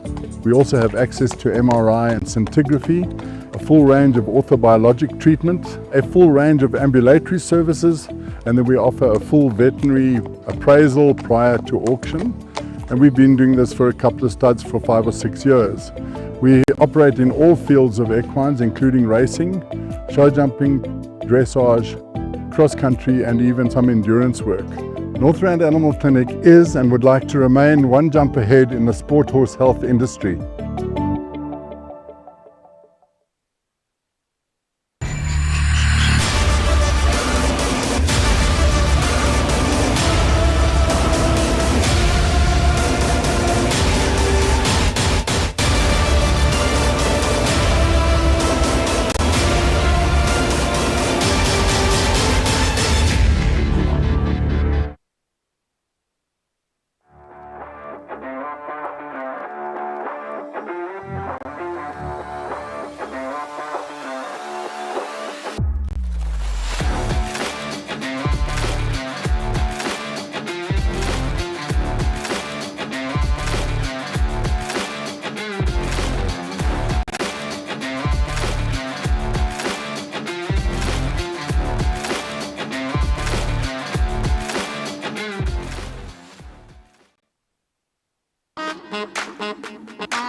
Yeah. Bet you're wondering what it is. Bet you're asking how. Come on. Check this out.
Lock me up 'cause I've been bad and I know I'll do it again.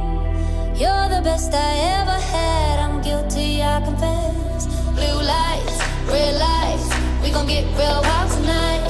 Blue lights, red lights, with you. Anything that feels this good, well it must be illegal. It must be illegal, illegal. Anything that feels this good, well it must be illegal. It must be illegal. So call us criminals, criminals. Call us criminals, criminals. I've been stealing all your time, but I know that's what you want. I swear the way you blow my mind should be against the law. Blue lights, red lights, we gon' get real wild tonight. Blue lights, red lights, with you. Anything that feels this good, well it must be illegal. Must be illegal, illegal. Anything that feels this good, well it must be illegal.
Your passion is our passion at Midfeeds and Tack and Togs. Where we lead, others follow.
Welcome back, viewers. We have 16 starters left in this Gold Tour Grand Prix. First of which, number 18, it's Nariska Prinsloo Hill. She returns with her second ride, GCS Max Oregon van der Bishop.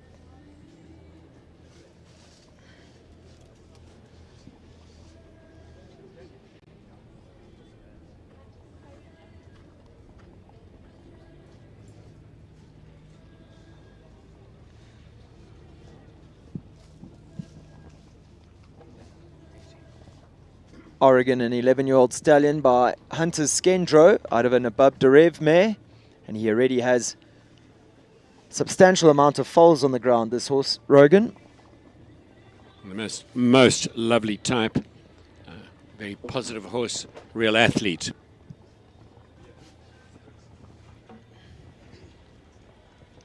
And In the straight previous off. class, that purple oxer caught horses. That's the first time I've seen it go today in this class, I think. I think you're right, Rogan. And that water tray set in the middle of the oxer almost creates a false ground line. As we see, Nariska Coming looks out. like she's electing to retire. With this many clear rounds, by the time a rider's had a pole down, they know they're not in the competition. So out they go, so as not to waste their horses.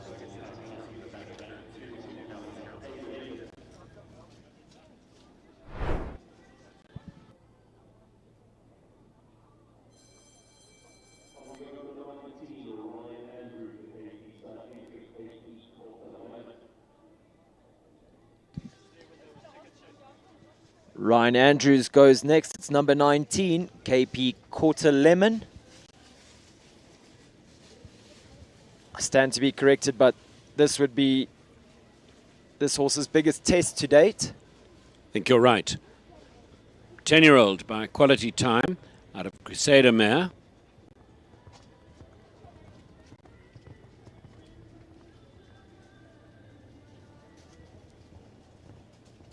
The name Quarter Lemon would allude to the fact that this horse's dam line goes back to Ryan's flagship mare, Limoncello. Exactly that. A horse that hails from the gene pool of Kerry Longhurst at the Assegai stud. Wise decision there by Ryan. He hadn't quite got down the distance on the 5 strides to that water tray, so just electing to make a circle and come back. Easy second time round. Skips up in the 7 from 4 to 5. Positive mare with a stylish jump, and when a mare's this much quality, the rider nearly always knows that if they have a rail down, they've made the mistake. Big on the 7 to the double, staying positive. Steadies up in the 7 strides to fence 8. Little mare, but a very good mare.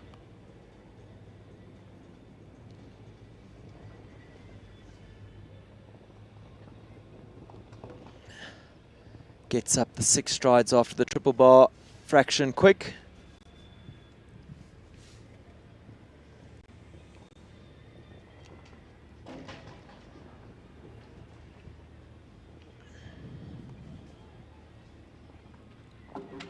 And Ryan gaining himself some experience at this level. Poles down along the way in the odd circle, but he's probably not displeased with the experience.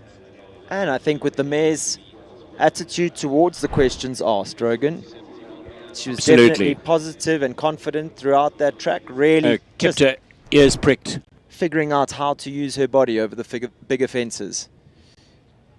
My good friend Andrew Olaf up next. He brings in Denton Horse Box's Count Cosmo. It's number 20. This horse jumped really well earlier this week.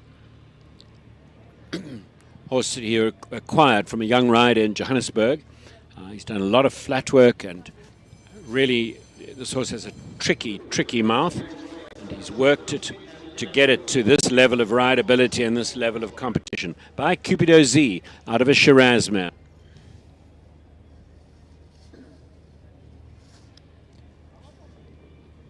Andrew from a big equestrian family. Sean Olaf and Anne Olaf, his parents, both top-class jockeys.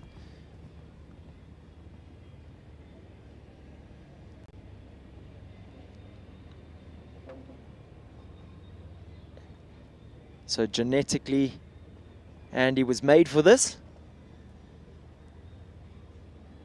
And I think if they were to look back, they'd think they've done quite well.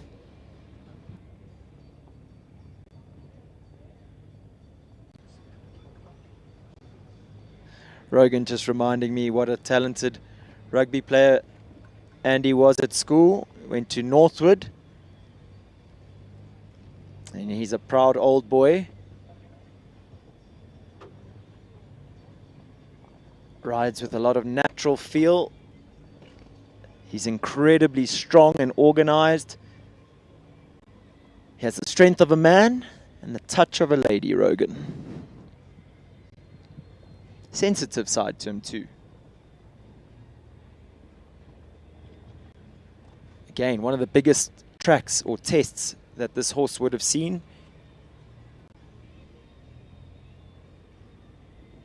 Making light work of it so far. Yeah. You can see the horse getting a little strong. Talented, organized man, this. Eats up the 7 strides to the last. Wow, wow, what an achievement. 74.76, clear Wow. round into the second round of the Grand Prix. Thrilled, Easy as you Andrew. like.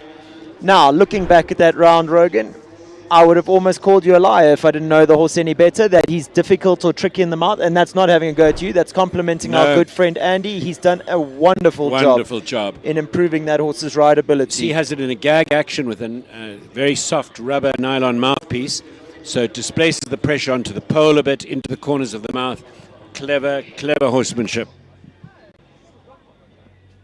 From a very experienced, knowledgeable, talented rider to a slightly more inexperienced but just as talented rider in Jethro Bauer. He brings in Fee Fi Fo Fum. I often joke that Fee Fi Fo Fum, I know my way to the podium, should be this horse's nickname with Jet. 12-year-old stallion, and this is by Capital Dinaco, who's one of the few sons of Don Camarco, bred in the Free State for a while. Beautiful, a really beautiful horse, Don Camarco. And I feel like I'm on repeat, but again, another horse electing to go up a level here, Rogan. One of the biggest tests that they would have seen together, Jethro and Fee Fi Fo Fum. Such a nice course design that you can encourage new people to this level, yet still sort them out enough to get a result and a jump off. And that obviously is the talent of Bernardo Costa Cabral, the very reason why Govert Triggle would have wanted him here for the first bigger show at Waterwoods. Bernardo's not a prima donna. He's easy, charming, and super, super company. Good sense of humor to boot as well.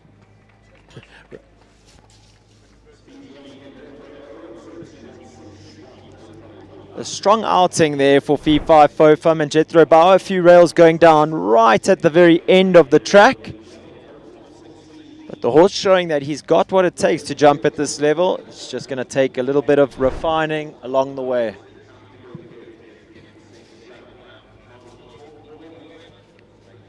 Opal Delabar Steed goes next with Courtney Webber.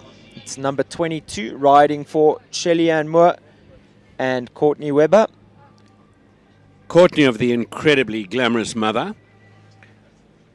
Lynette. Shout out to her, we're both fans. And Opal de la Bastide, a 14-year-old, by Percival de Bastide, out of a Polydictis mare. Courtney made the step up to World Cup level last year and did it in some fine style, being placed in her very first World Cup at Shongweni Club.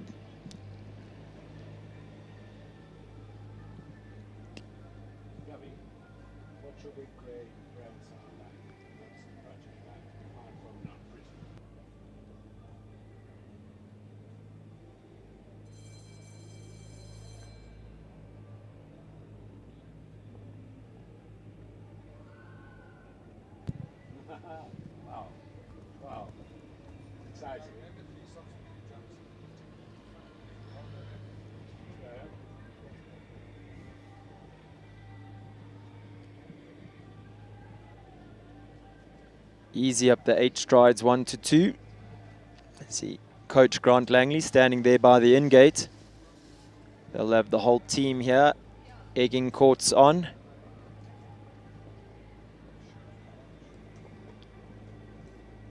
Rolls up in the 7, gives number 5 a little rub, but it stays. Sometimes that rub is so lucky, it just alerts the horses, reminds them where their feet and limbs are. And if you can have a rub without a fence down, it works in your favor. Smooth, cool, stylish lady. Riding a very accurate round here, which is what Bernardo said the riders were going to have to do. Each time she has a big space between fences, she puts her foot down and moves around the corners. Yes, exactly. Canters forward to stay inside the time. This is looking good. Time will be good. Leaves the last up, 70. 73.63. And it's another one through to the jump off. Clear round percentages sitting very healthy at 57%. 12 clear rounds so far, with 11 still to go, Rogan. And there's nothing the show jumping fans like more than a hotly contested jump off. And this is going to be that. With Courtney in that jump off, it sure is. Ivan van der Sade goes next. Winner of the 140 class on day one. It's PM Corinna, 13-year-old mare by Connor, out of a Canute mare.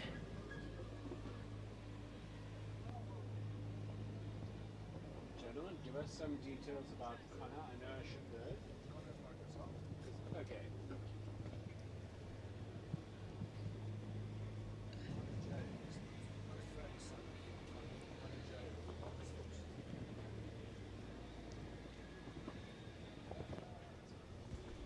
So Connor, the sire of this horse, is by Cazal, and the most famous Connor is Connor J, Marcus Fuchs' rock star horse. Grey horse who often forgets that the fences are only 160 as he cruises 180 over everything. Looks like Corinna trying to do much the same here at Waterwoods this afternoon. The experienced riders, Rogan, have used that triple bar to their advantage. They've really got to the base of it, that the horses jump up and don't land too far out. That the 6 strides down to that equestrian affair doesn't get short on them.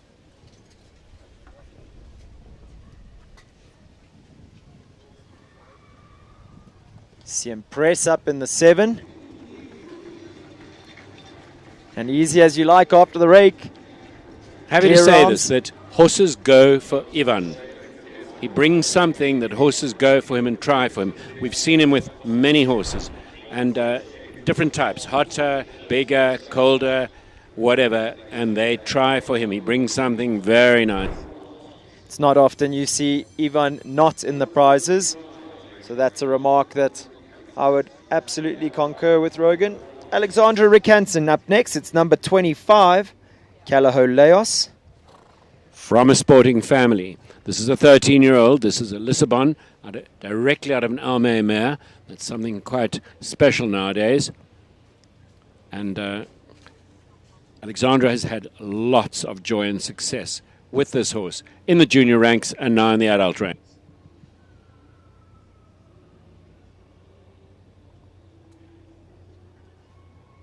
A horse purchased by Craig Rankin off the auction and produced in his earlier years by Rainer Korber. Correct. And Alexandra has really flourished with this horse under her. Stepped up to the 150 ranks, I think, last year. This horse displays that typical classic Lissabon technique that is so sought after.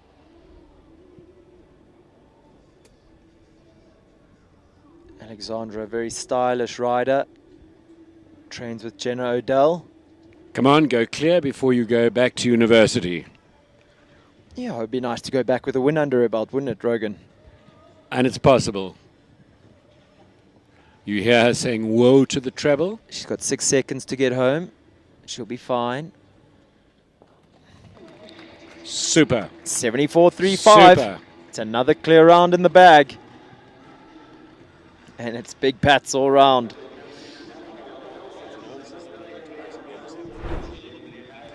Now we've got number 26, Lauren Pretorius, Capital Cashmere. This is an 11-year-old by Capital Colnado out of a Belmondo mare. Occasionally Colnados can be cold. This certainly isn't. And Lauren's put together a good partnership with what is a hot, tricky, sensitive horse. A positive horse, but not an easy ride. My dressage knowledge isn't great, but that looked like a pretty impressive passage going on there.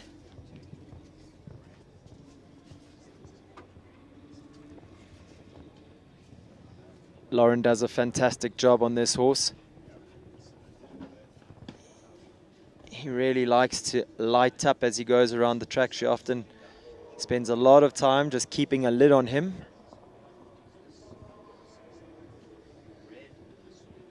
That big extravagant back end with a tail flick is what we've come to expect from Kashmir.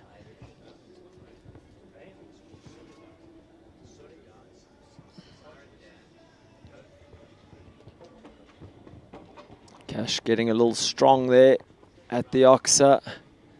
Just throwing Lauren off the distance to the double.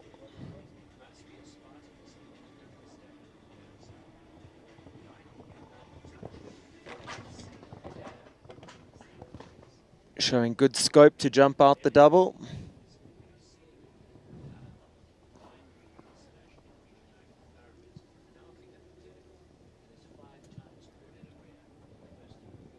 Good shot at the triple bar. Needs to balance in the 6.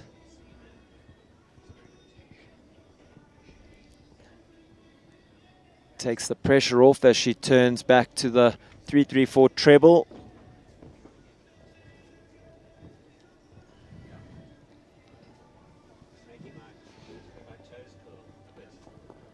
And a round that doesn't really reflect the talent of Lauren or the abilities of Capital Kashmir. They're almost never not in the prizes. So uncharacteristic from them today.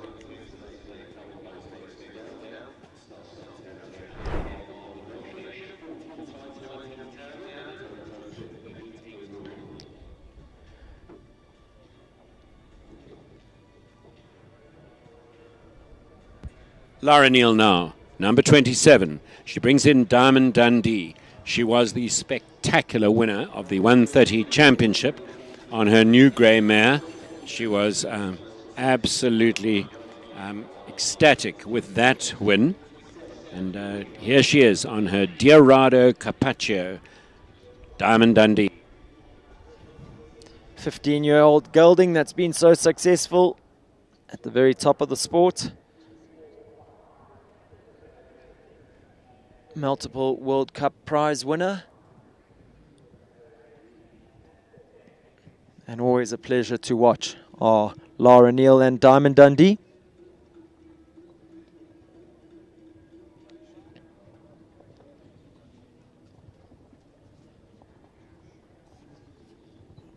Presses up there to fence 5. Horse showing good care. Horse's care always ably assisted by Lara's fantastic body control.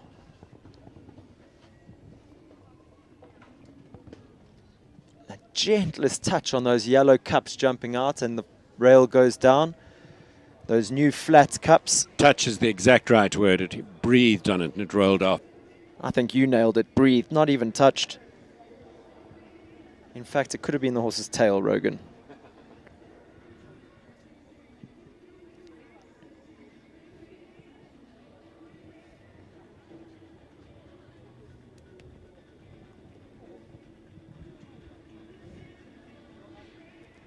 You touched on it, Lara, winner of the 130 Championship. So sad moment for us here in the commentary box, Rogan.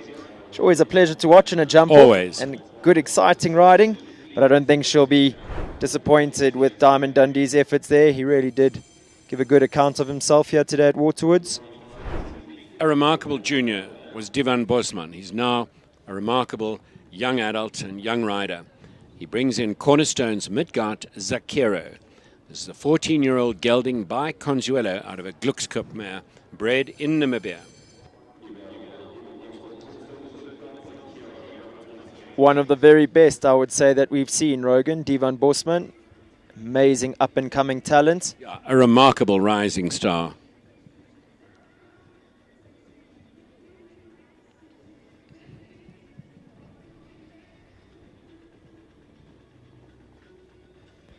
One of the common factors about these very good riders, they're all cool and smooth. They have very good body control. Divan is slim and fit.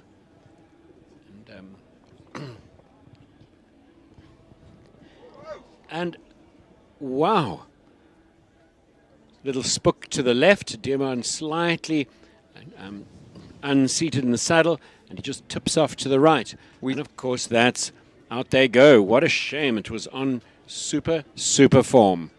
Not to worry, he had a fantastic second yesterday. We saw the horse have a little spook at number 5 on the approach, and even had to put a bit of pressure. The horse jumped high.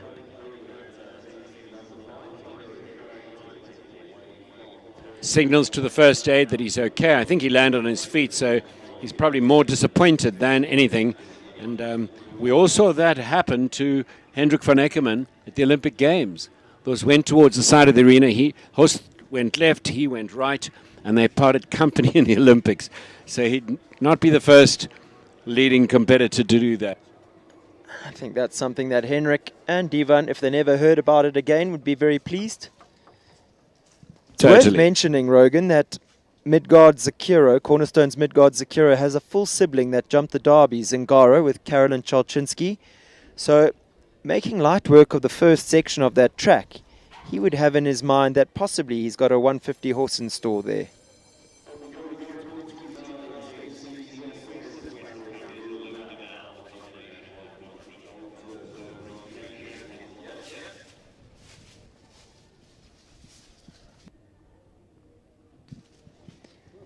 Lure de Mel goes next. Western Farriers Lure de Mel. It's Stacey Lee Weston. Back at that. You're hysterical. You're not normal, Gavin. Gavin and Rogan have an inside joke going on here that I'm sure I'll very hear the back exciting end to of. announce that Stacey Lee Weston's mare, Lure de Mel, has 2 progeny of Bransau. The names are Bomb Squad and then the inexplicable Bagatha. But then nobody said Nick Govett was normal, and he's certainly going to crack that status with that name. So this is exactly what it's about.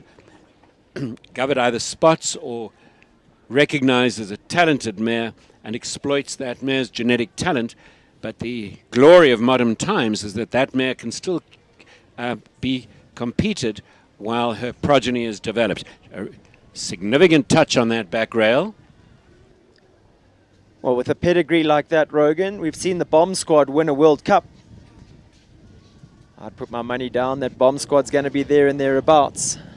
And the luck not holding. She touches the oxer coming out at in the middle of the treble combination, finishes on 4.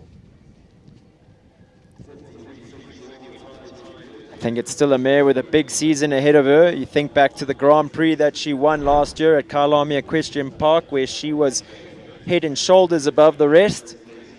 At 12 years old, she's got a big season, a big career. For a good few years to come, she'll be giving us thrills and pleasure. Gareth Neal goes next. It's number 30 for the Callahoo stud. It's Callahoo's Bolzano de Quins. 13-year-old by Caprice Bois-Margot out of around Danzé mare. I'm so glad you took over there with the breeding and the pronunciation.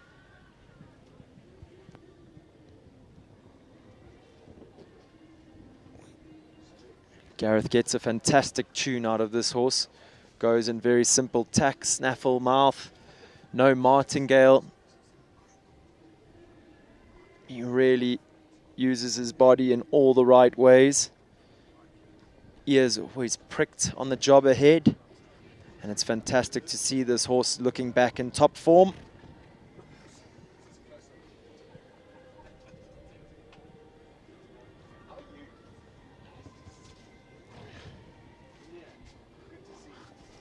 Gareth and this horse made for each other. They really suit each other. Gareth rides this horse the way he needs to be ridden. And this horse suits the way that Gareth likes to ride. Again, another experienced jockey pressing up to the base of that triple bar to give himself space.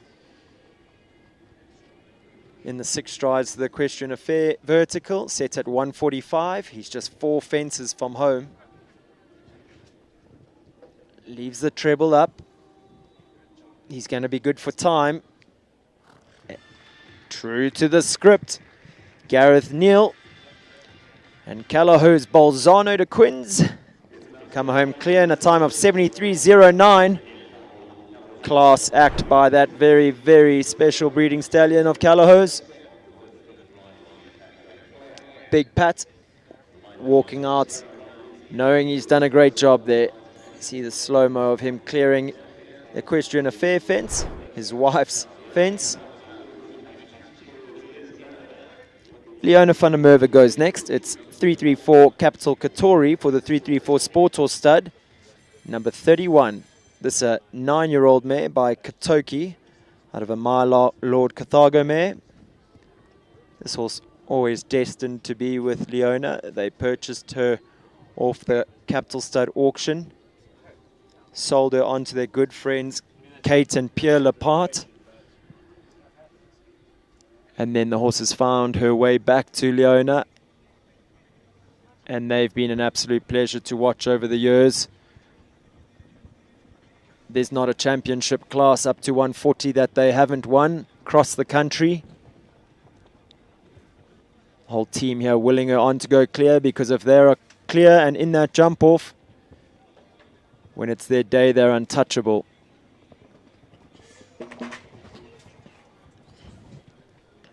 Just ran at that double a little bit, stood off the first part and touched down on the back rail. And that's where the modern equipment is so good, because an error like that does not result in a fall.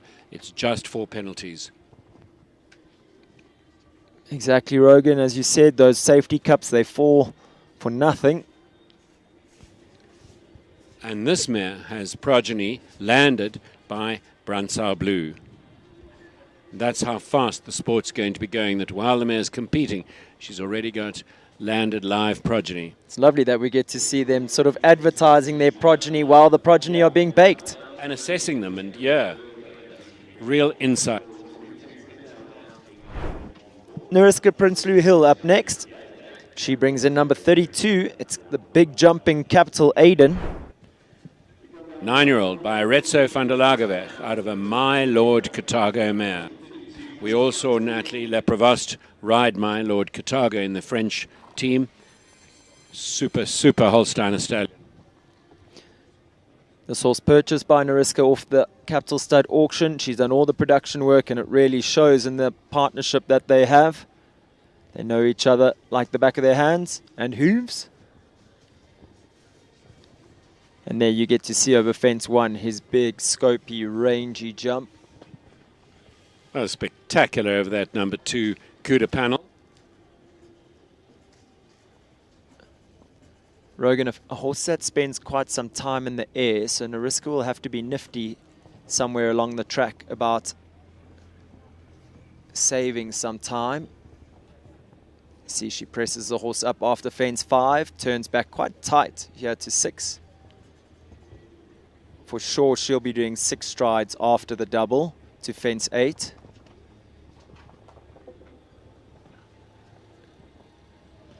Holding on 6. Yeah, good call, Sten. Now she'll want to get to the base to do the 6 here, or she's going in 5. She's going in 5. Yep. She'll turn quickly here too. Very smart use of her horse's abilities.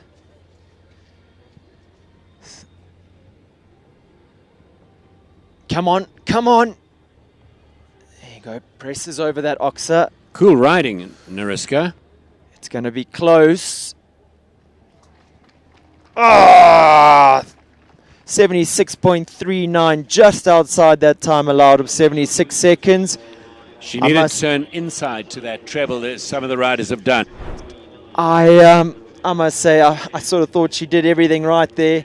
Wasn't much more that she could have done to get inside that time allowed, other than retract a little scope from her horse. He could spend less time in the air.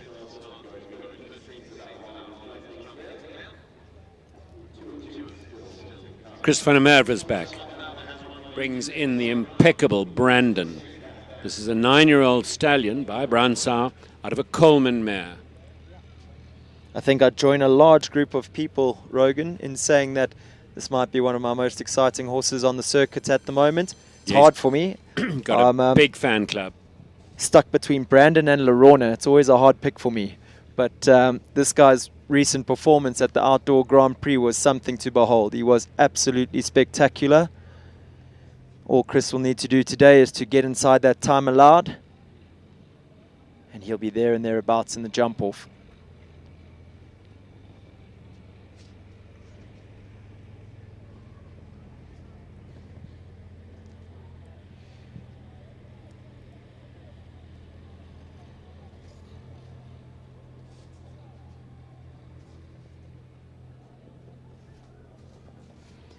Just uses his body, Rogan, in ways that I don't think I've ever seen before. It's really interesting. When it is exciting jumping, the arena goes quiet, and the arena's just gone quiet.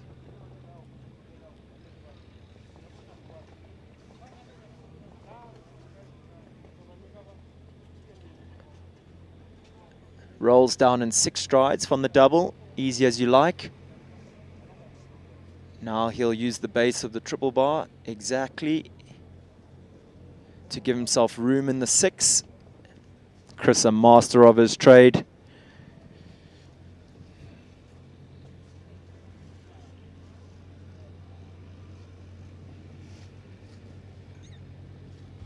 Perfect. 1 from home. Perfect. Perfect. And like I said, all he had to do was stay inside the time allowed, and he'll be joining that jump off.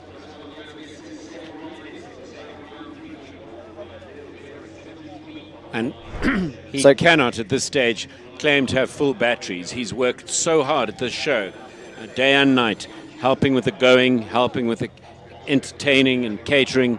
Remarkable job this 334 team does. And then they crown it with that kind of performance. It gets even more impressive. And I go one up on that, Rogan. He had 2 trips around this first round of the Gold Tour Grand Prix, and he hasn't touched a rail today. Wonderful. Oscar Bungani Ngube, Natural Callahoo Consigo, 10-year-old, Baikun Coriano, out of a Clinton mare, and touching that coup de vertical. Yeah, kind of insignificant coup de vertical down. He won't be going to the jump off.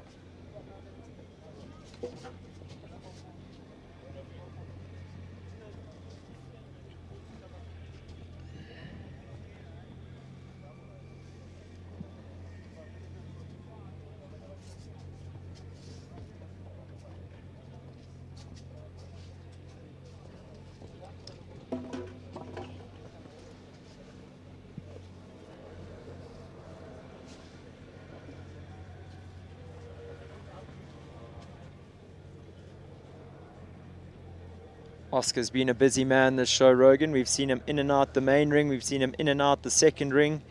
He's had young horses, going horses, winning horses all week. And nearly always travels with a big bunch of students. So he spreads himself very thin at times with his work ethic. Well, much like the young man we've just seen go now, he's a workaholic of note. I think that's what it takes to get to the top of the sport. Absolutely. 2 down and time penalties. So that concludes our first round of the Gold Tour Grand Prix. With 32 horses having started, clear round percentage sitting strong at 50%. 16 riders going through to that second round. I think we're going to wait for the officials to tally up the results and sort that starting list out for the second round and see what Bernardo has in store for us here in the jump-off, Rogan. Hold on to your seats, folks. Don't go anywhere. This should and could be incredibly hard.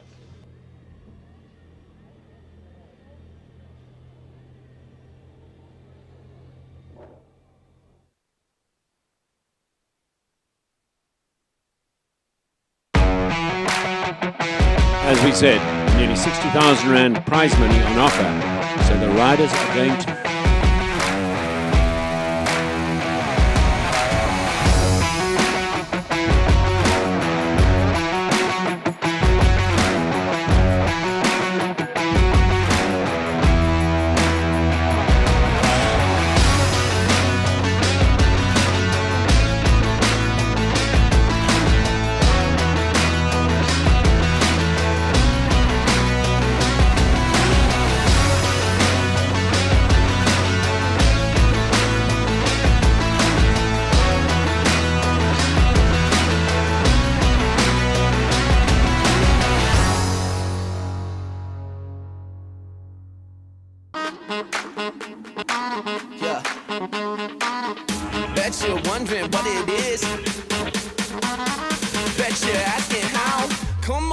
Check this out.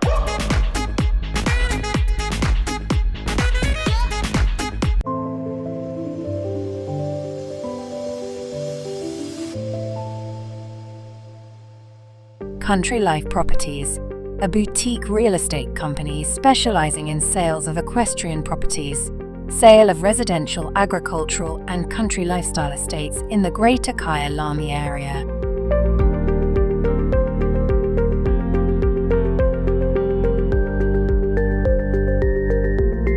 With years of experience in promoting the country lifestyle, Country Life Properties is proud to be affiliated with the Kyalami Equestrian Park. Balu Country Estate is a secure estate offering 22 kilometers of scenic bridle trails. We provide country estates to suit all your requirements. Extended family living, work from home, or just escape the hustle and bustle. A variety of equestrian properties are offered for the keen equestrian. Contact us or visit our website and let us find the right property for you.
Welcome to Northrand Animal Clinic.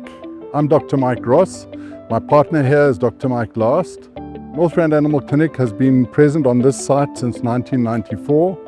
We offer more than 100 years of equine experience. Every aspect of equine veterinary work, from lameness workups to sick horses, colics, and we have a full suite of surgical procedures. Our one speciality is that we spend a lot of time looking at lameness and lameness workups.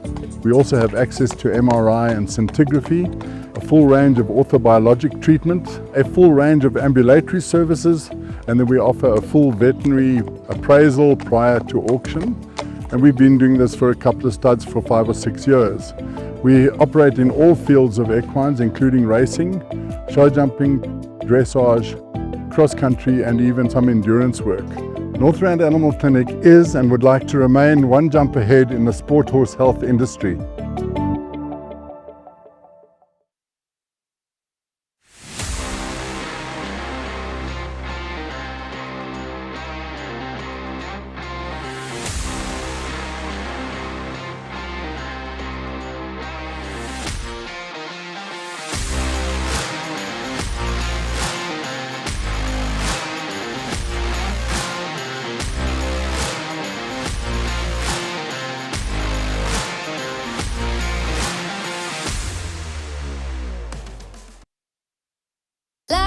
'cause I've been bad and I know I'll do it again. You're the best I ever had, I'm guilty, I confess. Blue lights, red lights, we gon' get real wild tonight. Blue lights, red lights, with you. Anything that feels this good, well it must be illegal. Must be illegal, illegal. Anything that feels this good, well it must be illegal. It must be illegal. So call us criminals, criminals. Call us criminals, criminals. I've been stealing all your time, but I know that's what you want. I swear the way you blow my mind should be against the law. Blue lights, red lights, we gon' get real wild tonight. Blue lights, red lights, with you. Anything that feels this good, well it must be illegal. Must be illegal, illegal. Anything that feels this good, well it must be illegal.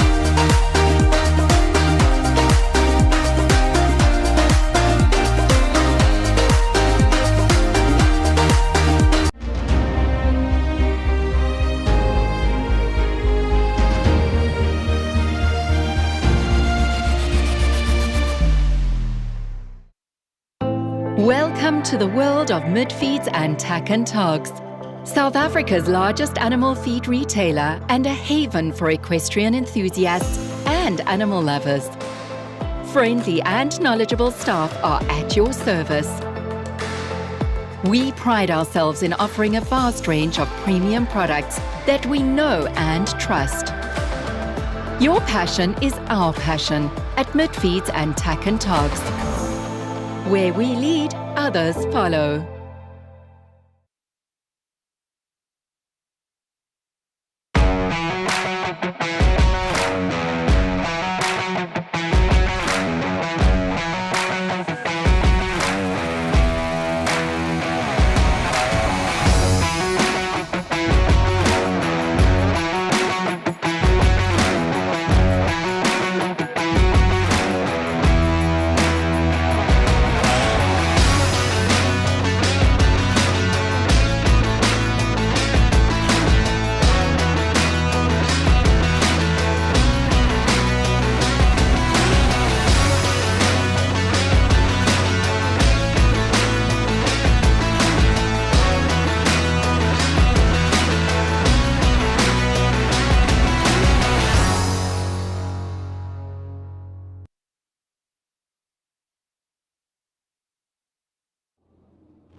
Welcome back, viewers. With the arena ready to go, we've got our first rider making their way into the arena. It's Barry Taylor, and he brings in Jeep Largo S. Rogan, that was some round of jumping, that first round. I was challenging you off air now to give us your pick of the class, or who you're going to put your money behind, who you're going to back. Can I wait and see them go? I'm flummoxed. What a strong field. The rider's very focused. Because of the amount of prize money, there's 60,000 Rand on offer. Every rider will have sharpened their pencils and be very focused. There's a wonderful saying, older horses win classes. I agree with you on that, usually. Usually, yeah. But I'm going to back my buddy Chris van der Merwe. I think Brandon's got what it takes to take the win here today. And I have to correct my earlier comment that Chris went around twice here for no faults. He went around three times. So Barry's opened over the first pole in the jump-off. First jump in the jump-off. Turns back to that. There'll be a longer canter here. Bernardo's been doing tight turns like this. And then long canters. Good shot. He was very tight. Fences 1 to 2 and fences 3 to 4.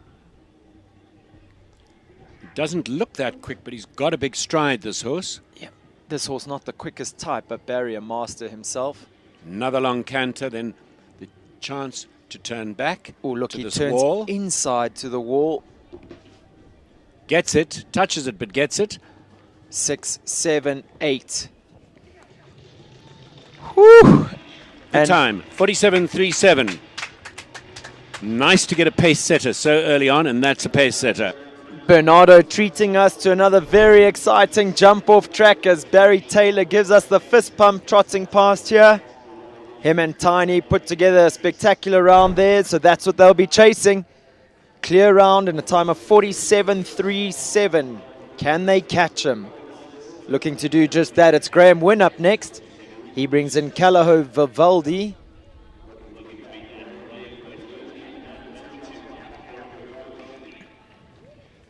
Two veterans to kick off this first part of the jump-off. And in the show jumping circles, Rogan, veterans always said with a lot of respect, because I think it's a sport where you just get better and better. As we see an early rail go down there for Vivaldi. But Graham's going to keep his foot down here on the gas. Lots of prize money up for grabs.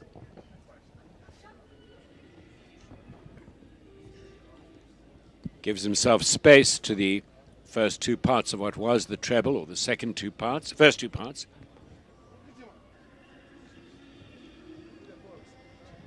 Goes on 10 strides to the coup de vertical. There's a stride dropping opportunity there, obviously. And then nips around to the wall.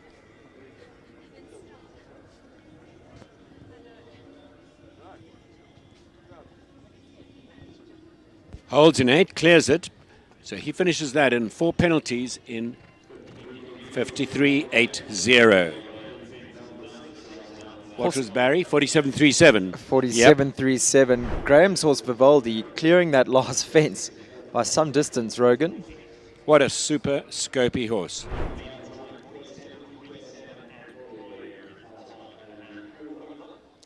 Andrew Olaf goes next.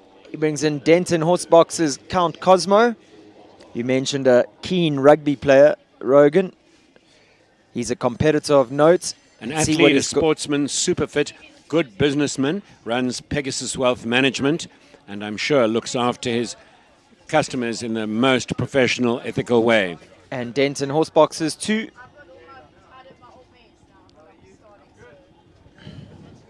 Clears the first at fence 5. That rustic vertical. Keeps it tight. Back to the blue oxer. 6, 7. Little rub, it stays up. Neatly inside Kuda.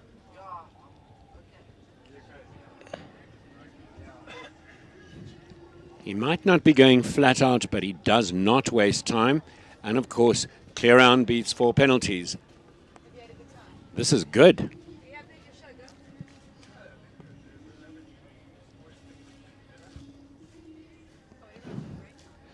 Chasing down that time of 47.37 set by Barry Taylor, who went out first. And Barry went inside to the wall, so Barry's would have picked up speed there. Super from Andrew. This horse not the easiest to go quick against the clock. Keeps it neat and clear. He'll be thrilled with that, and let's hope a neat double clear sees him win high up the prizes. I think you've hit the nail on the head, Rogan. That would have been Andy's plan, a neat double clear. And for sure he'll be finishing high up the prizes there.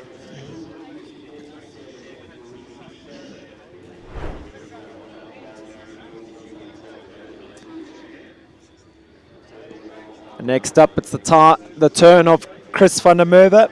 He brings in for the 334 Sport Horse stud, 334 Balabetto. This horse gave an exhibition of a round in that first round. Chris, a man in some fine form, riding the crest of a wave in his riding at the moment. Chris is a fighter and a winner. 3 chances. I wonder what his plans are. He might nurse this one. He might I not think the press. second horse had some time faults. Sorry, that Bakure had a few time faults in the so first. just 2. I would imagine that Brandon would be his one geared towards going faster in this round. Balabetto slightly younger, slightly less experienced, but spectacular nonetheless. Isn't it a beautiful type? A modern sport horse. You mentioned Good looking, earlier. proportioned, beautiful. You mentioned earlier when the crowd or the pressure in the ring starts to rise, Rogan, the crowd goes a little quiet on the outside.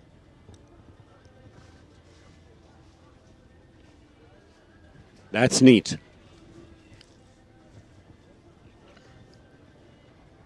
Sticks to the 7. Runs out of a little room. But he's still quick turning back to the question of fair fence. So with one rail going down early, he'll be looking to be faster than 53.80. That was Graham Wynn's time on Callao Vivaldi, which would put him into 3rd place at the moment. Horse's martingale has come undone. It won't distract Chris, but it is a distracting factor. 8 to the last. Clears about a foot. Well, you've got to say Barry's a canny fox. His round looking better and better.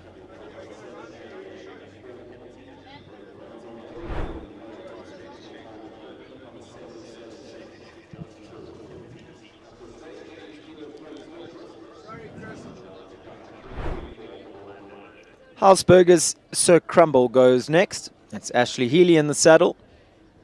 Well, she's not here for the bus ride and the sandwiches.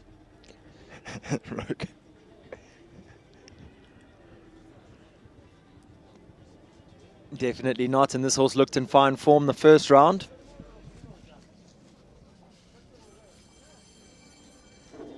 And he's a slightly speedier type than Largo with Barry John Yes. Taylor, so it'll be interesting to see if He Ash... can dwell in the air a little if you're going to be fussy.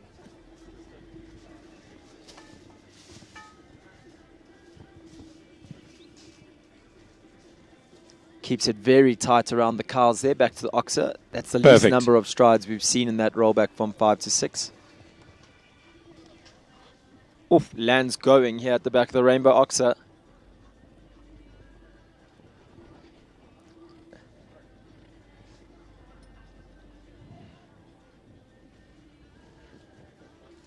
Perfect. Ash is up on Barry here. Lands at the back of Kudo, 33 seconds. Inside to the wall like Barry. Now you've got to go. 6, 7, 8. Beautiful, beautiful And she's round. done it. 44.76, Rogan. Some 3 seconds off Barry John Taylor's time. Ashley Healy and Hausberger's Sir Crumble put themselves in pole position here in the Gold Tour Grand Prix. Whew, that was Really, quick. really good. Really good.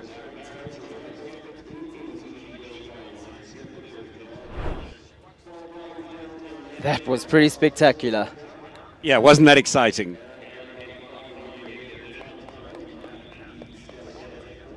From one quick horse to another, though, Rogan. Callao Laos up next with Alexandra Rick Hansen. And obviously going in reverse order of time from the first round, the horse's natural ability to cover ground is going to get quicker and quicker as we go down along the class list here. Correct.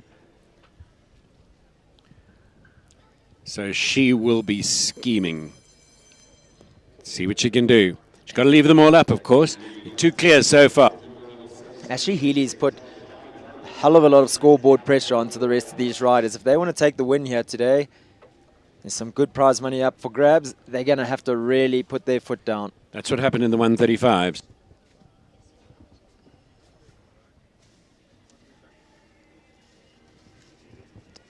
That's quick.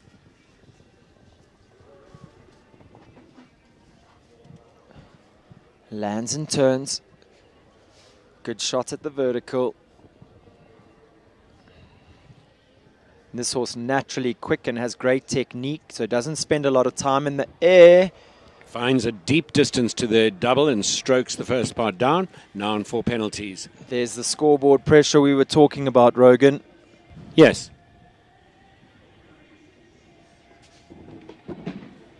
Now on 2 down. So Barry and Ashley's rounds looking better and better.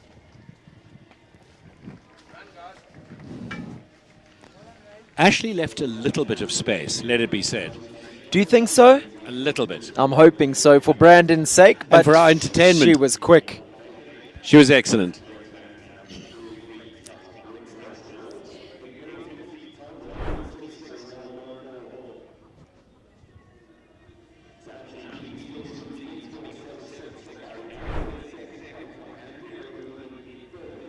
Ashley Fox goes next.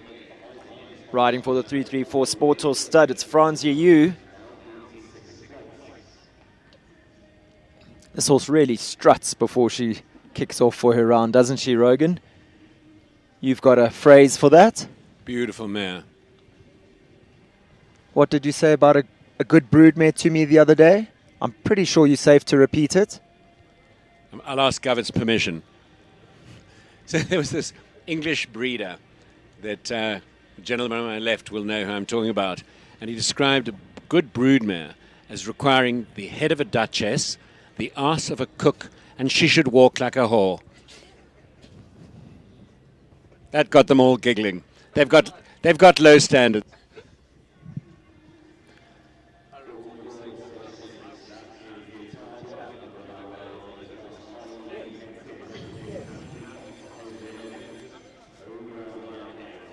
And I think when you say that, Franzia Yu would have quite the clientele, Rogan.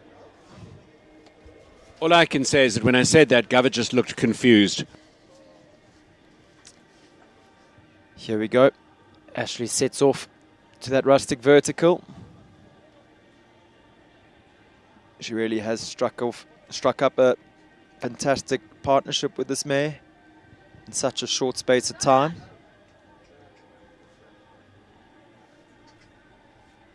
She's replicated the 10 strides around that first turn. And she's a meter tighter than the others so far.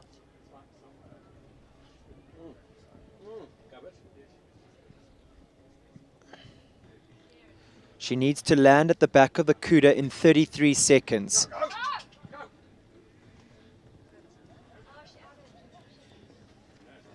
She's a smidgen off Ash's time there at the back of the Cuda. I'd say half a second or so. That was quick. 7-8 to the last. Glorious, glorious delivery. 46-7-3. Good enough to go into second place as it stands. 3-3-4 Franzia Yu. Ashley Fox take a bow. That was some beautiful riding there. Getting a big round of applause from the team here by us.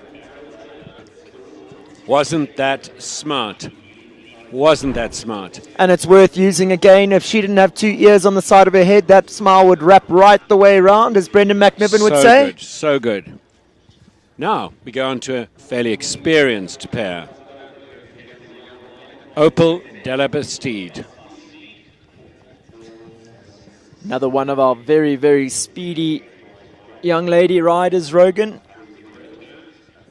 Grant Langley often says to them, if their ponytails haven't gone horizontal, they're not going quick enough. I'll tell you what, we're going to see that ponytail go dead straight.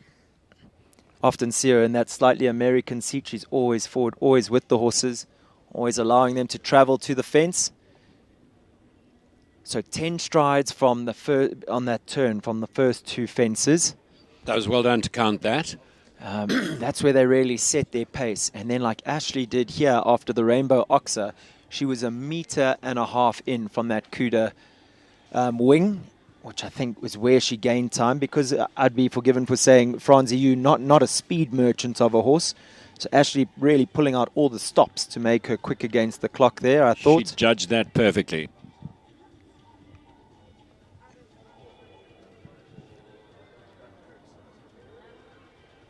It's the calm before the storm.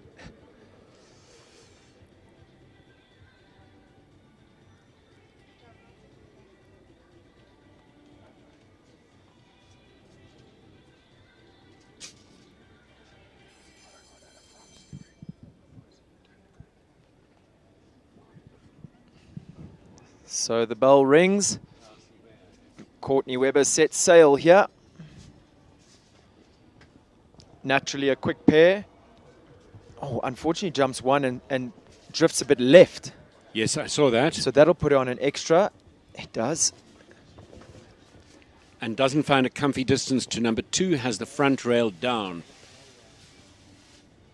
So not in contention for a first or second. But if she can put together a fast 4 fault here, she'll need to be quicker than 50.77 to put herself into the top 5 as the fastest 4 faulter. Good shot there.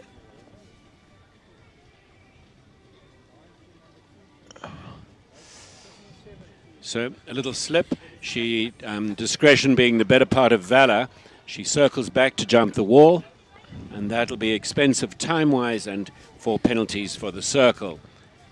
So 8 jumping penalties, and the time will have slipped away. Not her afternoon. 9 strides in equitation style to the last. Big pats for Opal. He'll be back to fight another day, Rogues. Now, here's an experienced pair. Let's see what they're going to do. This is well within this horse's capability to win this. Actually, looking at Gareth Neal and Bolzano walking in here, and I have to sit here waiting and hoping that I've backed the correct chestnut stallion, Rogan, because this pair could be quick. And it's experienced. Sorry, so next up we are going to have Chris van der Merwe, 334 Brandon. He's standing down. Or is that the correct order? That's the correct order. Okay. That's the correct Okay. order. I think what Gareth was doing was trying to give Chris some time to change Yes. horses correctly, but it seems like Chris has been... There you go. So, after that confusion, we are going to have Gareth. Gareth and Callahow's Bolzano up next. 2 sport horse breeding stallions, 2 very modern types. Light, elegant, athletic. Both with very talented jockeys, Rogan. Yes, and in possession of super technique. Here we go with Bolzano.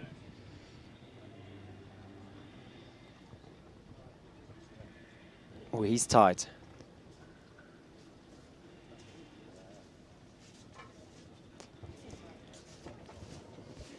And same as Opal de la Bastide, strokes off the front there. Chris would have seen that.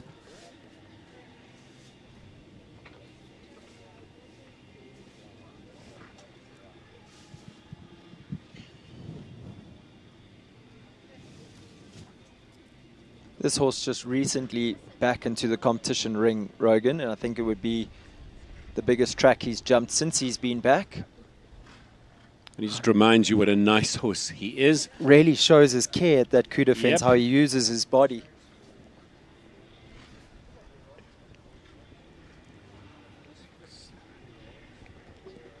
So cruising, they go down in 9. I think maybe the winner will go down in 7 to the last, possibly at some stage.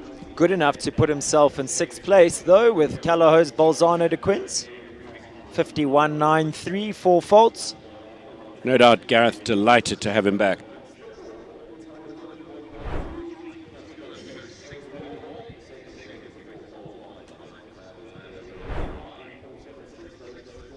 So where my money lies, Rogan. It's Chris van der Merwe up next. This time he brings in 334 Brandon, the Russian acrobat.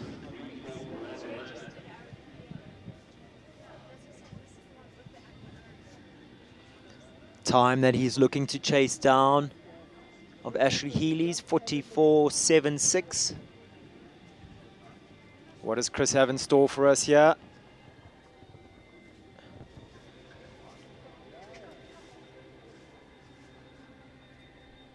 Does the 10. That's it.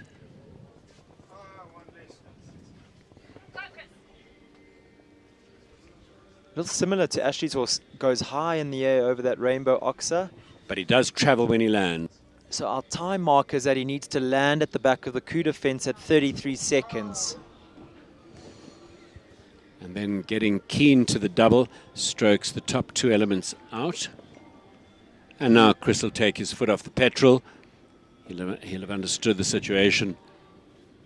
Just saying, Rogan, when he landed at the back of the Cuda vertical, he was on 33 seconds, so he was there and thereabouts time-wise. What a stride that horse has for his size. He's not a big guy, but he does cover the ground. Amazingly efficient.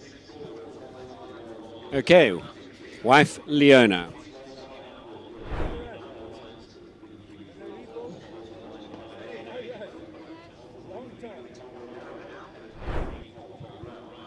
Rogan, you'd be smart to put your money on Leona van der Merwe and 334 Hey, I'm Wilma.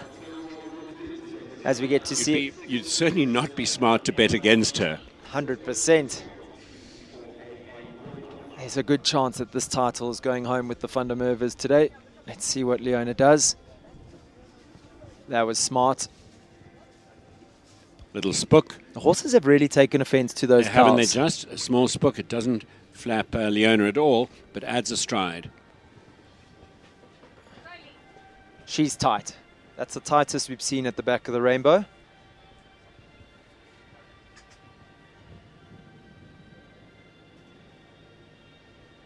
Good shot. 3, 4, 5, 6, 7, 8, 9. Ooh, that was stays smooth. Up, stay in. Stays inside to the wall. It's all to play. Absolutely super. 44.71. Whew, good enough to take the lead here.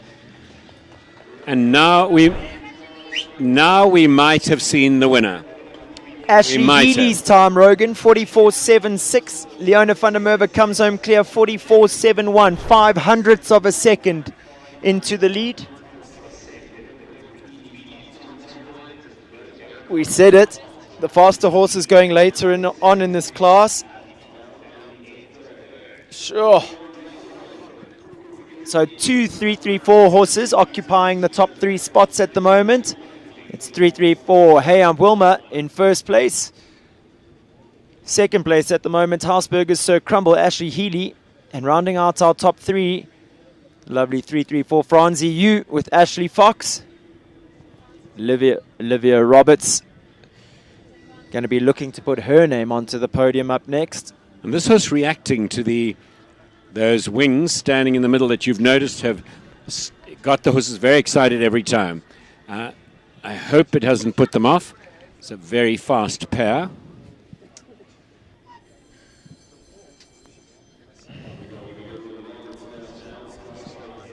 Koskar FZ and Olivia Roberts making their way to the rustic vertical.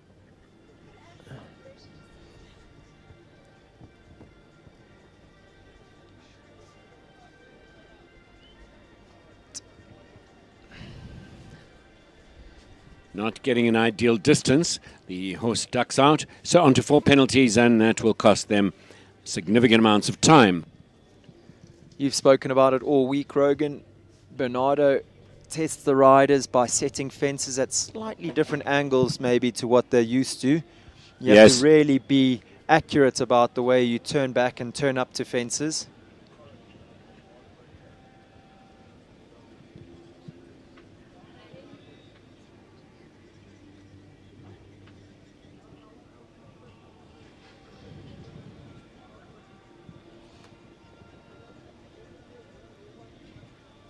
Such a nice horse.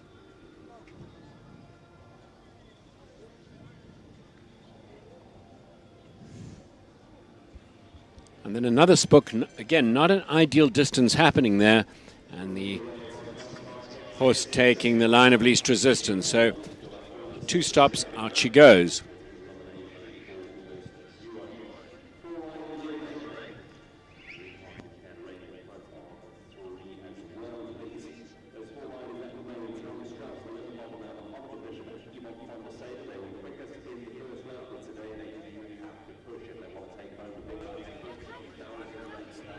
Tanya Strauss has won some jump-offs that looked unwinnable. So she can do a 6 or an X. She's very competitive, very focused. You describe her as a fierce rider.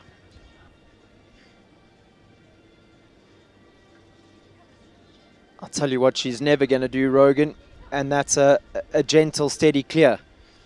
She always is, you said, a fierce competitor. She's never racking anything up for like a schooling round in the ring. Her horses she trains to be quick against the clock, and she trains them to do that by doing just that every round.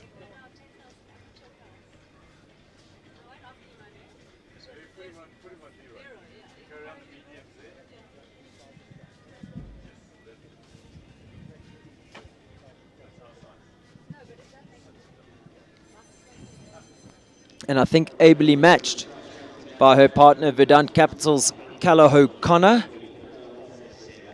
He's a seriously competitive character himself. What's she going to produce? He just needs to not spook too much at those cows so she can turn tight.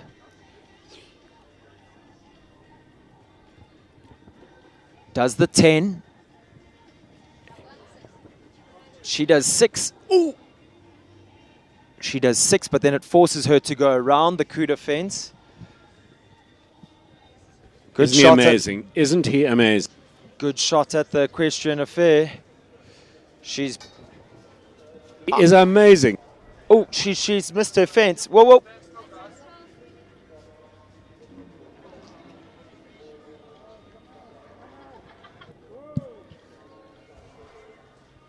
And it came apart there halfway through the jump of a slip on the one turn, and then lost her focus to the coup de vertical. Unfortunately,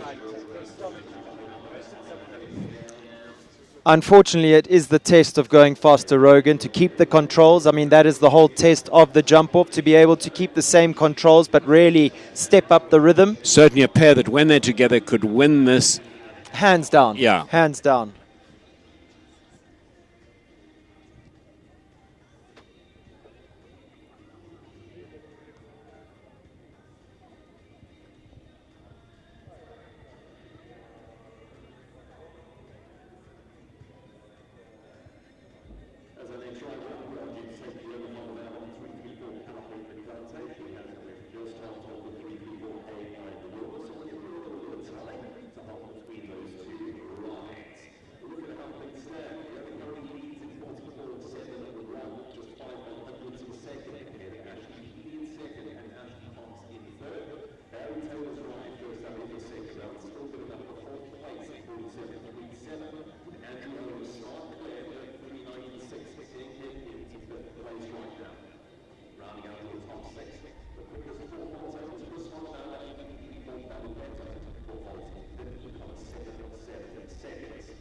So Leona van der Merwe returns, this time on 334 Callagho Verdante. She currently sits in pole position on 334 Hayam Wilma, time 44.71. So it all depends whether she wants to beat herself or just to get onto the podium. She's going to need to be quicker than stablemate Ashley Fox. Currently sits in third position on a time of 46.73. And in second place at the moment, we have Hausberger's Sir Crumble, Ashley Healy, 44.76.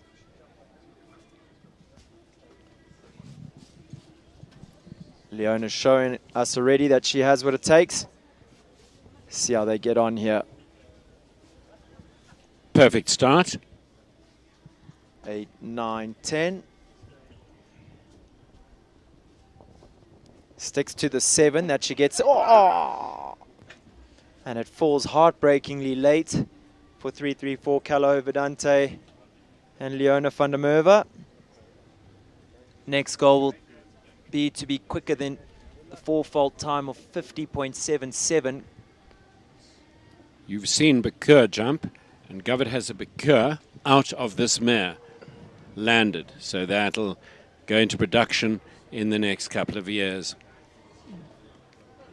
As we said, it's a brave marketing strategy and a successful one, Rogan, to be able to have the parents of your foals in competition at the same time as all of them are coming through.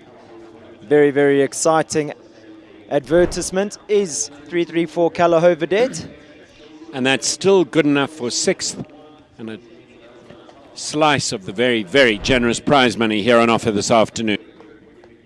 So she sits in the prizes on both horses, in the top 6 on both horses so far.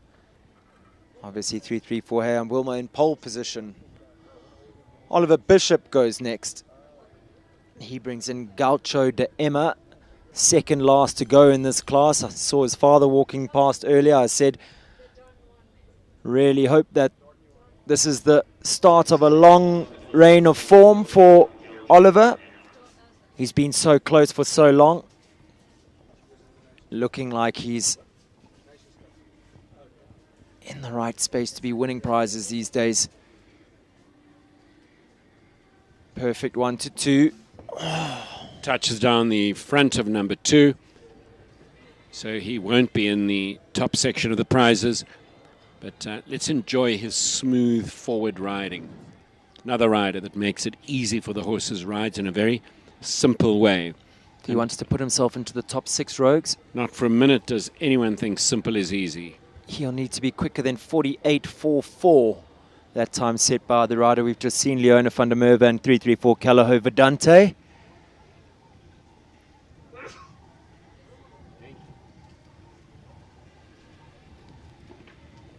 He's taken the pressure off a little here.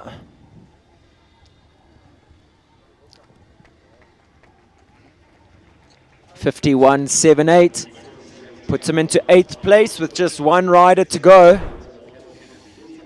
We say just one rider to go, Rogan. That one rider is Ivan van der Sade, all the way from Plettenberg Bay, the Robberg equestrian setup.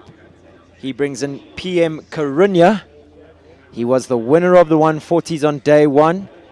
What does he have in store for us here in the jump-off section of... At 13, an experienced horse. Ivan, very, very cool and competitive. Smooth rider. This is a 13-year-old by Connor out of a mare by Carnute. Connor, son of Kazal.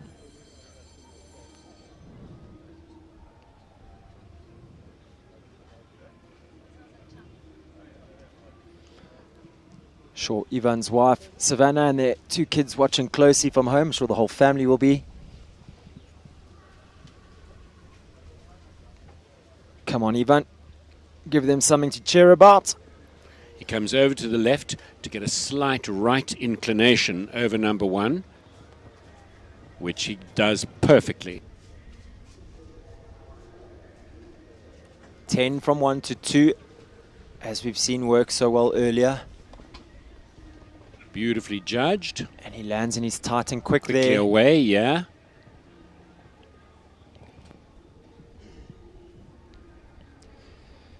So our marker is 33 seconds at the back of the Cuda, Rogan. Beautiful in and out of the double. Running to this Cuda vertical. Lands at 33. Inside to the wall now. It's all to play. He's touch and go with Ash and Leona. Down there on 8. 44.72. Second. That is incredible, Rogan. Our top 3 riders, all 0.05 of a second within each other. It doesn't get much closer than that. Whoa, so And Leona it's a van der win Merwe. for the 334 stud in so many ways. One of their mares, Hey I'm Wilma, one of their riders, the remarkable Leona van der Merwe. So the 334 stud winning this inaugural 334 Gold Tour competition. Absolutely fantastic jumping. That super effort there from Ivan van der Sade, putting him into second place. He finishes on the podium. The lovely Ashley Healy and Halsberger's Sir Crumble rounding out our podium here today. Absolutely outstanding from all three of those riders, all within 500ths of a second of each other. Rogan, that is incredible. Marvelous. You go a long way to see more exciting, more high-quality jumping than this.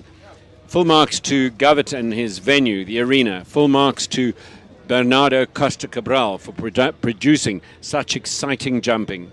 And full marks to the riders because they gave it a proper whirl. It really doesn't get much closer than that. We're going to give our riders a chance to go out and get their sashes on. And in the meantime, we're going to take this opportunity to thank our sponsors, the 334 Sports Horse Stud Team, Cuda, Equestrian Affair, Top Bet, Country Life Properties, Northrand Animal Clinic, E-Pole, Back on Track, Cheval Liberté, Midfeeds, Mark White Nissan, Talkcraft, Western Shop, Shoot, Amaze Balls, Motherkind, Sealy, and Calder Hill Equestrian, and Mac. Thank you to all those amazing sponsors who have contributed to making this show the success that it's been. Wow, I hope the viewers have enjoyed that jumping as much as we have. That was real creme de la creme of South African show jumping, Rogan. Top notch.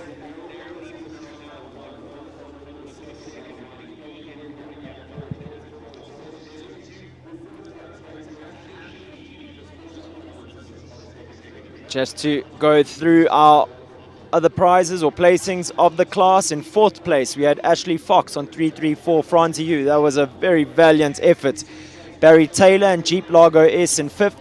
Andrew Olaf, my good friend, rounding out the top six with Denton Horsebox's Count Cosmo. Seventh, Leona van der Merwe, Calo Vedante. Eighth, Chris van der Merwe, 334 Balabetto.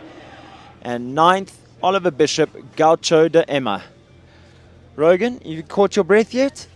That was marvelous. Wonderful, wonderful sport, wonderful show jumping, and how nice for the home side to score such a resounding victory with Hey I'm Wilma. So we do still have the Rising Stars class up next, 140 Junior class, or 140 Rising Stars class. The action's not over yet, although it's going to be hard to eclipse that sport, Rogan. No, absolutely. A class with great depth, producing really top-notch, most exciting jumping. Lovely to see the viewing deck full for that class. There wasn't a seat to be had up there here at Waterwoods. As we see your good friend Judge Judy, Rogan, making her way across to hand out the prizes. Credit to these officials who are highly skilled. They've passed exams to be able to be show jumping judges. They're often under pressure to make very tough, quick decisions, and the sport is reliant on so many people: judges, stewards, marshals, course designers, arena party. Even the first aid have a significant place to play, and takes so much to put on a horse show this good, this smartly.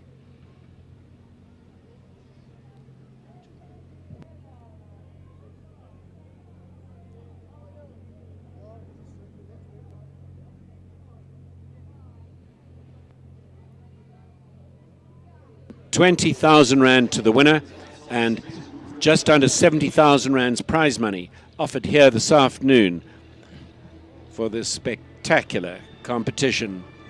That'll pay for more than just their diesel this show, Rogan. The Waterwoods Gold Tour Riders Grand Prix. Yes, buy you diesel to come back again once or twice. Even for Ivan all the way from Plet, I think he would have done well. He'll be delighted. Lovely way for him to start his tour of the winter season for his show jumping season and his string of horses. Ashley Healy, what a competitor she was here today. She led from so early on. She comes home in third. Ashley Fox becoming a regular feature here on the podiums. in the bigger classes. Lovely to see her in such fine form. Little Miss Cool. Barry Taylor never far away from that top three. He came home in 5th. Andrew Olaf, class act, and just an all-round hell of a nice guy. Finishes in 6th with Denton Horsebox's Count Cosmo. As we see Judith handing out first place to Leona van der Merwe and 334 Hayam Wilmer. Super effort by that pair here today. Ivan van der Sade, Mr. Cool, looks like he's almost breaking into a smile there. Seen that happen twice before, actually 3 times before. Once when he got married and twice when he had his kids. Ashley Healy, it smiles all round for her and her team. Hausberger's Sir Crumble putting in a fine effort here today. Ashley Fox from the 334 Sport Tour stud and her superstar mare Franzi Yu really making waves here in South African show jumping. Fantastic result for them today.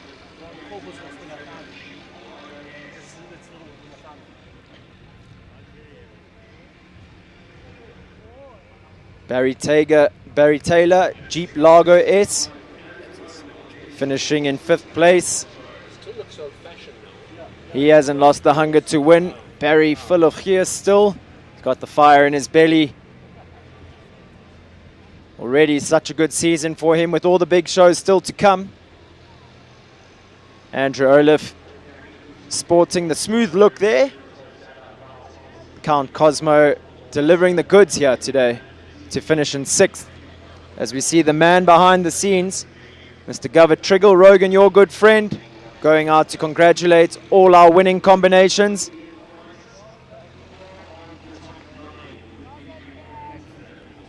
Passionate, generous and smart is Govert. So many people deriving their income and living through Govert's passion for this sport. He's built something incredible here. I think he's building something for the future. Govert's wife in tow as well, his better half. Friendlier face you can't find on the showgrounds, Rogan. And a harder working lady you will go a long way to have to find to meet. See our riders making their way to the podium. It's a home win for Leona van der Merwe. Amongst 2 travelling out-of-province riders, Ivan van der Sade and Ashley Healy. The crowd standing to greet and applaud our champion this first week of May in 2025 here in the Midlands on the incredible 334 stud.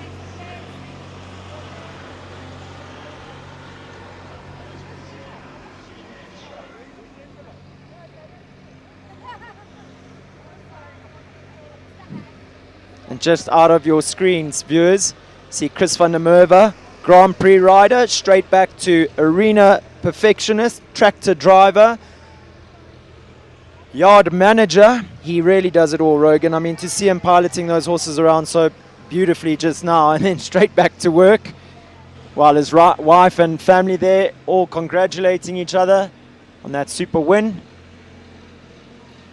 They really do never stop, and you see exactly why the 2 of them are at the top of the sport, Rogan. Very much, very much. They are not frightened of hard work. See Ashley Healy's Sir Crumble looking much more well behaved here by day 5 of the horse show. Spends a lot of the time being quite the personality. Shepherd, her groom, really earns his stripes with that horse, but is so proud of him nonetheless. That's a partnership with longevity, Shepherd and Ashley. I don't remember Ashley before Shepherd, Rogan. Wonderful. Fantastic for the main men, the men behind it all, getting congratulated by Aisling and Govert Triggle. And our judge for the day, Miss Judith Bauer.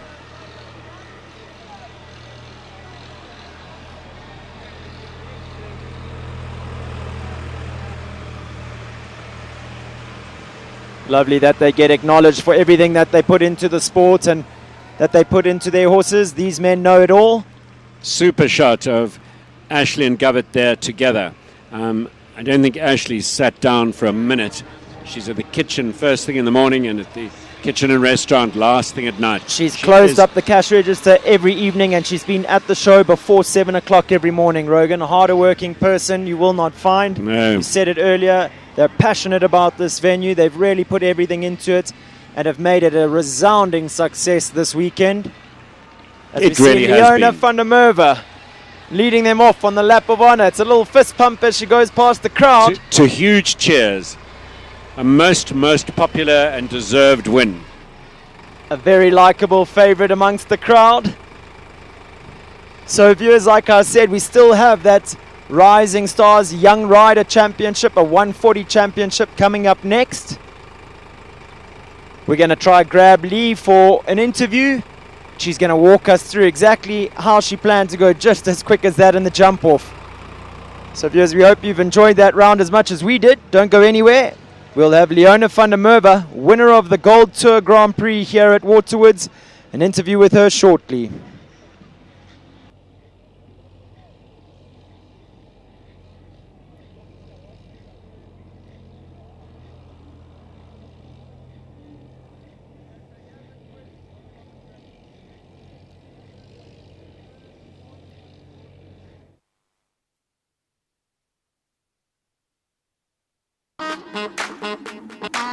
Yeah. Bet you're wondering what it is. Bet you're asking how. Come on. Check this out.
Country Life Properties, a boutique real estate company specializing in sales of equestrian properties, sale of residential, agricultural, and country lifestyle estates in the Greater Kyalami area.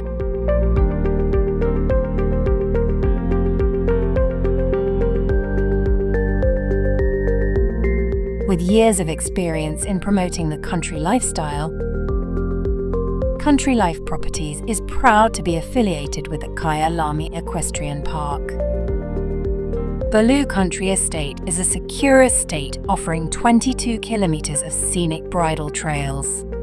We provide country estates to suit all your requirements: extended family living, work from home, or just escape the hustle and bustle. A variety of equestrian properties are offered for the keen equestrian.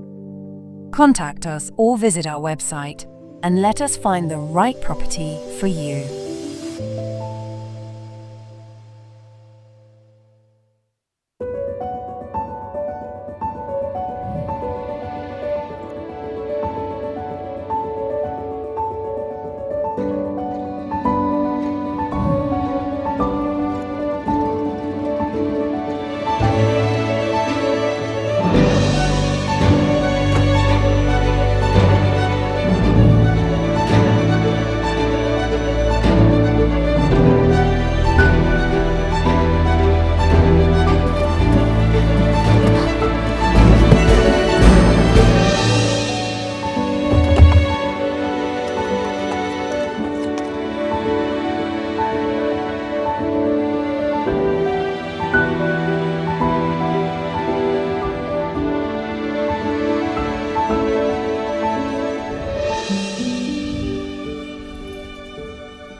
Your passion is our passion at Midfeeds and Tack and Togs.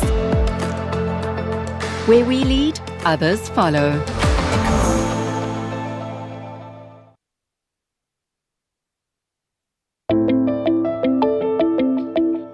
Welcome to Northrand Animal Clinic. I'm Dr. Mike Ross. My partner here is Dr. Mike Last. Northrand Animal Clinic has been present on this site since 1994. We offer more than 100 years of equine experience. Every aspect of equine veterinary work, from lameness workups to sick horses, colics, and we have a full suite of surgical procedures. Our one speciality is that we spend a lot of time looking at lameness and lameness workups. We also have access to MRI and scintigraphy, a full range of orthobiologic treatment, a full range of ambulatory services, and then we offer a full veterinary appraisal prior to auction. And we've been doing this for a couple of studs for 5 or 6 years. We operate in all fields of equines, including racing, show jumping, dressage, cross-country, and even some endurance work. Northrand Animal Clinic is and would like to remain one jump ahead in the sport horse health industry.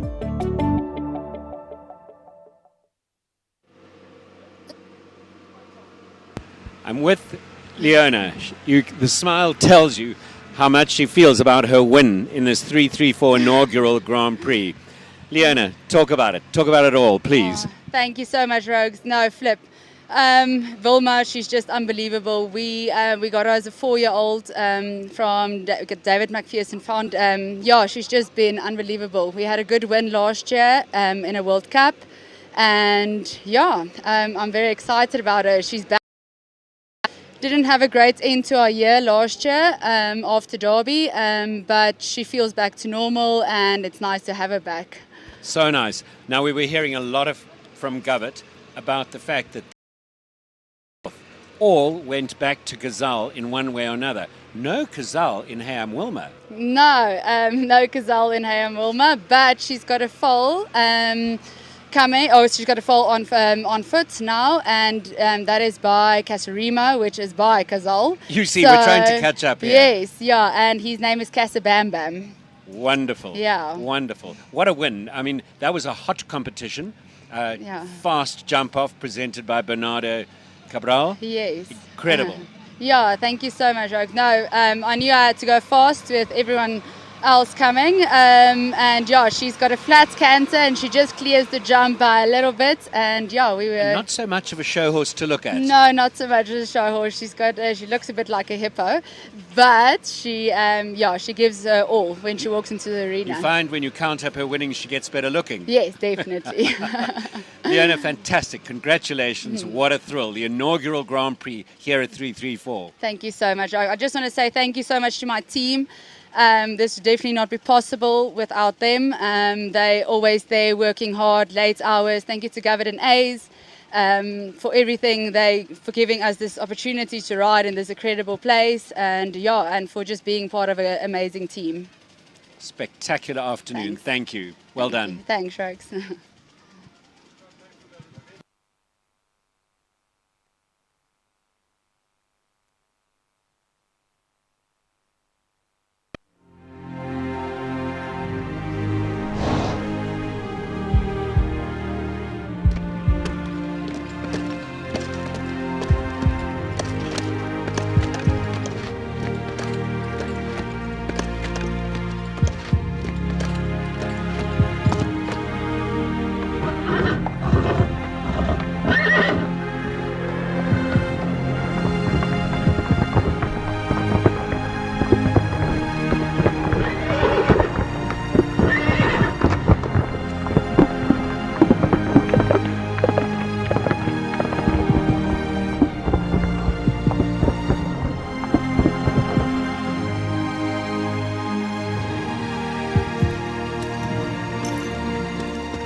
Lock me up 'cause I've been bad and I know I'll do it again. You're the best I ever had, I'm guilty, I confess. Blue lights, red lights, we gon' get real wild tonight. Blue lights, red lights, with you. Anything that feels this good, well it must be illegal. Must be illegal, illegal. Anything that feels this good, well it must be illegal. It must be illegal. So call us criminals, criminals.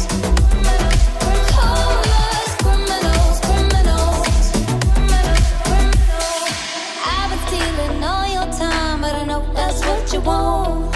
I swear the way you blow my mind should be against the law. Blue lights, red lights, we gon' get real wild tonight. Blue lights, red lights, with you. Anything that feels this good, well it must be illegal. Must be illegal, illegal. Anything that feels this good, well it must be illegal.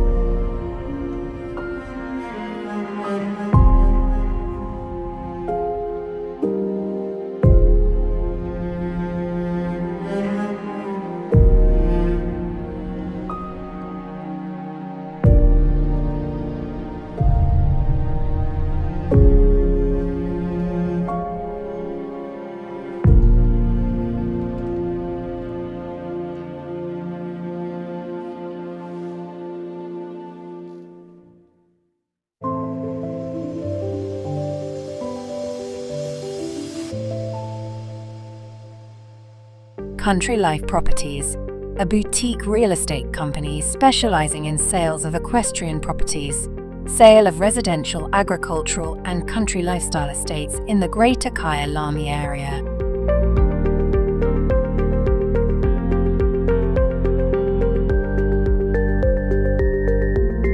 With years of experience in promoting the country lifestyle, Country Life Properties is proud to be affiliated with the Kyalami Equestrian Park. Baloo Country Estate is a secure estate offering 22 kilometers of scenic bridle trails. We provide country estates to suit all your requirements: extended family living, work from home, or just escape the hustle and bustle. A variety of equestrian properties are offered for the keen equestrian. Contact us or visit our website and let us find the right property for you.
Welcome to Northrand Animal Clinic. I'm Dr. Mike Ross. My partner here is Dr. Mike Last. Northrand Animal Clinic has been present on this site since 1994. We offer more than 100 years of equine experience. every aspect of equine veterinary work, from lameness workups to sick horses, colics, and we have a full suite of surgical procedures. Our one speciality is that we spend a lot of time looking at lameness and lameness workups. We also have access to MRI and scintigraphy, a full range of orthobiologic treatment, a full range of ambulatory services, and then we offer a full veterinary appraisal prior to auction. And we've been doing this for a couple of studs for 5 or 6 years. We operate in all fields of equines, including racing, show jumping, dressage, cross-country, and even some endurance work. Northrand Animal Clinic is and would like to remain one jump ahead in the sport horse health industry.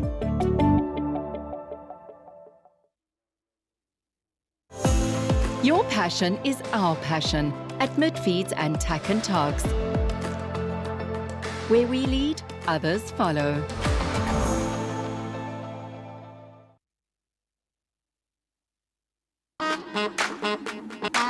Yeah.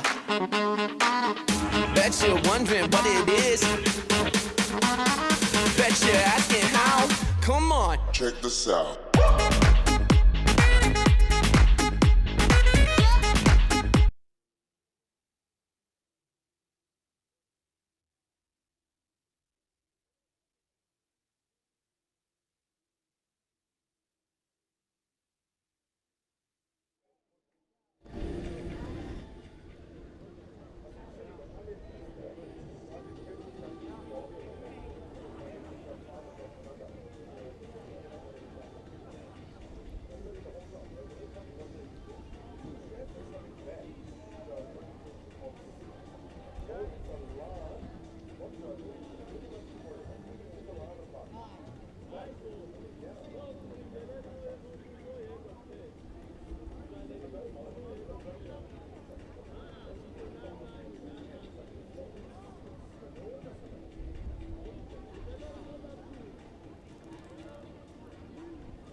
Welcome back, viewers. It's the last class of the weekend here at Waterwoods. It's the Under 25 Rising Stars 140 Championship. I'm joined by Ronnie Healy, the current South African Outdoor Grand Prix champion. Ron, you've had your young horses here this week. How have you enjoyed your time at Waterwoods? Yeah, I must say thank you to Govitz, 334, Aisling, Kaylee. This place is amazing. I brought a whole young team of young horses, young riders, juniors, and it's been brilliant. They've had a really good time, amazing learning curve. Young horses were a little bit on eyes on stalks the first few days. They had some interesting jumps, but brilliant. You know, you got to bring them and do these type of things. The big boys are resting, taking it easy at home, getting ready for the World Cup in a couple of weeks. So it's been really good. Had a lot of fun, and yeah, excited to see these young riders jump this difficult track. Ron, just touch on your three youngsters there for us. Just a quick description. I mean, you've got three real rock stars looking to replace the older horses. Let our viewers at home who haven't seen the horses, maybe give them a bit of inside info into those three. They're three young 5-year-olds. I've got a young, the grey one is Don Sinner. Bought him from Michel van Eck in Holland. He actually sent a video, bought him off a video. He knows how I ride, and he saw it and he said it would suit me, and I think he's going to be a real special horse. And then I've got a mare, Cornet de Miro, a young mare called Comesava. She is going to be quite special. I think my mom actually bought her as a foal from Linda Rabi. Very exciting. And then I have Mummy Soldier, who I gave to my mom as a present for Christmas. It's a Magic Boy baby, and he's also very exciting. So some exciting young horses I've got coming up. Well, Ron, it looks like you guys have really enjoyed your time here. Your team's had a good banter the whole week. Good luck for Shanae in this class. We'll be rooting for you. That's number 9. All the best. So viewers, we're going to head back to our commentary box. Let Ron get to the warm-up arena to get his riders ready. We'll have all that action of the Under 25 Rising Stars 140 Championship for you next.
And there we have it, viewers, for our last class of the weekend here at Waterwoods, the Under 25 Rising Stars 140 Championship. It's young Georgia Rorik making her way in at number 1. She brings in Special Vanet Kaiserhof, 7-year-old gelding by Konur Vidiel out of an Indoctro mare. She takes the salute on behalf of the class.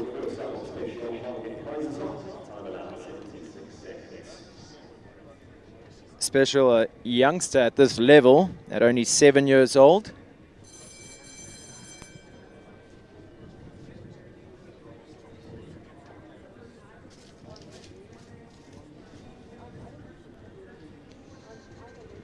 The bell is sounded. Georgia cracks off on the way to number 1.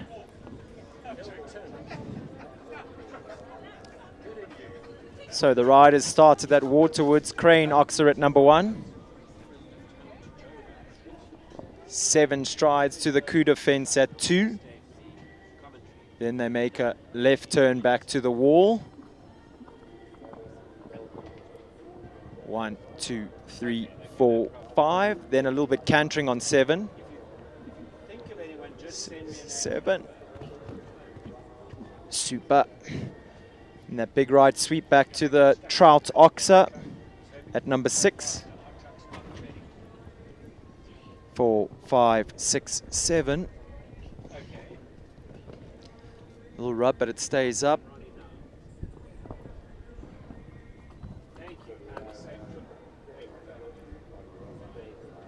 Gets a good shot here to the triple bar. This horse only a few weeks back jumped his first 130, so this is a big question for him. Giving a good account of himself so far. Georgia, obviously, pretty experienced 150 rider these days.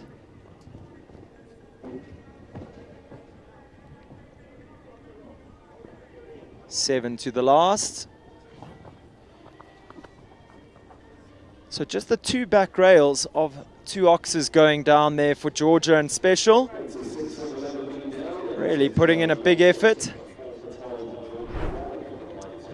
4 penalties for time. Comes home 79.46. So finishes on a score of 12. Time allowed 76 seconds. So for where that horse is at in his career, real smart effort. Corrida Durabel goes next. It's Callahoo Corrida Durabel. Hamza Minty in the saddle, number 2. So we have our celebrity guest, Toki Kakalorfa, showing a fresh pair of legs there to go pick up a rail.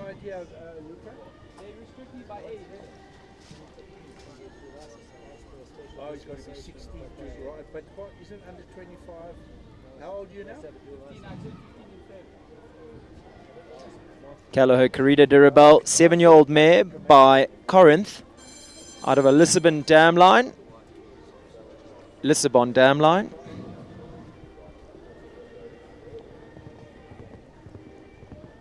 And Hamza Minty, one of our superstar young riders. Effective, stylish, well polished, with a great riding brain on his shoulders as well. This horse is something spectacular to watch. Speedy pair as well. See, presses up in the 5 to that water tray oxer. Eats up the ground in the 7 down to fence 5, the rustic vertical.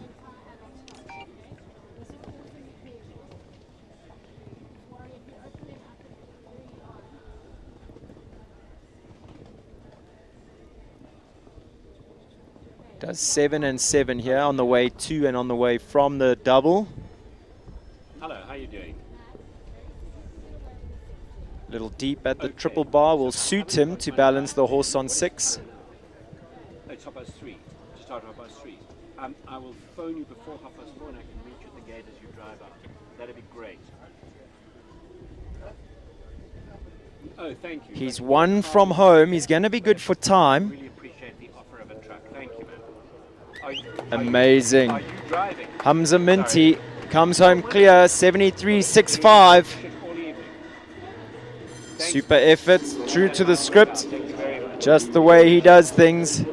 Quick clear. Puts his name down for the 2nd round. The jump off of this under 25 Rising Stars 140 Championship. Young lady that needs no introduction up next. It's Ashley Taylor. She brings in Hope van Oshoff. Saw her father, Barry Taylor, in the prizes in the Gold Tour Grand Prix class that we've just watched. Can Ashley replicate a result like that here in the Rising Stars class? She passed him at the wall and then touches the oxer in front after the wall. Early rail goes down there at the water tray.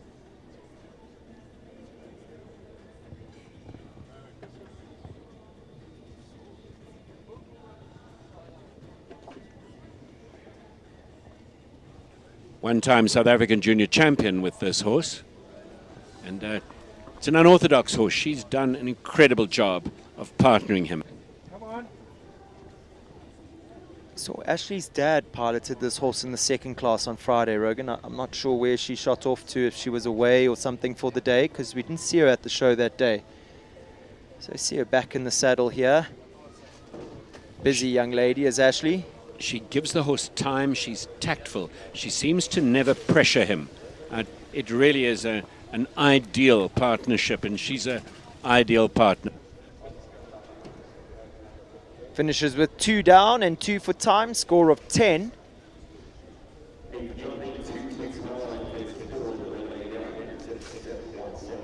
So 3 having started, we have 1 clear in the bag. It's Hamza Minty and Kalaho Corrida de Rebel.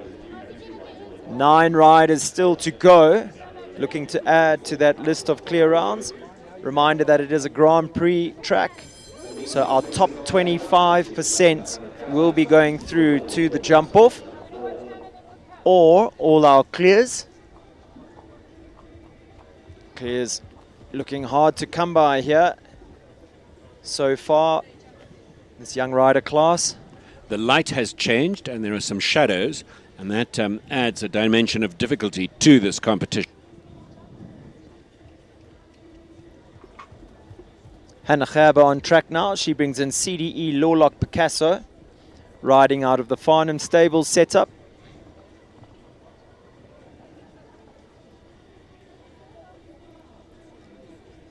Trainer Lorette Knowles-Taylor standing there at the in-gate, watching keenly.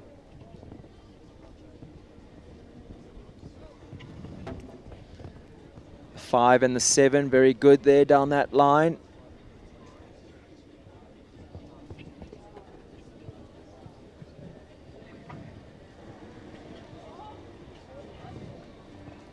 Oh, and falls very late, number 7B. She'd almost landed and taken 2 strides already before that fence came down. We do only have the 1 clear in the bag so far, though, and we will be taking at least 3 horses through to that second round. But it's another rail going down at the Equestrian Affair vertical for Hannah, and another at the entry to the treble.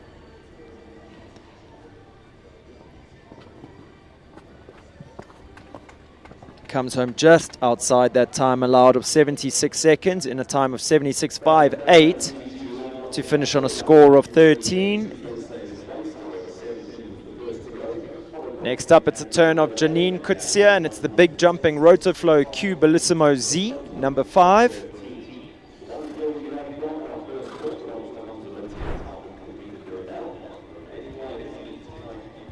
"12-year-old son of Breitling, out of a Quidam de Revel mare.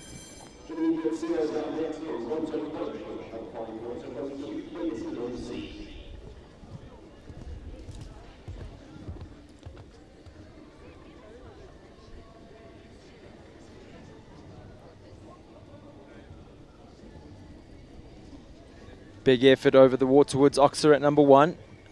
Smooth in the 7 down to the Cuda vertical as she turns back away from the in-gate to that big imposing brown wall.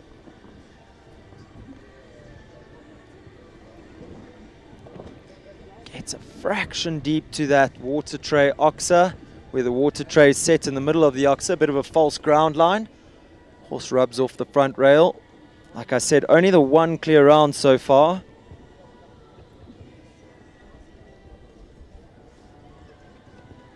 Does a super job to keep the horse out on the curb for the 7. Then again there to 8, giving him space.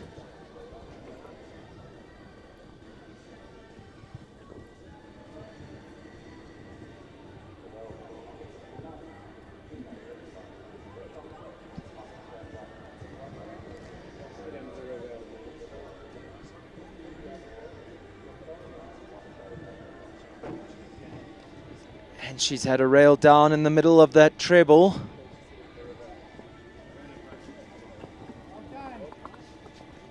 also just outside that time allowed of 76 seconds. She comes home 77.80 to finish in a score of 10. So she matches Ashley Taylor and Hope van Orshoff's score. Comes home in 10 faults. So still just the one clear round in this class.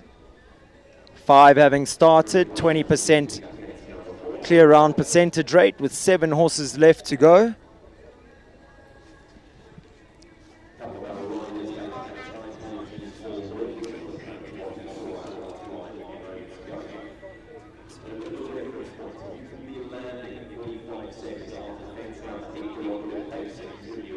Sarah Capazorio goes next. She brings in Millbrook, Enough Said. It's number 6.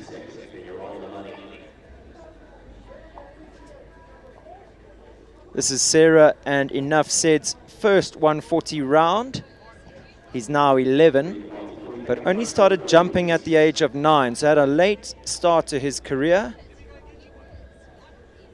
Sarah is coached by Kathy Asherwood and has been done so for the past 6 years.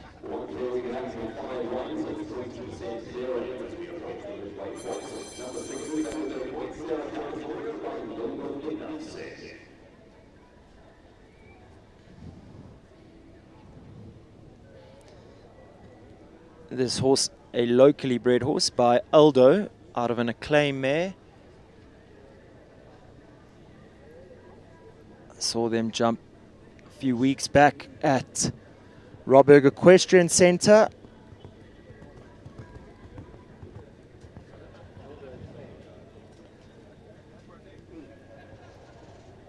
Bred by the Millbrook stud. Enough Said is a super careful type. A little bit hot and buzzy, but being their first 140 outing, they'll be under pressure here today in a big event like this.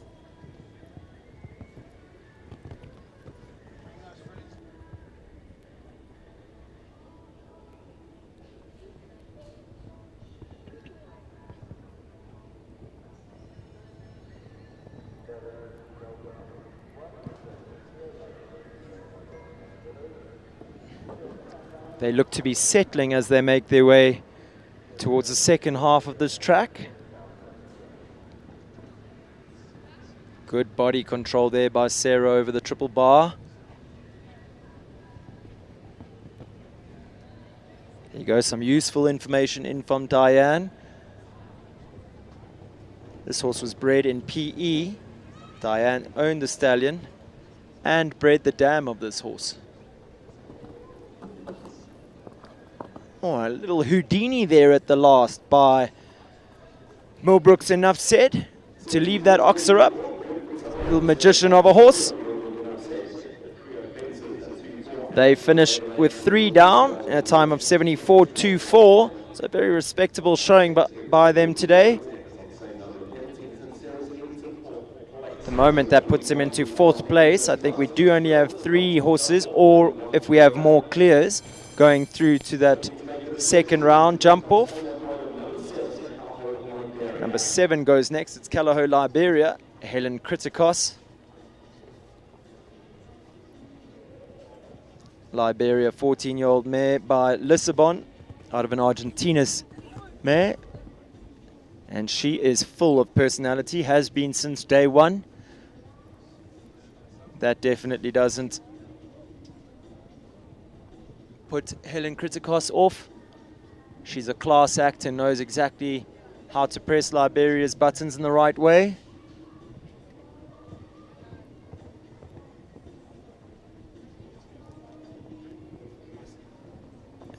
Another chestnut from the Calaho stud that Rogan and I have been teasing about a little bit all weekend. And if you see a chestnut on the auction, it's probably the right one to buy. And this mare's been a rock star for Helen. She gets such a fine tune out of her. Jumped right up to 150 level. Not the biggest mare, but she has talent in bucket loads. Who, to match Helen Kritikos' abilities as well. Training out of the Langley equestrian setup. She really knows what she's doing.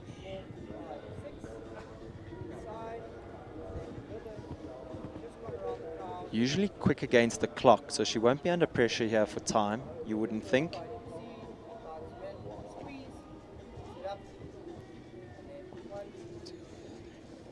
Five, 6, 7, 8.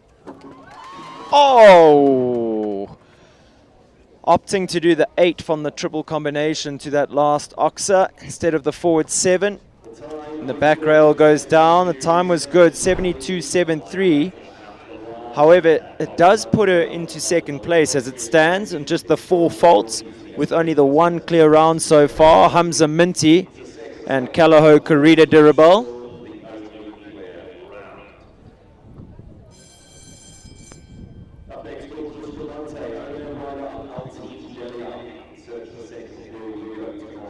From one class act from the Langley equestrian setup to another, it's Georgia Scribanti up next. She brings in Altim De Lapi.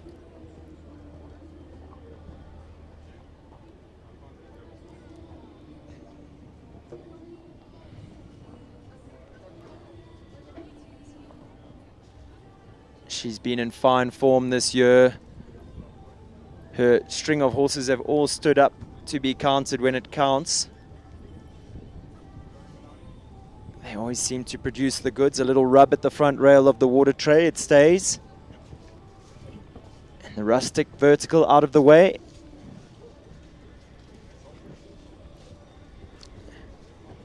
Clears the trout oxer, sits steady in the 7 to the double.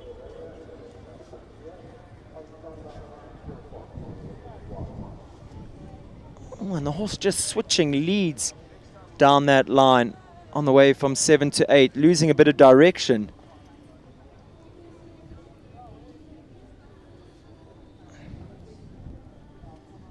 So when I interviewed Bernardo earlier, he suggested that the tests in today's tracks would be for the riders to remain accurate and consistent.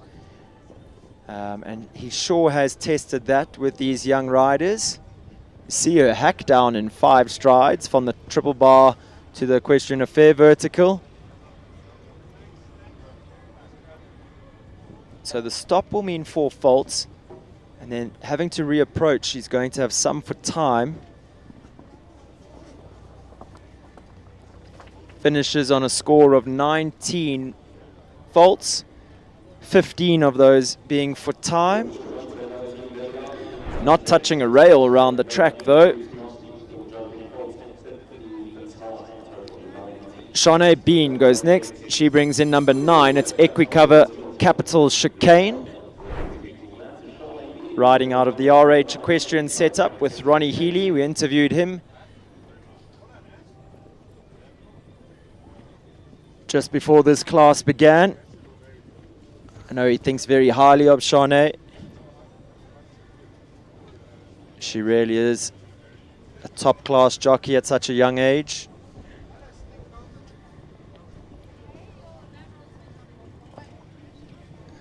Gets down strong in the 7 from 1 to 2. Positive off the turn to the wall. Has to steady in the 5 there.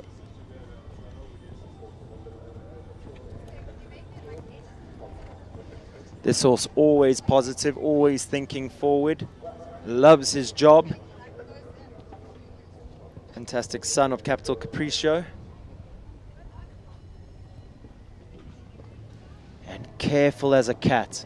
Opts to do the 6 strides down to 8. The horse almost looked down on takeoff.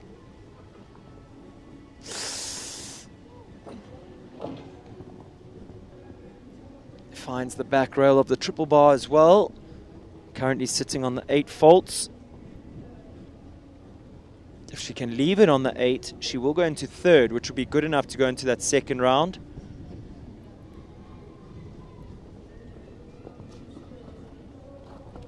Although, I could have been mistaken in my commentary. I've got the very knowledgeable Rogan Askin still with me here. This the Rising Stars Under 25 Championship we have on the SA Show Jumping page, it says, Rogan, so not a Grand Prix. Championship would spell that we need clear rounds for the jump off. So sorry for the incorrect information to our viewers at home, unless SA Show Jumping is trying to confuse me. Hamza Minty goes next. This time he brings Callao Conray. He's currently has one clear in the bag already. Now brings in this lovely 11-year-old son of Concoriano out of a Stolzenberg mare.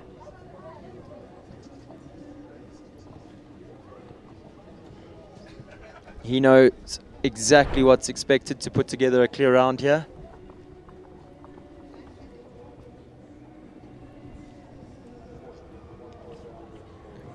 Makes a quick adjustment and does 6 there from 3 to 4.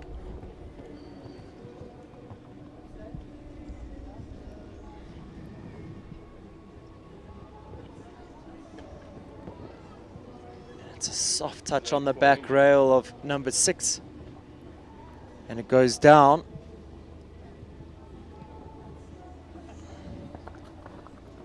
So far not being able to replicate that clear round that he had on Callao Corrida de Rebel. I'll touch on the top rail there of the Equestrian Affair vertical, but it stays up.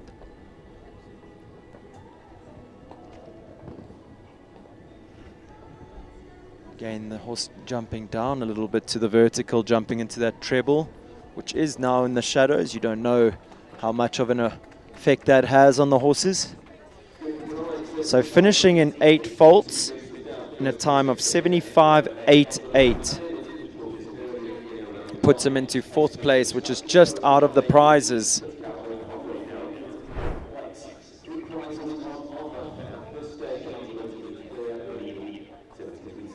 So 2 horses left to go. First of which, Ashley Taylor. She goes next on the 334 Callao Larraboo.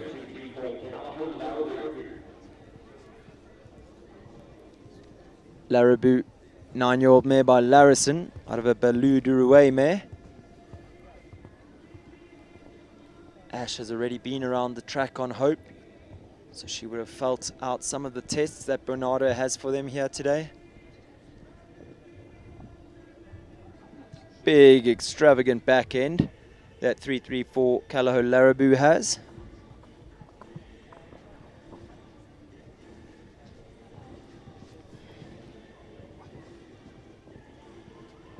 Six, 7.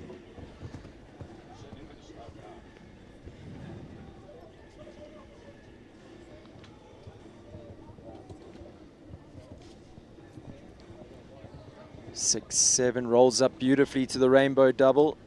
Strong leg jumping out. Here Barry giving her some wise words from the side. Balance.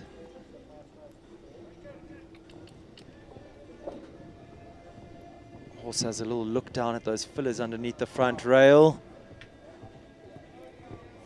Makes her land a little short and then has the Equestrian Affair fence down.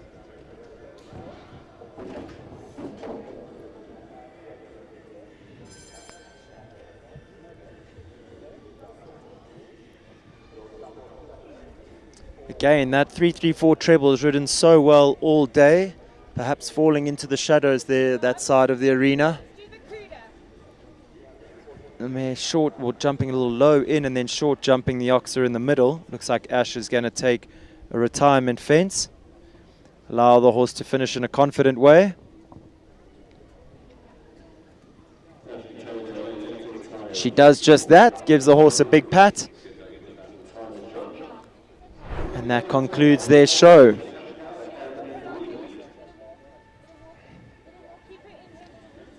Hannah Gerber, number 12, it's Freedom.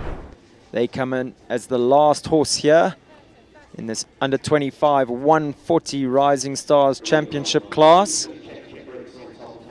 At the moment we only have one clear round, and that's Callao Corrida de Rebel, Hamza Minty.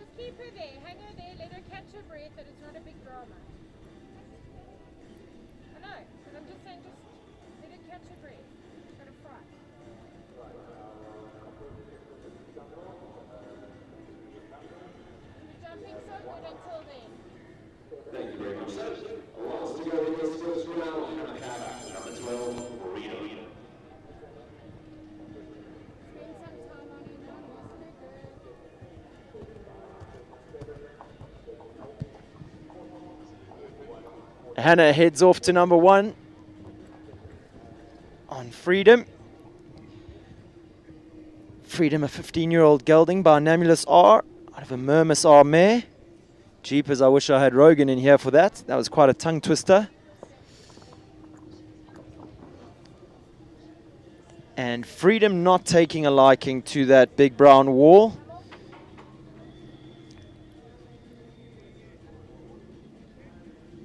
Barry encouraging her from the stands.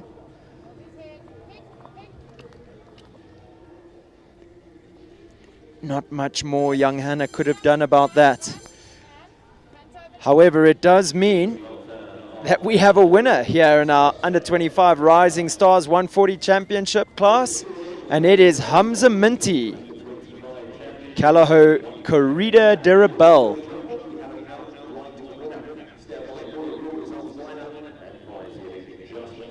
So that full set of results: Calaho Corrida de Rebel, Hamza Minty take the win, Helen Kritikos, Calaho Liberia in second, and Shanae Bean, Equicover, Capital Chicane rounding out our podium. 8 faults in a time of 73.72.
So viewers, we hope you've enjoyed the jumping here as much as we have at Waterwoods. While we take a moment just to wait for Hamza Minty and Calaho Corrida de Rebel to make their way back into the arena with the other 2 prize winners, Shanae Bean and Calaho Liberia in 3rd and 2nd respectively. Just want to run through our sponsors for the show and thank them for making this the event that it's been. Big shout out to the team from 334 Sports Horse Stud. Then to Kuda, Equestrian Affair, Top Bet, Country Life Properties, Northrand, Animal Clinic, Epol, Back on Track, Cheval de Bataille, Midfeeds, Mark White Nissan, Talkcraft, Western Shop, Shoot, Amazeballs, Motherkind, Sealy, Calder Hill Equestrian, and Mac. Without those sponsors, nothing would be possible. Really grateful for all the support they give to our sport. You have on your screen Hamza Minty, the class act that he is, taking the win here in the under-25 Rising Stars Championship. Helen Kritikos, Calaho Liberia, was in 2nd place here today. Rounding out our podium in the prizes, it's Shanae Bean, Equicover, Capital Chicane. Super effort by those 3 youngsters.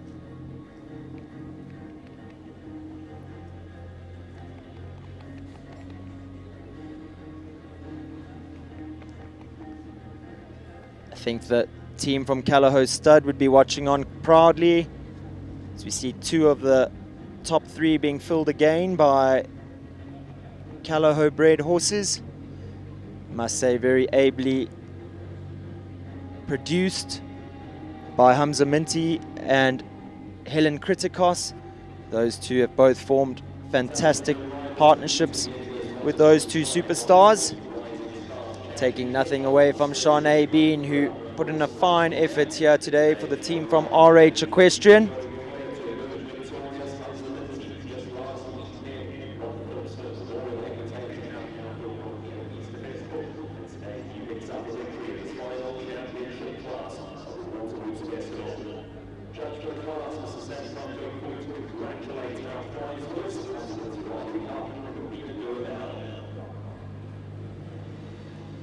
And there we have it for the last time this weekend.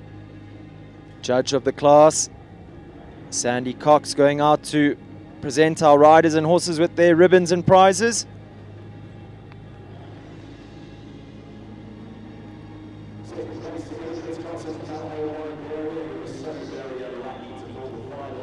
Helen Kritikos and Calaho Liberia, they took second place, the softest touch on the back rail of the last fence, and it went down.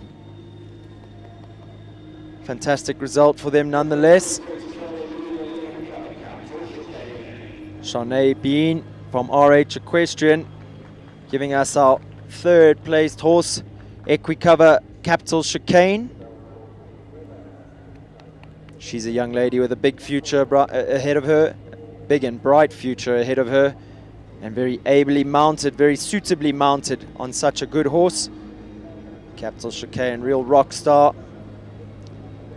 So we see our riders going forward to take their place on the podium.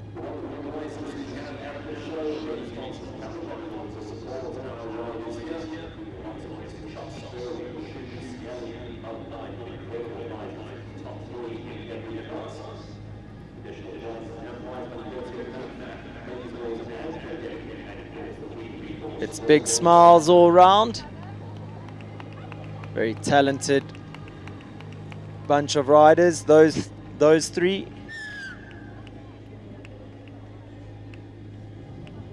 Smart effort from them. As you can see, friendships for a lifetime forged in these junior ranks or young rider ranks. Big shout out to coach of Hamza Minty, Chad Cunningham. They've had a strong showing here at the Waterwoods Show Jumping Festival.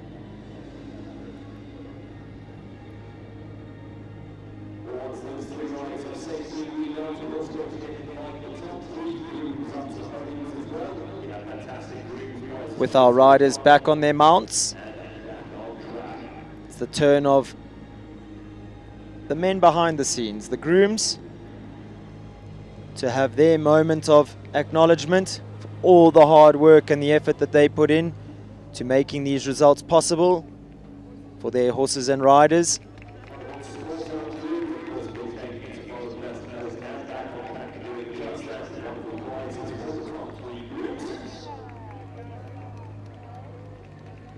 Massive congrats to those gentlemen. They've got their horses here, and to have them on the podium in the final class of the show, they'll be going home with big smiles on their faces and well rewarded with their prizes from the 334 Sport Horse Stud.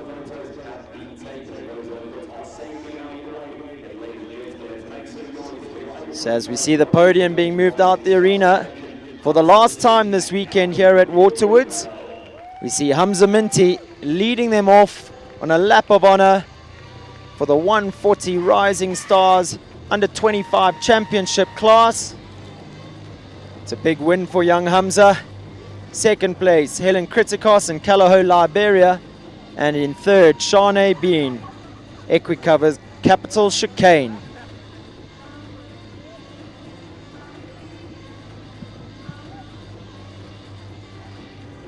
So viewers, I think I'm gonna try grab Hamza for a quick interview. He can go through that win for us. So we'll have that for you shortly, and then we'll be closing out for the day here at Waterwoods. Don't go anywhere, we'll see you now.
Welcome back, viewers. With me, I have Hamza Minty, winner of our Rising Stars Under 25 140 Championship class. Hamza, congratulations. That was a massive win, a fantastic ride.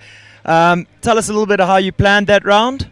Thank you so much, Sten. I really came into this round just wanting to have a confident round because it's my Creda's first 140 show. Since she's only 6, we're taking it pretty slow, but otherwise she stepped up to the game. Just touching on that, you say she's only 6. I mean, she's rising 7, I think, this year. You've had her, 2 or 3 years off the auction. That's an incredible production job that you've done. Speaks to the ability of the mare to be able to step up and be competing with your other horse, Callao Conray. It really is incredible. She's a real fighter. And what do you think of her performance here today? She was really good. I really did trust her throughout the round because I know she'll get me out of any situation.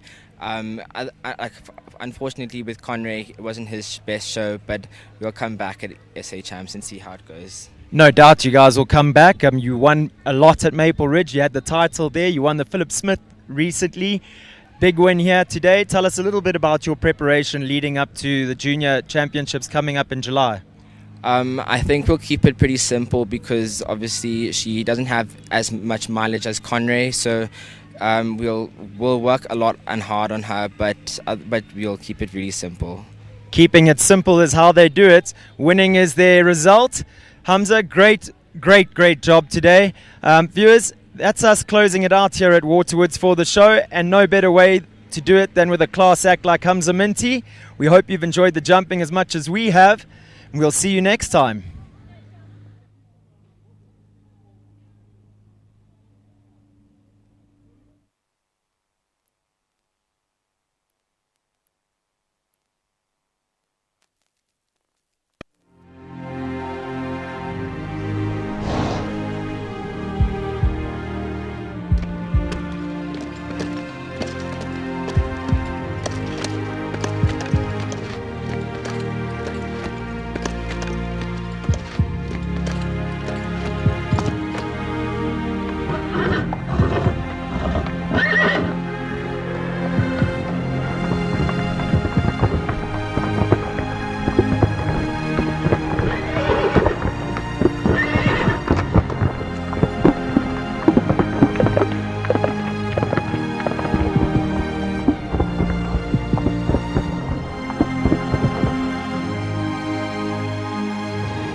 ever had. I'm guilty, I confess. Blue lights, red lights, we gon' get real wild tonight. Blue lights, red lights, with you. Anything that feels this good, well it must be illegal. It must be illegal, illegal. Anything that feels this good, well it must be illegal. It must be illegal. So call us criminals, criminals. Call us criminals, criminals. I've been stealing all your time, but I know that's what you want. I swear the way you blow my mind should be against the law. Blue lights, red lights, we gon' get real wild tonight. Blue lights, red lights, with you. Anything that feels this good, well it must be illegal. Must be illegal, illegal. Anything that feels this good, well it must be illegal.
Country Life Properties, a boutique real estate company specializing in sales of equestrian properties, sale of residential, agricultural, and country lifestyle estates in the Greater Kyalami area.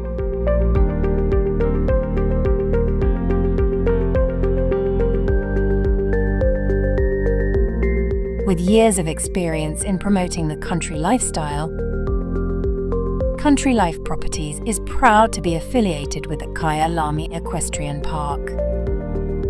Baloo Country Estate is a secure estate offering 22 kilometers of scenic bridle trails. We provide country estates to suit all your requirements: extended family living, work from home, or just escape the hustle and bustle. A variety of equestrian properties are offered for the keen equestrian. Contact us or visit our website and let us find the right property for you.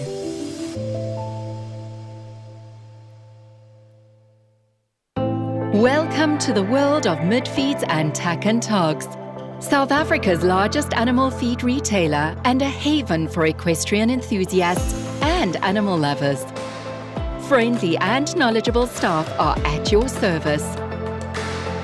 We pride ourselves in offering a vast range of premium products that we know and trust. Your passion is our passion at Midfeeds and Tack and Togs. Where we lead, others follow.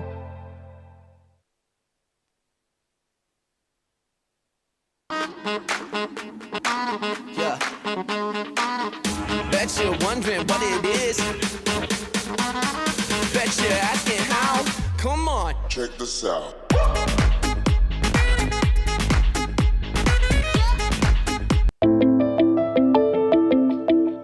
Welcome to Northrand Animal Clinic. I'm Dr. Mike Ross. My partner here is Dr. Mike Last. Northrand Animal Clinic has been present on this site since 1994. We offer more than 100 years of equine experience.